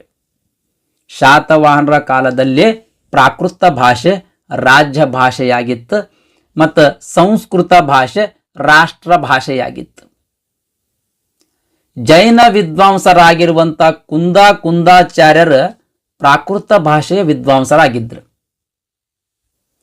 ಈ ಕುಂದಾಚಾರ್ಯರ ಪ್ರಭೃತ ಸಾರ, ರಾಯನ ಸಾರ, ಆಮೇಲೆ ಪ್ರವಚನ ಸಾರ ಅಂತ ಗ್ರಂಥಗಳನ್ನ ರಚಿಸಿದ್ರು. ಶಾತವಾಹನರ 17ನೇ ಅರಸನಾಗಿರುವಂತ ಹಾಲನು ಕೂಡ ಗಾಥಾ ಸಪ್ತಸತಿ ಅಂತನ್ನೋ ಕೃತಿಯನ್ನ ಪ್ರಾಕೃತ ಭಾಷೆಯಲ್ಲಿ ರಚನೆ ಮಾಡಿದ್ನು. ನೆಕ್ಸ್ಟ್ ಗುಣಾಢ್ಯನು ಕೂಡ ಬೃಹತ್ ಕಥಾ ಅಥವಾ ವಡ್ಡ ಕಥಾ ಅಂತ ಪ್ರಾಕೃತ ಭಾಷೆಯಲ್ಲಿ ಕೃತಿ ರಚನೆ ಮಾಡಿರುವಂಥದ್ದು. ಲೀಲಾವತಿಯ ಪರಿಣಯ ಅಂತ ಕೃತಿ ರಚಿಸಿರುವಂಥದ್ದು. ಕ್ಷೇಮೇಂದ್ರ ಬೃಹತ್ ಕಥಾ ಮಂಜರಿ, ಸೋಮದೇವ ಕಥಾ ಸರಿತ್ ಸಾಗರ, ಸರ್ವಧರ್ಮ ಕುತಂತ್ರ ವ್ಯಾಕರಣ, ಅನಾಮಧೇಯ the Periplus of the Erythraean Sea ಗ್ರಂಥ. ಇವಿಷ್ಟು ಕೃತಿಗಳು ಶಾತವಾಹನರ ಕಾಲದಲ್ಲಿ ರಚನೆಗೊಂಡಿರುವಂಥದ್ದು. ಶಾತವಾಹನರ ಕಾಲದ ಶಿಲಾಶಾಸನಗಳ ಪ್ರಾಕೃತ ಮತ್ತು ಸಂಸ್ಕೃತ ಭಾಷೆಯಲ್ಲಿ ಇರ್ತಿದ್ದರು. ಯಾವುದೇ ಶಾಸನಗಳ ಶಾತವಾಹನರ ದೊರೆಗಳು ಬರೆಸ್ತಿದ್ರು ಅಂತಂದ್ರೆ ಅಥವಾ ಕೆತ್ತಿಸ್ತಿದ್ರು ಅಂತಂದ್ರೆ ಅವು ಪ್ರಾಕೃತ ಮತ್ತು ಸಂಸ್ಕೃತ ಭಾಷೆಯಲ್ಲಿ ಕೆತ್ತಿಸ್ತಿದ್ರು ಸ್ನೇಹಿತರೆ. ಇದಿಷ್ಟು ಸಾಹಿತ್ಯಕ್ಕೆ ಸಂಬಂಧಿಸಿದಂಥ ಮಾಹಿತಿ. ಸಾಹಿತ್ಯಕ್ಕೆ ಸಂಬಂಧಿಸಿದಂಥ ಪ್ರಶ್ನೆಗಳ ಮತ್ತೊಮ್ಮೆ ಡಿಸ್ಕಸ್ ಮಾಡೋಣ್ರಿ. 34ನೇ ಪ್ರಶ್ನೆ, ಈ ಕೆಳಗಿನ ಯಾವ ಸಾಹಿತ್ಯ ಕೃತಿಯು ಶಾತವಾಹನರ ರಾಜಕೀಯ ಇತಿಹಾಸದ ಬಗ್ಗೆ ಮಾಹಿತಿ ನೀಡುತ್ತದೆ ಅಂತ ಪ್ರಶ್ನೆ ಕೇಳಿರುವಂಥದ್ದು. ಸರಿಯಾದ ಉತ್ತರ ಏನ್ರಿ ಇದಕ್ಕೆ? ಬಿ. ಸೋಮದೇವನವರ ಕಥಾ ಸರಿತ್ಸಾಗರ ಅಂತನ್ನೋ ಕೃತಿ ಶಾತವಾಹನರ ರಾಜಕೀಯ ಇತಿಹಾಸದ ಬಗ್ಗೆ ಮಾಹಿತಿ ನೀಡ್ತದ್ರಿ. ಇದು ಎಕ್ಸ್ಪ್ಲೇನ್ದೊಳಗೆ ಕವರ್ ಆಗಿಲ್ರಿ ಇದು. ಓಕೆ ರೀ. ನೆಕ್ಸ್ಟ್ 35ನೇ ಪ್ರಶ್ನೆ, ಶಾತವಾಹನರ ಸಾಮ್ರಾಜ್ಯದ ಸಾಹಿತ್ಯಕ್ಕೆ ಸಂಬಂಧಿಸಿದಂತೆ ತಪ್ಪಾದ ಹೊಂದಾಣಿಕೆಯನ್ನು ಗುರುತಿಸ್ರಿ ಅಂತ ಪ್ರಶ್ನೆ ಕೇಳಿರುವಂಥದ್ದು. ಹಾಲ ಗಾಥಾ ಸಪ್ತಸತಿ ಕೃತಿ ಬರೆದ, ಇದು ಕರೆಕ್ಟ್ ಅದ. ಗುಣಾಢ್ಯ ಬೃಹತ್ ಕಥಾ ಕೃತಿ ರಚನೆ ಮಾಡಿರುವಂಥದ್ದು, ಇದು ಕರೆಕ್ಟ್ ಅದ. ಸರ್ವಧರ್ಮ ಕಾತಂತ್ರ ವ್ಯಾಕರಣ ಕೃತಿ ರಚನೆ ಮಾಡಿರುವಂಥದ್ದು. ಅನಾಮಿಕ ಕಥಾ ಸರಿತ್ ಸಾಗರ ಅಂತ ಕೊಟ್ಟಿರುವಂಥದ್ದು ನೋಡ್ರಿ. ಇಲ್ಲಿ ಕಥಾ ಸರಿತ್ ಸಾಗರ ಯಾರ್ದು ಕೃತಿ? ಸೋಮದೇವನವರ ಕೃತಿ ಇದು. ಇನ್ನು ಅನಾಮಿಕನ ಕೃತಿ ಯಾವ್ದ್ರಿ? The Periplus of the Erythraean Sea ಗ್ರಂಥ ಅನ್ನೋದು ಇದು ಅನಾಮಿಕಂದು. ಇಲ್ಲಿ ತಪ್ಪಾದ್ರಿ ಹೇಳಿಕೆ. ಸರಿಯಾದ ಉತ್ತರ ಏನ್ರಿ? ಡಿ ಸ್ನೇಹಿತರೆ. ಡಿ ಸರಿಯಾದ ಉತ್ತರ. ನೆಕ್ಸ್ಟ್ ಕಲೆ ಮತ್ತು ವಾಸ್ತುಶಿಲ್ಪಕ್ಕೆ ಸಂಬಂಧಿಸಿದ ಪ್ರಶ್ನೆಗಳ ಚರ್ಚೆ ಮಾಡೋಣ್ರಿ. 36ನೇ ಪ್ರಶ್ನೆ, ಶಾತವಾಹನರ ಕಾಲದ ಬೌದ್ಧ ಸ್ತೂಪಗಳು ಹಾಗೂ ಅಶೋಕನ ಶಿಲಾಶಾಸನಗಳು ಇಲ್ಲಿದೆ ಅಂದ್ರೆ ಯಾವ ಸ್ಥಳದಲ್ಲಿ ಅದಾವ ಅಂತ ಪ್ರಶ್ನೆ ಕೇಳಿರುವಂಥದ್ದು. ನೆಕ್ಸ್ಟ್ 37ನೇ ಪ್ರಶ್ನೆ, ಭಾರತದಲ್ಲಿ ಅತಿ ಉದ್ದವಾದ ಚೈತ್ಯವಿರುವುದು ಎಲ್ಲಿ ಅಂತ ಪ್ರಶ್ನೆ ಕೇಳಿರುವಂಥದ್ದು. ಈ ಕಲೆ ಮತ್ತು ವಾಸ್ತುಶಿಲ್ಪಕ್ಕೆ ಸಂಬಂಧಿಸಿದ ಮಾಹಿತಿ ಇನ್ ಡಿಟೇಲ್ ನೋಡೋಣ್ರಿ. ತದನಂತರ ಅದಕ್ಕೆ ಸಂಬಂಧಿಸಿದಂಥ ಪ್ರಶ್ನೆಗಳ ಚರ್ಚೆ ಮಾಡೋಣ್ರಿ. ಶಾತವಾಹನರ ಕಾಲದಲ್ಲಿ ಮೂರು ವಿಧದ ಬೌದ್ಧ ಸ್ಮಾರಕಗಳನ್ನು ನಿರ್ಮಿಸಲಾಗ್ತಿತ್ತು. ಶಾತವಾಹನರ ಕಾಲದಲ್ಲಿ 3 ವಿಧದ ಬೌದ್ಧ ಸ್ಮಾರಕಗಳನ್ನು ನಿರ್ಮಿಸಲಾಗ್ತಿತ್ತು. ಯಾವ್ಯಾವ ಸ್ಮಾರಕಗಳು? 1ನೇದ್ದು ಚೈತ್ಯ, 2ನೇದ್ದು ವಿಹಾರ, 3ನೇದ್ದು ಸ್ತೂಪಗಳು. ಈ ರೀತಿ 3 ವಿಧದ ಬೌದ್ಧ ಸ್ಮಾರಕಗಳನ್ನು ನಿರ್ಮಿಸಲಾಗುತ್ತಿತ್ತು. ಚೈತ್ಯ ಅಂದ್ರೆ ಏನ್ರಿ? ಬೌದ್ಧರ ಪ್ರಾರ್ಥನಾ ಮಂದಿರ ರೀ. ಬೌದ್ಧರ ಪ್ರಾರ್ಥನಾ ಮಂದಿರವೇ ಚೈತ್ಯ. ನೆಕ್ಸ್ಟ್ ವಿಹಾರ ಅಂದ್ರೆ ಬೌದ್ಧ ಭಿಕ್ಷುಗಳ ನಿವಾಸ. ಬೌದ್ಧ ಭಿಕ್ಷುಗಳ ನಿವಾಸವೇ ವಿಹಾರ. ಸ್ತೂಪಗಳು ಬುದ್ಧನ ಅವಶೇಷಗಳ ನಿರ್ಮಾಣವಾದ ಗುಮ್ಮಟಗಳೇ ಸ್ತೂಪಗಳ ಸ್ನೇಹಿತರೆ. ಇವುಗಳನ್ನ ಹೆಚ್ಚಾಗಿ ಈಗಿನ ಮಹಾರಾಷ್ಟ್ರದಲ್ಲಿ ನಾವು ಕಾಣಬಹುದು. ನೆಕ್ಸ್ಟ್ ಶಾತವಾಹನರ ಕಾಲದ ಪ್ರಮುಖ ಚೈತ್ಯಾಲಯಗಳು ಯಾವ್ಯಾವು ಅಂದ್ರೆ ಬೌದ್ಧರ ಪ್ರಾರ್ಥನಾ ಮಂದಿರಗಳು ಯಾವ್ಯಾವು ಅಂದ್ರೆ ಎಲ್ಲೆಲ್ಲಿ ಕಂಡು ಬರ್ತಾವ ಅಂತಂದ್ರ ಕಾರ್ಲೆಯ ಚೈತ್ಯಾಲಯ, ಇದು ಪುಣೆಯಲ್ಲಿ ಕಂಡು ಬರ್ತದೆ. ಅತಿ ದೊಡ್ಡ ಚೈತ್ಯಾಲಯ ಸ್ನೇಹಿತರೆ. ಇದ್ರ ಉದ್ದ 40 ಮೀಟರ್, ಅಗಲ 15 ಮೀಟರ್, ಎತ್ತರ 124 ಅಡಿ. ಇದು ಕಾರ್ಲೆಯ ಚೈತ್ಯಾಲಯ. ನೆಕ್ಸ್ಟ್ ಅಜಂತ ಔರಂಗಾಬಾದ್, ಕನ್ನೇರಿ ಮುಂಬೈ, ನಾಸಿಕ್ ಅಂತೂ ನಾಸಿಕ್, ಜನ್ನಾರ್ನಲ್ಲಿ ಐತಿ. ಇವು ಶಾತವಾಹನರ ಕಾಲದ ಪ್ರಮುಖ ಚೈತ್ಯಾಲಯಗಳ ಸ್ನೇಹಿತರೆ. ಅಜಂತಾ ಗುಹಾಲಯಗಳ 1983ರಲ್ಲಿ ವಿಶ್ವ ಪಾರಂಪರಿಕ ಪಟ್ಟಿಗೆ ಸೇರಿರುವಂಥದ್ರಿ. ಮೋಸ್ಟ್ ಇಂಪಾರ್ಟೆಂಟ್ ರೀ. ಈ ಅಜಂತಾ ಚೈತ್ಯಾಲಯ ಏನದಲ್ರಿ 1983ರಲ್ಲಿ ವಿಶ್ವ ಪಾರಂಪರಿಕ ಪಟ್ಟಿಗೆ ಸೇರಿರುವಂಥದ್ದು. ನೆಕ್ಸ್ಟ್ ಶಾತವಾಹನರ ಪ್ರಮುಖ ಸ್ತೂಪಗಳ ಬಗ್ಗೆಯೂ ಕೂಡ ಮಾಹಿತಿ ನೋಡೋದಾದ್ರೆ ಮೊದಲನೇದು ಅಮರಾವತಿ ಸ್ತೂಪ. ಇದು ಶಾತವಾಹನರ ಕಾಲದ ಪ್ರಮುಖ ಸ್ತೂಪಗಳಲ್ಲಿ ಒಂದು ಸ್ನೇಹಿತರೆ. ಆಂಧ್ರ ಪ್ರದೇಶದ ಅಮರಾವತಿಯಲ್ಲಿರುವಂಥದ್ದು. ದಕ್ಷಿಣ ಭಾರತದ ಅತಿ ದೊಡ್ಡ ಸ್ತೂಪ ಇದು. ಅಮರಾವತಿ ಸ್ತೂಪ ದಕ್ಷಿಣ ಭಾರತದ ಅತಿ ದೊಡ್ಡ ಸ್ತೂಪ ಸ್ನೇಹಿತರೆ. ಇದರ ಶೈಲಿ ಮತ್ತು ಮೃದು ಕೆತ್ತನೆಗೆ ಇಡೀ ವಿಶ್ವದಲ್ಲೇ ಖ್ಯಾತಿ ಪಡೆದಿರುವಂಥದ್ದು. ಅಮರಾವತಿಯ ಸ್ತೂಪವು ಅಮರಾವತಿಯ ಕಲೆ ಸ್ವಂತಿಕೆ ಮತ್ತು ಕಲ್ಪನಾ ವೈವಿಧ್ಯಗಳನ್ನ ಒಳಗೊಂಡಿದೆ ಅಂತ ಹಲವಾರು ಇತಿಹಾಸಕಾರರು ಅಭಿಪ್ರಾಯ ಪಡ್ತಾರೆ. ಬುದ್ಧನ ಜೀವನ ಆಧರಿಸಿ ನಿರ್ಮಾಣ ಮಾಡಿರುವಂಥದ್ದು. ಈ ಸ್ತೂಪ ಬುದ್ಧನ ಜೀವನ ಆಧರಿಸಿ ನಿರ್ಮಾಣ ಮಾಡಿರುವಂಥದ್ದು. ಇದಿಷ್ಟ ಅಮರಾವತಿ ಸ್ತೂಪದ ಬಗ್ಗೆ ಮಾಹಿತಿ. ನೆಕ್ಸ್ಟ್ ನಾಗಾರ್ಜುನ ಕೊಂಡದ ಸ್ತೂಪ. ಇದು ಗುಂಟೂರಿನಲ್ಲಿ ಐತಿ. ಈ ಸ್ತೂಪದ ವಿಶೇಷತೆ ಏನು ಅಂತಂದ್ರೆ ಬುದ್ಧನು ಸರ್ಪಾರೂಢನಾಗಿರುವಂತೆ ಮತ್ತು ಆತನ ತಲೆಯ ಮೇಲೆ ಸರ್ಪ ಅಂದ್ರೆ ಹಾವು ಹೆಡೆಬಿಚ್ಚಿ ನಲೆದಾಡಿರುವಂತೆ ಈ ಸ್ತೂಪವನ್ನ ಕೆತ್ತಲಾಗಿರುವಂಥದ್ದು. ಪ್ರಪಂಚದ ಅತಿ ದೊಡ್ಡ ಸ್ತೂಪ ಯಾವುದು ಅಂತಂದ್ರೆ ಟಿಬೇಟಿನ ಬೌದ್ಧನಾಥ ಸ್ತೂಪ ಸ್ನೇಹಿತರೆ. ಪ್ರಪಂಚದ ಅತಿ ದೊಡ್ಡ ಸ್ತೂಪ ಯಾವ್ದ್ರಿ? ಟಿಬೇಟಿನ ಬೌದ್ಧನಾಥ ಸ್ತೂಪ. ಭಾರತದ ಅತಿ ದೊಡ್ಡ ಸ್ತೂಪ ಯಾವುದು ಅಂದ್ರೆ ಸಾಂಚಿ ಸ್ತೂಪ. ಇದು ಮಧ್ಯಪ್ರದೇಶದಲ್ಲಿ ಇರುವಂಥದ್ರಿ. ಈ ಎರಡೂ ಸ್ತೂಪಗಳ ಶಾತವಾಹನರು ನಿರ್ಮಿಸಿದವುಗಳಲ್ಲ ರೀ, ಜಸ್ಟ್ ಫಾರ್ ಇನ್ಫಾರ್ಮೇಶನ್ಗೆ ಹೇಳ್ತಿರುವುದು. ಪ್ರಪಂಚದ ಅತಿ ದೊಡ್ಡ ಸ್ತೂಪ ಟಿಬೇಟಿನ ಬೌದ್ಧನಾಥ ಸ್ತೂಪ, ಭಾರತದ ಅತಿ ದೊಡ್ಡ ಸ್ತೂಪ ಸಾಂಚಿ ಸ್ತೂಪ. ಈ ಸಾಂಚಿ ಸ್ತೂಪ ಮಧ್ಯಪ್ರದೇಶದೊಳಗೈತಿ. ಈ ಎರಡೂ ಸ್ತೂಪಗಳ ಶಾತವಾಹನರುಗಳು ನಿರ್ಮಿಸಿದವುಗಳಲ್ಲ. ನೆಕ್ಸ್ಟ್ ಗಂಟಿ ಸಾಲ ಸ್ತೂಪ ಅಂತ ಐತಿ. ಇದು ಕೃಷ್ಣ ಜಿಲ್ಲೆಯೊಳಗದ, ಆಂಧ್ರ ಪ್ರದೇಶದ ಕೃಷ್ಣ ಜಿಲ್ಲೆಯೊಳಗ. ಗೋಲಿ ಜಗ್ಗಯ್ಯ ಪೇಟ, ವಿಜಯವಾಡ, ಬಟ್ಟಿಪ್ರೋಲು, ಗುಂಟೂರು.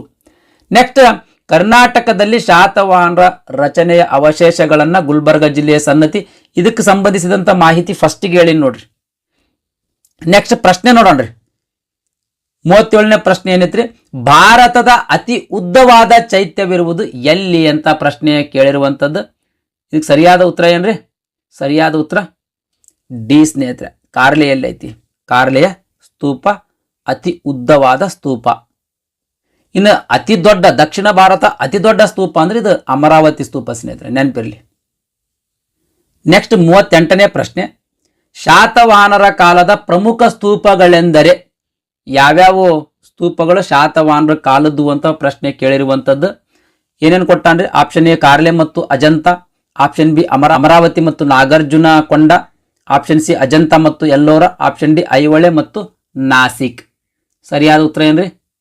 ಅಮರಾವತಿ ಮತ್ತು ನಾಗಾರ್ಜುನ ಕೊಂಡ ಇವು ಶಾತವಾಹನರ ಕಾಲದ ಪ್ರಮುಖ ಸ್ತೂಪಗಳ ಸ್ನೇಹಿತರೆ. ನೆಕ್ಸ್ಟ್ 39ನೇ ಪ್ರಶ್ನೆ. ಇವು ಜನರಲ್ ಕ್ವಶನ್ಸ್ ಅದಾವ್ರಿ. ಒಟ್ಟು ಶಾತವಾಹನ ಸಾಮ್ರಾಜ್ಯಕ್ಕೆ ಸಂಬಂಧಿಸಿದಂಥ ಪ್ರಶ್ನೆಗಳೇ, ಆದ್ರೆ ಸಾಮಾನ್ಯ ಪ್ರಶ್ನೆಗಳು. ಇದು ಕಲೆ ಮತ್ತು ಸಾಹಿತ್ಯಕ್ಕೆ ಸಂಬಂಧಿಸಿದಲ್ಲ. ಕೆಳಗೆ 2 ಹೇಳಿಕೆಗಳನ್ನು ನೀಡಲಾಗಿದೆ. ಒಂದನ್ನು ಪ್ರತಿಪಾದನೆ ಅಂತ ತಿಳ್ಕೊಂಡ್ರೆ ಇನ್ನೊಂದು ಅದಕ್ಕೆ ಕಾರಣ ಅಂತ ಗುರುತಿಸಿರುವಂಥದ್ದು. ಪ್ರತಿಪಾದನೆ ಏನ್ ಕೊಟ್ಟಾನ್ರಿ? ಏದೊಳಗೆ ಏನ್ ಕೊಟ್ಟಾನ? ಶಾತವಾಹನ ಸಮಾಜವು ಅಥವಾ ಸಾಮ್ರಾಜ್ಯವು ಮಾತೃಮೂಲ ಅಂಶಗಳ ಕುರುಹುಗಳನ್ನ ತೋರಿಸುತ್ತದೆ. ಅದಕ್ಕೆ ಕಾರಣ ಏನು ಅಂದ್ರೆ ಶಾತವಾಹನರ ಕಾಲದಲ್ಲಿ ಆಡಳಿತ ರಾಣಿಯರೇ ನಡೆಸುತ್ತಿದ್ದರು ಹೊರತು ರಾಜರಲ್ಲ ಅಂತ ಈ ರೀತಿ ಕಾರಣ ಕೊಟ್ಟಾನ. ಪ್ರತಿಪಾದನೆ ಏನು ಕೊಟ್ಟಿದ್ದಾರೆ? ಶಾತವಾಹನರ ಸಾಮ್ರಾಜ್ಯವು ಮಾತೃಮೂಲ ಅಂಶಗಳ ಕುರುಹುಗಳನ್ನ ತೋರಿಸ್ತಿತ್ತಂತ. ಇದು ಪ್ರತಿಪಾದನೆ ಕರೆಕ್ಟ್ ಅದ. ಯಾಕಂದ್ರ ರಾಜನಿಗೆ ತನ್ನ ತಾಯಿಯನ್ನ ಹೆಸರಿಡುವಂತ ಸಂಪ್ರದಾಯ ಶಾತವಾಹನ ಸಮಾಜದಲ್ಲಿತ್ತು. ಇದು ತಾಯಿಗೆ ಹೆಚ್ಚಿನ ಪ್ರಾಮುಖ್ಯತೆಯನ್ನ ಸಾಬೀತುಪಡಿಸ್ತದ. ನೋಡ್ರಿ, ಗೌತಮಿ ಪುತ್ರ ಶಾತಕರ್ಣಿ ತನ್ನ ತಾಯಿ ಹೆಸರಿಟ್ಟುಕೊಂಡಿದ್ದ. ಇಲ್ಲಿ ಶಾತವಾಹನರ ಸಾಮ್ರಾಜ್ಯ ಮಾತೃಮೂಲ ಅಂಶಗಳ ಕುರುಹುಗಳು ತೋರಿಸ್ತದಿಲ್ರಿ, ಕುರುಹುಗಳು ತೋರಿಸ್ತದ. ಮಾತ್ರ ಶಾತವಾಹನರ ಕಾಲದಲ್ಲಿ ಆಡಳಿತ ರಾಣಿಯರೇ ನಡೆಸ್ತಿದ್ರು ಅಂತ ಅನ್ನೋದು ತಪ್ಪು. ರಾಜರು ನಡೆಸ್ತಿದ್ರು. ಶಾತವಾಹನರದ ಅರಸರು ತಾಯಿಯ ಹೆಸರಿನಿಂದ ಗುರುತಿಸಲಾಗಿದೆ. ಆದ್ರೆ ಸಿಂಹಾಸನದ ಉತ್ತರಾಧಿಕಾರಿ ಯಾರ್ದಾಗ್ತಿತ್ತು? ಸಿಂಹಾಸನದ ಉತ್ತರಾಧಿಕಾರಿ ಸಾಮಾನ್ಯವಾಗಿ ಪಿತೃಪ್ರಧಾನವಾಗಿತ್ತು. ಅಂದ್ರೆ ತಂದೆಯ ನಂತರ ತನ್ನ ಮಗನಿಗೆ ಪಟ್ಟಾಭಿಷೇಕ ಆಗ್ತಿತ್ತು. ತಾಯಿ ನಂತರ ಮಗಳಿಗೆ, ಮಗಳಿನ ನಂತರ ಅಕ್ಕಿನ ಮಗಳಿಗೆ, ಈ ರೀತಿ ಪಟ್ಟಾಭಿಷೇಕ ಆಗ್ತಿರ್ಲಿಲ್ಲ. ಹಾಗಾಗಿ ಪ್ರತಿಪಾದನೆ ಎ ಕರೆಕ್ಟ್ ಅದ. ಅದಕ್ಕೆ ಕಾರಣ ತಪ್ಪದ ಸ್ನೇಹಿತರೆ. ಸರಿಯಾದ ಉತ್ತರ ಏನಾದ್ರಿ ನೋಡ್ರಿ, ಇಲ್ಲಿ ಎ ಮತ್ತು ಆರ್ ಎರಡೂ ನಿಜ. ಆರ್ ಎಂಬುದು ಎ ಸರಿಯಾದ ವಿವರಣೆಯಾಗಿದೆ ಅಂತ ಕೊಟ್ಟ ತಪ್ಪಿದು. ಎ ಮತ್ತು ಆರ್ ಎರಡೂ ನಿಜ, ಆರ್ ಎಂಬುದು ಎ ಸರಿಯಾದ ವಿವರಣೆ, ಇದು ತಪ್ಪು. ಎ ನಿಜ ಆದರೆ ಆರ್ ತಪ್ಪು, ಇದು ಸರಿಯಾದ ಉತ್ತರ ಸ್ನೇಹಿತರೆ. ಸಿ ಸರಿಯಾದ ಉತ್ತರ ಸ್ನೇಹಿತರೆ. ನೆಕ್ಸ್ಟ್ 40ನೇ ಪ್ರಶ್ನೆ. ಚೈತ್ಯ ಅಂದ್ರೆ ಏನಂತ ಕೇಳೋಣ, ಭಾಳ ಇಂಪಾರ್ಟೆಂಟ್ ಆದ್ರೆ. ಈಗಾಗಲೇ ಚೈತ್ಯ ಅಂದ್ರೆ ಏನಂತ ಎಕ್ಸ್ಪ್ಲೇನ್ ಮಾಡೀನಿ. ನೆಕ್ಸ್ಟ್ 41ನೇ ಪ್ರಶ್ನೆ. ಈ ಕೆಳಗಿನ ಯಾವ ನೆಲೆಯಲ್ಲಿ ಶಾತವಾಹನರ ಕಲಾ ಚಟುವಟಿಕೆ ಕಂಡು ಬಂದಿಲ್ಲ ಅಂತ ಪ್ರಶ್ನೆ ಕೇಳಿರುವಂಥದ್ದು. ಸರಿಯಾದ ಉತ್ತರ ಡಿ ಸ್ನೇಹಿತರೆ, ಬಾದಾಮಿಯೊಳಗ ಶಾತವಾಹನರ ಕಲಾ ಚಟುವಟಿಕೆ ಕಂಡು ಬಂದಿಲ್ಲ. ಇದಿಷ್ಟು ಶಾತವಾಹನ ಸಾಮ್ರಾಜ್ಯಕ್ಕೆ ಸಂಬಂಧಿಸಿದ ಹಿಂದಿನ ಎಕ್ಸಾಮ್ಗಳಲ್ಲಿ ಕೇಳಿರುವಂಥ ಪ್ರಶ್ನೆಗಳ ಡಿಸ್ಕಷನ್ ಆಗಿತ್ತು. ಈ ವಿಡಿಯೋ ನಿಮಗೆ ಇಷ್ಟ ಆಗಿತ್ತು ಅಂದ್ರೆ ದಯಮಾಡಿ ಲೈಕ್ ಬಟನ್ ಮೇಲೆ ಪ್ರೆಸ್ ಮಾಡಿರಿ. ಅದೇ ರೀತಿ ನಿಮ್ಮ ಫ್ರೆಂಡ್ಸರಿಗೂ ಕೂಡ ಶೇರ್ ಮಾಡಿರಿ ಅಂತ ವಿನಂತಿಸಿಕೊಳ್ತಾ ಇವತ್ತಿನ ವಿಡಿಯೋ ಮುಗಿಸ್ತಾ ಇದ್ದೀನಿ. ಧನ್ಯವಾದಗಳು.